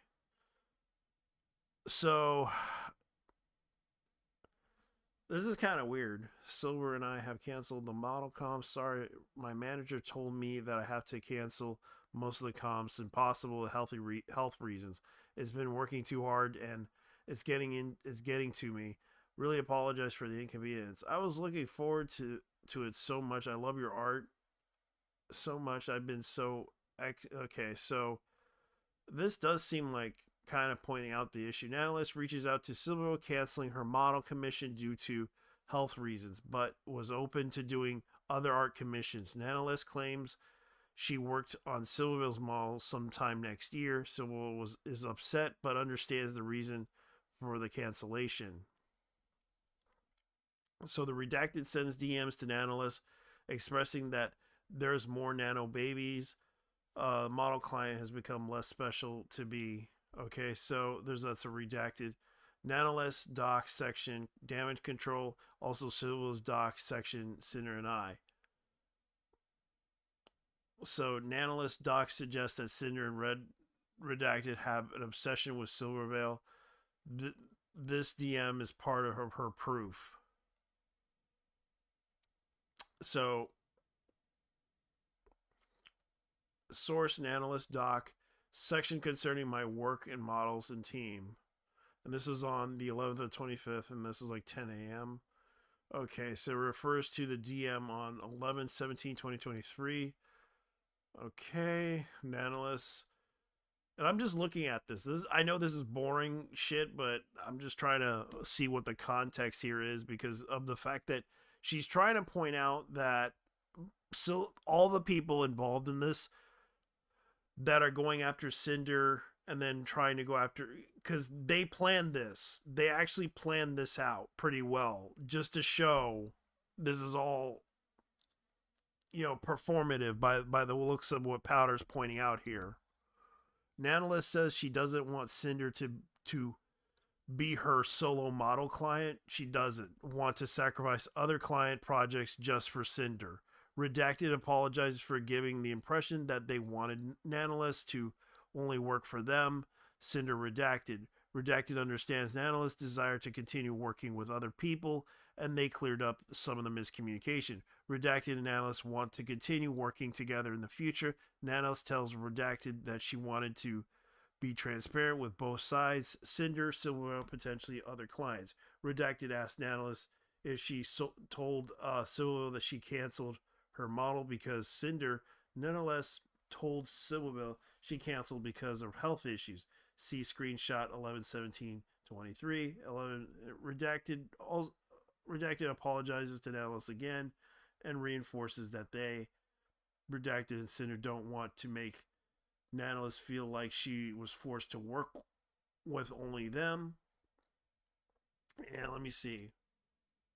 So they had this conversation on the 11th and 26th of 2023 concerning my work and models as a team. So Nanolis reaches out to Cinder directly to address the conversation between Nanolis and Redacted. Nanolis asks Cinder thoughts on the DMs on 11/17. Cinder stands by what Redacted has said and very much understands Nanolis is working with other clients if she chooses. Nanolis reassures Cinder even though she will be working with other clients in addition to Cinder, Nanolis will have a priority spot for Cinder when it's available. So Red asked me to cancel on the one of the closest friends. Bao asking me blah blah blah. Okay, so Nanolis claims that Reddick asked her to cancel on Bao, not supporting by the DM. Redacted seems to be, yeah, Redacted seems to be checking if she did cancel with anyone, not asking to cancel Bao specifically. Where is the conversation about canceling Bao Commission? How come we don't see? Yeah, because by the looks of the don't sell yourself short. I think she'd be fine taking the design, finding someone else. I wouldn't offer it for free. Maybe half price if she starts shift. LOL. Yeah, you're right. Talk about her. I'll talk to her about it. Close the model inquiry today. Opening up was a mistake. Redacted was telling Nonetheless not to sell herself short, giving the design away for free. He says maybe sell it half price if Bao is upset. Nonetheless agrees the mentions that are opening model inquiries was a mistake. So what was going on was that she's adding context to what was going on. So they basically were lying. Like Sack was basically doing something. Sorry, brother, but do you all know the exact release date? Since I'll try to working something out to fit it in. Y'all want by 22nd ish. Okay, all right. Let's y'all know in 2 to 3 days. The month's done me busy. So Sack's doc. And she's correcting the whole lie about what was going on. And it seems like the context of it was, and I can see why Cinder kind of becoming a beer and gifts girly Google Drive. So they basically Bao's doc section 99% she Sack was going to work exactly with Bao moving forward. Nanolis doc. Okay, so and this is kind of the thing. Like this is like the Cinder timeline. Nanolis entering the idea to ask more details. Redacted wants Nanolis to not take on any new model clients and not and new models outfits for Silvervale. Doesn't apply for Nanolis and other clients. Nanolis can still do artwork commissions for anyone. Redacted concern for the new Nanolis client devalued her existing clients and doesn't want Nanolis to work with specific people. Redacted claims there has been a drama between Cinder and other creators and doesn't want those creators to have access to Nanolis. Wow. That's crazy. Redacted elaborated on the move, more drama between Cinder and Bao. Redacted shares his opinion on Bao and MB and MB editor Sack and why he went exclusive with Bao. Nanolis didn't include this part. Oh shit, yeah. Okay, this is super weird. And I think this is kind of what's going on. After I finish up two more comms for peeps, so anonymously in an hour, as if never be credited publicly, so no one who does this work for Bao. Oh, literally, it's an LMO, and they were acting on this one. Redacted brings up the tweet made by Sack Bao MB editor about getting exclusives with Bao. Man, this is crazy.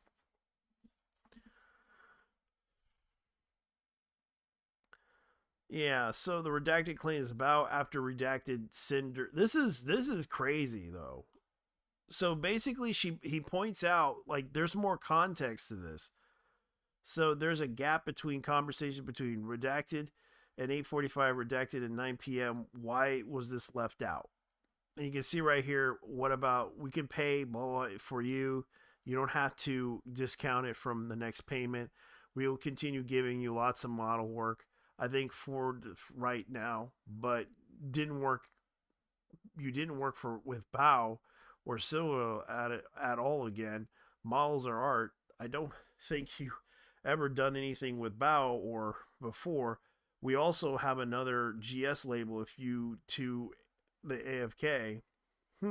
There's any way to add a little bit more since Silva still asks for art every now and then. We could do it like when Silva asks for art, you'll tell her no and then tell us to buy another art piece, like so you can still get a job from it. Okay, that's probably what pissed off Nanolis. Nanolis worked for Bao and Blank and Silvervale at all. Redacted offers a different terms of exclusive deals he doesn't want. Nanolis asks for compensation since Silvervale commissions her every now and then. Redacted counters offers. So yeah, this is basically all of it was out of context from the docs that people. So Powder basically is showing this. If you want to check it out, it's up to you. I'll link it for you guys so you can check it out. Here's the doc. I'm gonna link it to the chat room because by the looks of it, like if you want to check it out yourself, it's up to you. Here's the link to the doc. You can check it out yourselves and watch. By the looks of it, it seems like this doc is pointing out the context of the situation, but it's more likely the drama points out by Powder's side of the story that this is kind of a Mean Girls situation where a bunch of content creators are dumping on Cinder because Cinder is, and this is the opinion by Powder. No one involved is my friend. I have no stake in this. I just wanted to put this all together better to understand what actually happened. I compiled the DMs in chronological order because claims made in the doc don't fully align with the evidence provided. A lot of the times, the commentary of hyperbolical and mischaracterized what was shown in the DMs. I felt like looking at the DMs separate from an emotional commentary is the most fair of all parties. Like, she was being very neutral on this whole situation, and I think there is some that this should be talked about on Red and Nano's DMs. The DMs do not support the claim that Nano was being manipulated. What what they show that Red and Nano had a relationship where they were open to discussing both personal and business matters. They appear to be very casual. Nano claiming manipulation is gross and mischaracterization of what was said in the DMs. Ultimately, Nano has a final say on how she handles her own business. She has shown us that she can confront Red and Cinder about how their words affect her. She also has shown us that she can make tough business decisions based on her own volition, such as canceling a client project, stepping back on exclusive deals. There are gaps and the lack of context in a DM conversation that makes me question the specific claims against Red and Cinder. Keep that in mind. Like, it sounds like the whole model cancellation thing, exclusive deals, Nano leaking DMs, which is kind of, I would say, shady on her part, but at the same time, she wanted to bring out the whole issue that she had with Red and Cinder. But by the looks of it, to be charitable to Nano, it's understood that she might casually mention Red's apparent issue with Shy Lily, but sharing conversations in a way she did cross the line. Shy Lily, the orchestrator. When the documents first released it wasn't immediately clear how involved Shy Lily was. It was until Bao went on live on Twitch that it came to light that Shy Lily was the first person Nano leaked the DMs to. Shy Lily was live on Twitch. She claims the dominoes fell when one of the thing leaked it. She claims that what Red says was fucked up and slanderous. But I encourage you to look in the conversation of 412 and judge for yourself. In fact, Shy Lily herself confirms what Red says was true. Shy Lily was dodging collabs, source, ghosting messages, source, and not acknowledging Cinder when she raids source. It's not slander or liable if it's true. Shy Lily has also expressed it that she has been distant because of the gut feeling about Cinder. Red also said that Shy Lily has done weird, pretty petty stuff, which believed in an offhand comment that Shy Lily does display petty behavior, such as an issue with Cinder wanting to be the Charizard of V Card source, insinuating burning Cinder's merchandise is okay. Source, overall attitude that Shy Lily was gloating over Cinder's situation in her streams pretty damning. Compared to Bao's attitude in her stream, Shy Lily almost pleased it to have played a significant role in damaging her former friend's career. So yeah, this is pretty much a Mean Girls situation. In addition, Shy Lily encourages Nano to share her private DMs with anyone mentioned in them, and also felt Cinder's situation was so urgent she had involved Bao in just after her surgery. Shy Lily responds to tweets to Cinder's apology doc that she wouldn't have believed it either way. Heavy claims that didn't support through DMs. I wonder what she saw and the rest of us didn't.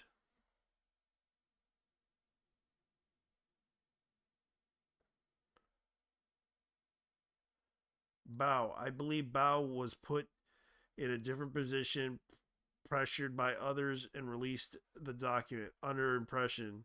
If she didn't, no one else would. She was repeatedly urging to mention Cinder's relationship with Redacted, but her decision to leave it out was commendable. That said, her document was highly emotional and includes claims that weren't fully supported by providing screenshots or the mischaracterization statements. Labeling the vitriol in addition to Bao's appears to conflate parts of Red's conversation, mixing statements made during the exclusivity deal negotiations on January 2025 with those from around August 2024 when her model commission was initially canceled. Still entirely understandable that Bao would be upset with Red's comments, such as calling the music video a flop, especially naming her exclusive terms, misrepresenting why SAC chose to go exclusive. Cinder. Her apology was very disappointing. It was bad. She probably should have not have apologized at all. She needs to work on her apologies to friends. Maybe Cinder's friends' willingness to go public with this information is a poor reflection of her character. I'm not up to date with every single wrongdoing that Cinder has done. I don't think Cinder's career is completely over. She's just lost connections, friends, and some fans. But if she's passionate about the content creation, she should just keep going. She should just, yeah, I agree. I agree with that. Just keep going. No one, knowing that there's still loyal fans that will still get behind you no matter what. Even if you're the worst person in the world, like for example,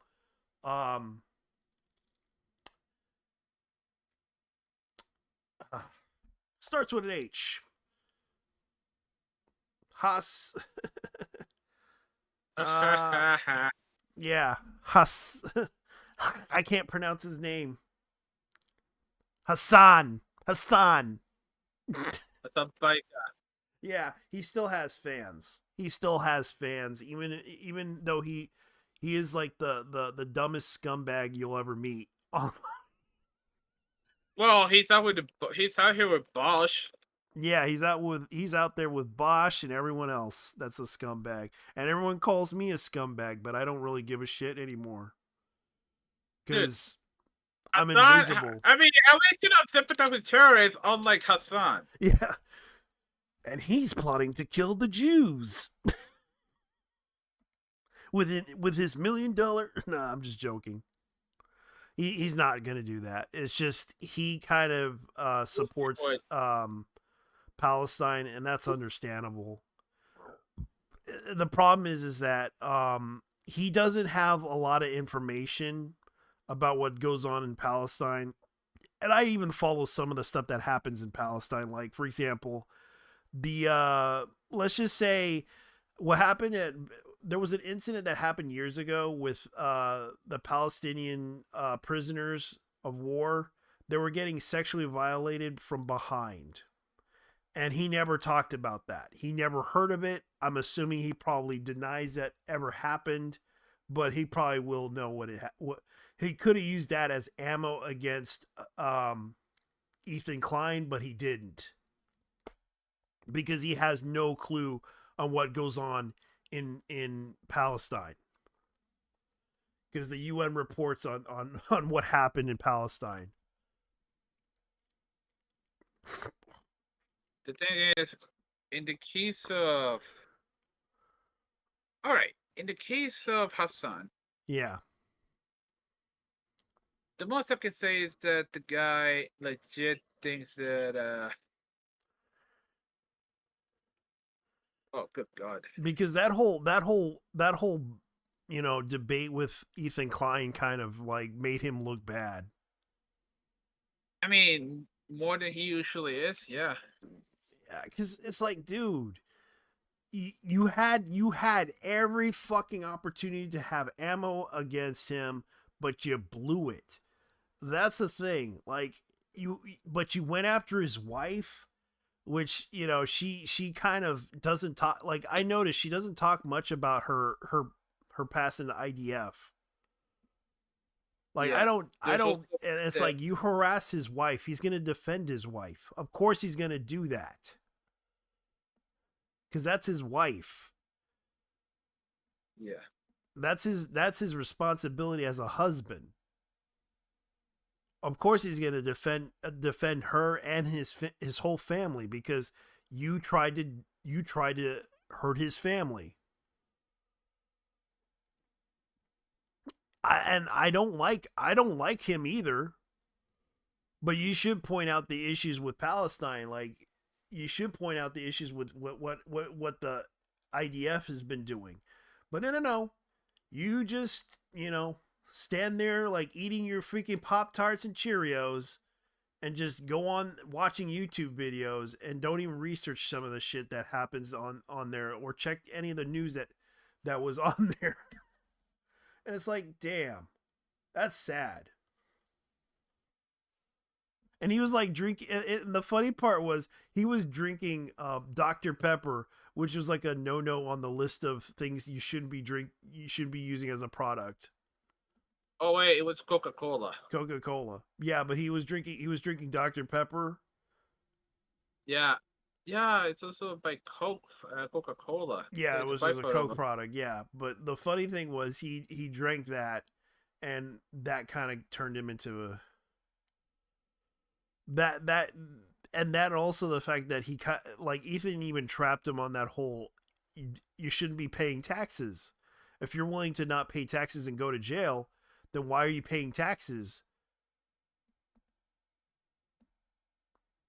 And he got him on that one.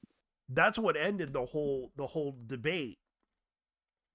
The final thoughts. The situation never had to go public.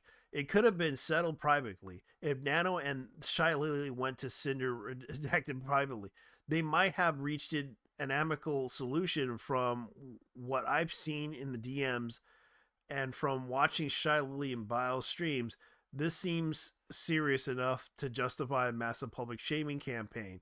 Nanolis is just one artist out of many. It's just shocking that this was the reason to end a friendship, potentially ruin someone's career. It reads as a hit on Cinder's career by Nano, Shy Lily, Bao, and others involved. Sure, Redacted said some things that weren't the nicest, but these were things said in private with confidence. I think we can all relate to airing our frustrations with a friend. Doc released below the parties involved. So, I think I kind of agree with Powder on this one because even the situation could have handled very well, but they had to. But considering that they wanted to hurt Cinder's career on this, will it affect her career? That's a question. I understand that. Like I'm gonna say this right now. Like I said before, she's gonna have to regain the trust of the community again by working her ass Yeah, off it's not, twice yeah, as hard.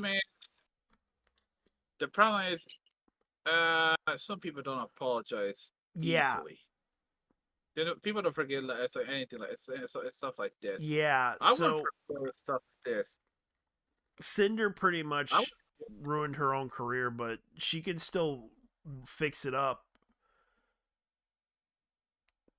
And the thing is, I don't think she kind of understands that. Yeah, you're a dog that's on fire, but I'm pretty sure you can grow a little bit more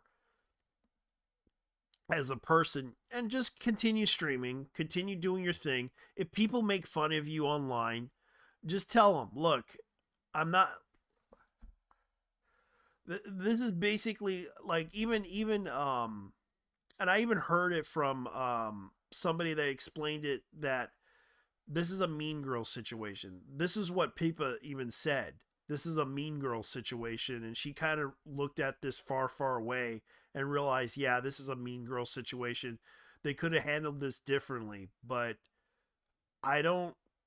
I right now I think Cinder should continue her career, even if her reputation is pretty bad. I think she can regain it by working with other like sponsors and such. She doesn't have to work on because there was also the situation with her and gamer subs Like, she's a partner with Gainer Subs as well. She has stock in the company, from what I heard about the rumors with Shy Lily. But because even Shy Lily mentioned this, and I think that's kind of what's going on. She's trying to ruin, so she can control the Gamer Subs thing.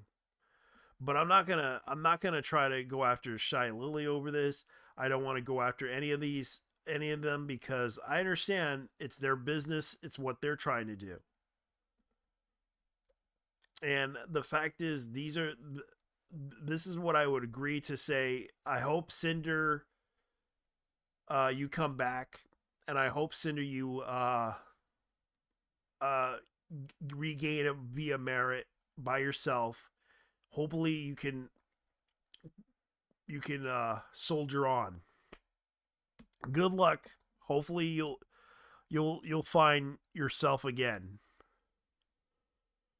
That's what no one's take, considering everything that happened. Yeah, even though her career's over, as people say, but she can continue streaming and do her own thing.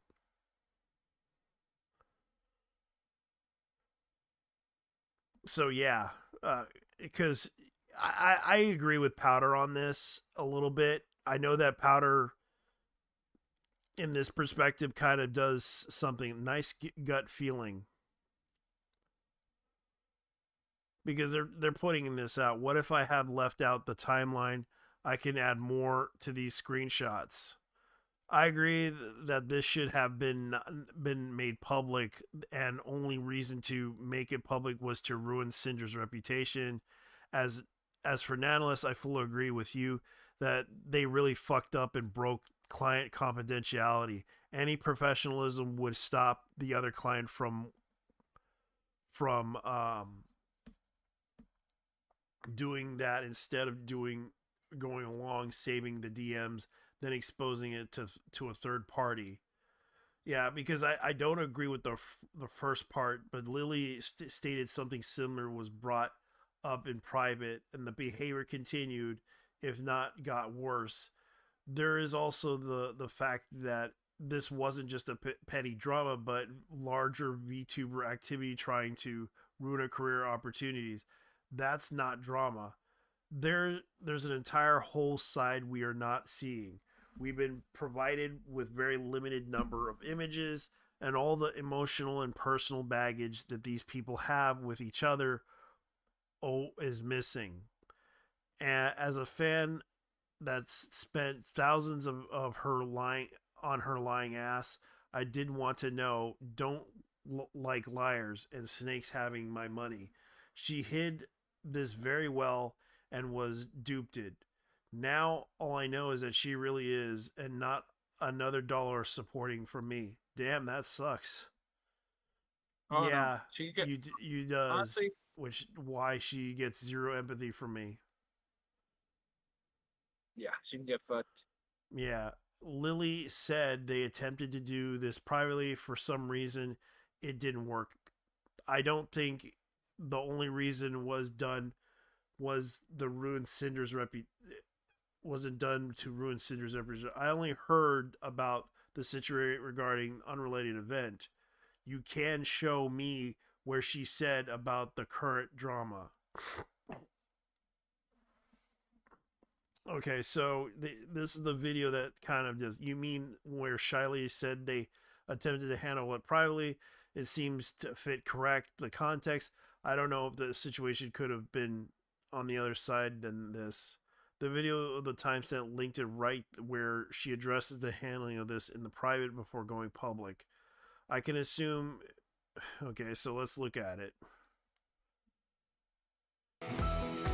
Grammarly is basically like an AI writing partner that can help you solve all of this. For example, here's a bunch of stuff that people saying, why didn't you handle this private? We did once. And she's only deflecting and pretending to be apologetic when put on the spot. No proper apology from her before the crash out. None. She's only sorry when she gets caught, because she knows fucking with that friend that she fucked with will mean the end of her career. Because if you're not good standing with that person, you're not good standing with like probably 80% of the indies that matter to her. She wasn't sorry because she fucked over her friend's opportunity on a day that she said she'll be there. She was sorry she was caught in true narcissistic, selfish, egoistic fashion. Like, you ever do a collab again? What, with her? Fuck no, of course not. With others, of course. With my friends, of course. Obviously. Or let me just platform that very same person that tried to deplatform me and all of my friends that helped her get there to begin with. Let me just continue to platform that one person that tried to backstab us when begging to be in our positions. Throwing me and gamer subs under the bus to save her ass? Fuck no. Oh, the pressure I feel. What pressure? The pressure you begged for? The pressure you told them you wanted to have? The responsibility you asked for? Where you wanted to be alongside me? Fuck no. You want a good apology for when you fuck up? You ever need an apology for when you actually fuck up? For when you are the bad bitch? Just say, I'm fucking sorry I acted this way. My greed has caused a lot of damage. Greed that got to me from growing too fast and being too filthy rich by riding on my friends' backs. Instead of seeing how grateful I was supposed to be for it, I saw them as nothing but an asset. I've been truly blinded by how absolutely malicious, vile, and toxic I've treated them behind the scenes.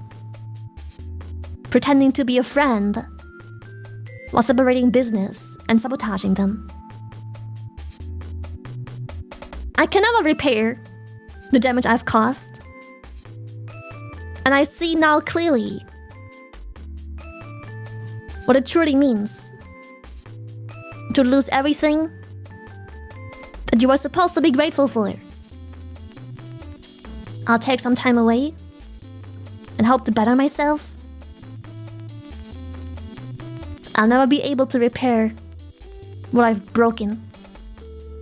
But I can try and come forward and be a better person in hopes to have learned from this absolutely awful thing that I've done to my most closest and most supportest, loving friends that are the sole reason I have this platform to begin with. Boom. Just owe up to it. Take some accountability. Just be like, yeah, I've been a dick.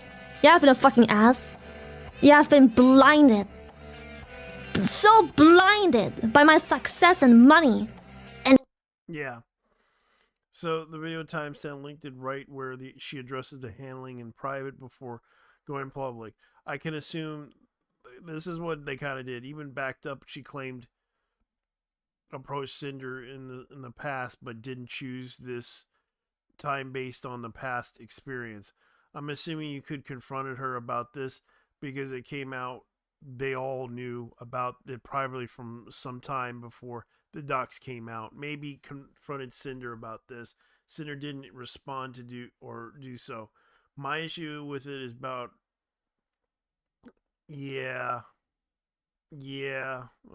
does sound about right. The massive assumption unsupported by evidence, and the fact there's evidence on the contrary.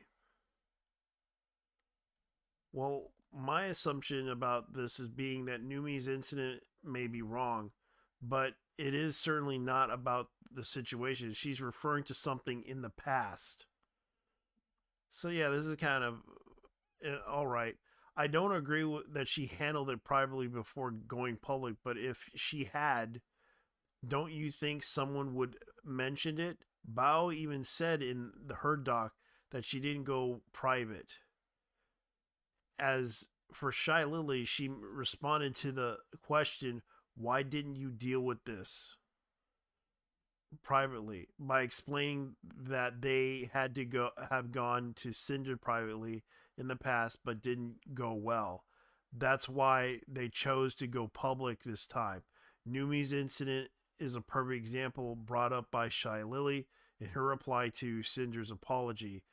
Numi's video highlighted that she had gone to Cinder privately, but the initial apology was lackluster. Numi's concert is a point of consultation in all their friendships. Shillelagh did, and Cinder, she was benefited from admitting not happened and learned on public character assassinations. Still haven't seen the evidence that they did, other than Lily. Trust me, bro. I'm gonna show some screenshots. How do you screenshot a phone call? First, you assume something. This is crazy. This is crazy. Yeah, I agree. It sucks, but handling them privately, yep. The same time, it's kind of a betrayal on Pyro Pups, who mostly likely fans and other said VTubers. And this is the thing, like a lot of the stuff that's going on, Powder could be correct on this, but the situation kind of like she could continue with her career. Cinder could continue with her career as it is, even though she may lost a lot of like respect by the VTuber community.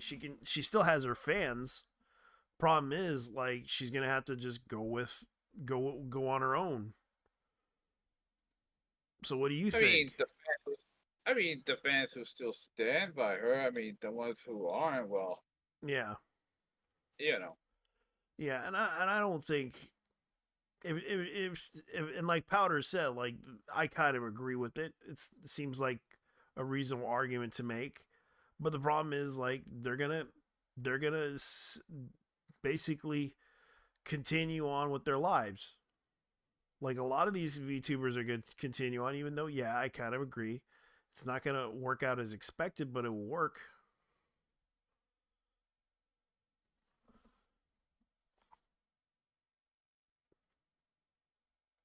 But anyways, I guess that's pretty much it. Yeah. I got to bed anyway. Yeah, I'm sorry, man. You go ahead and get out of here. Yeah, I'm out of here. All right. Yeah, because All right, everybody. I'm out of here. We're out. We're out of here. So you guys have a good night. Thank you for watching. We might do another anime night via Kick. Check it out under JT Vega X. It is a interesting night. I might just show some anime that you never seen before, or you possibly seen before. Probably some 90s anime. I don't know. Anyways, be sure to follow us on Twitter. Be sure to follow me. JT's not cool. Anyways, you take care. Bye bye.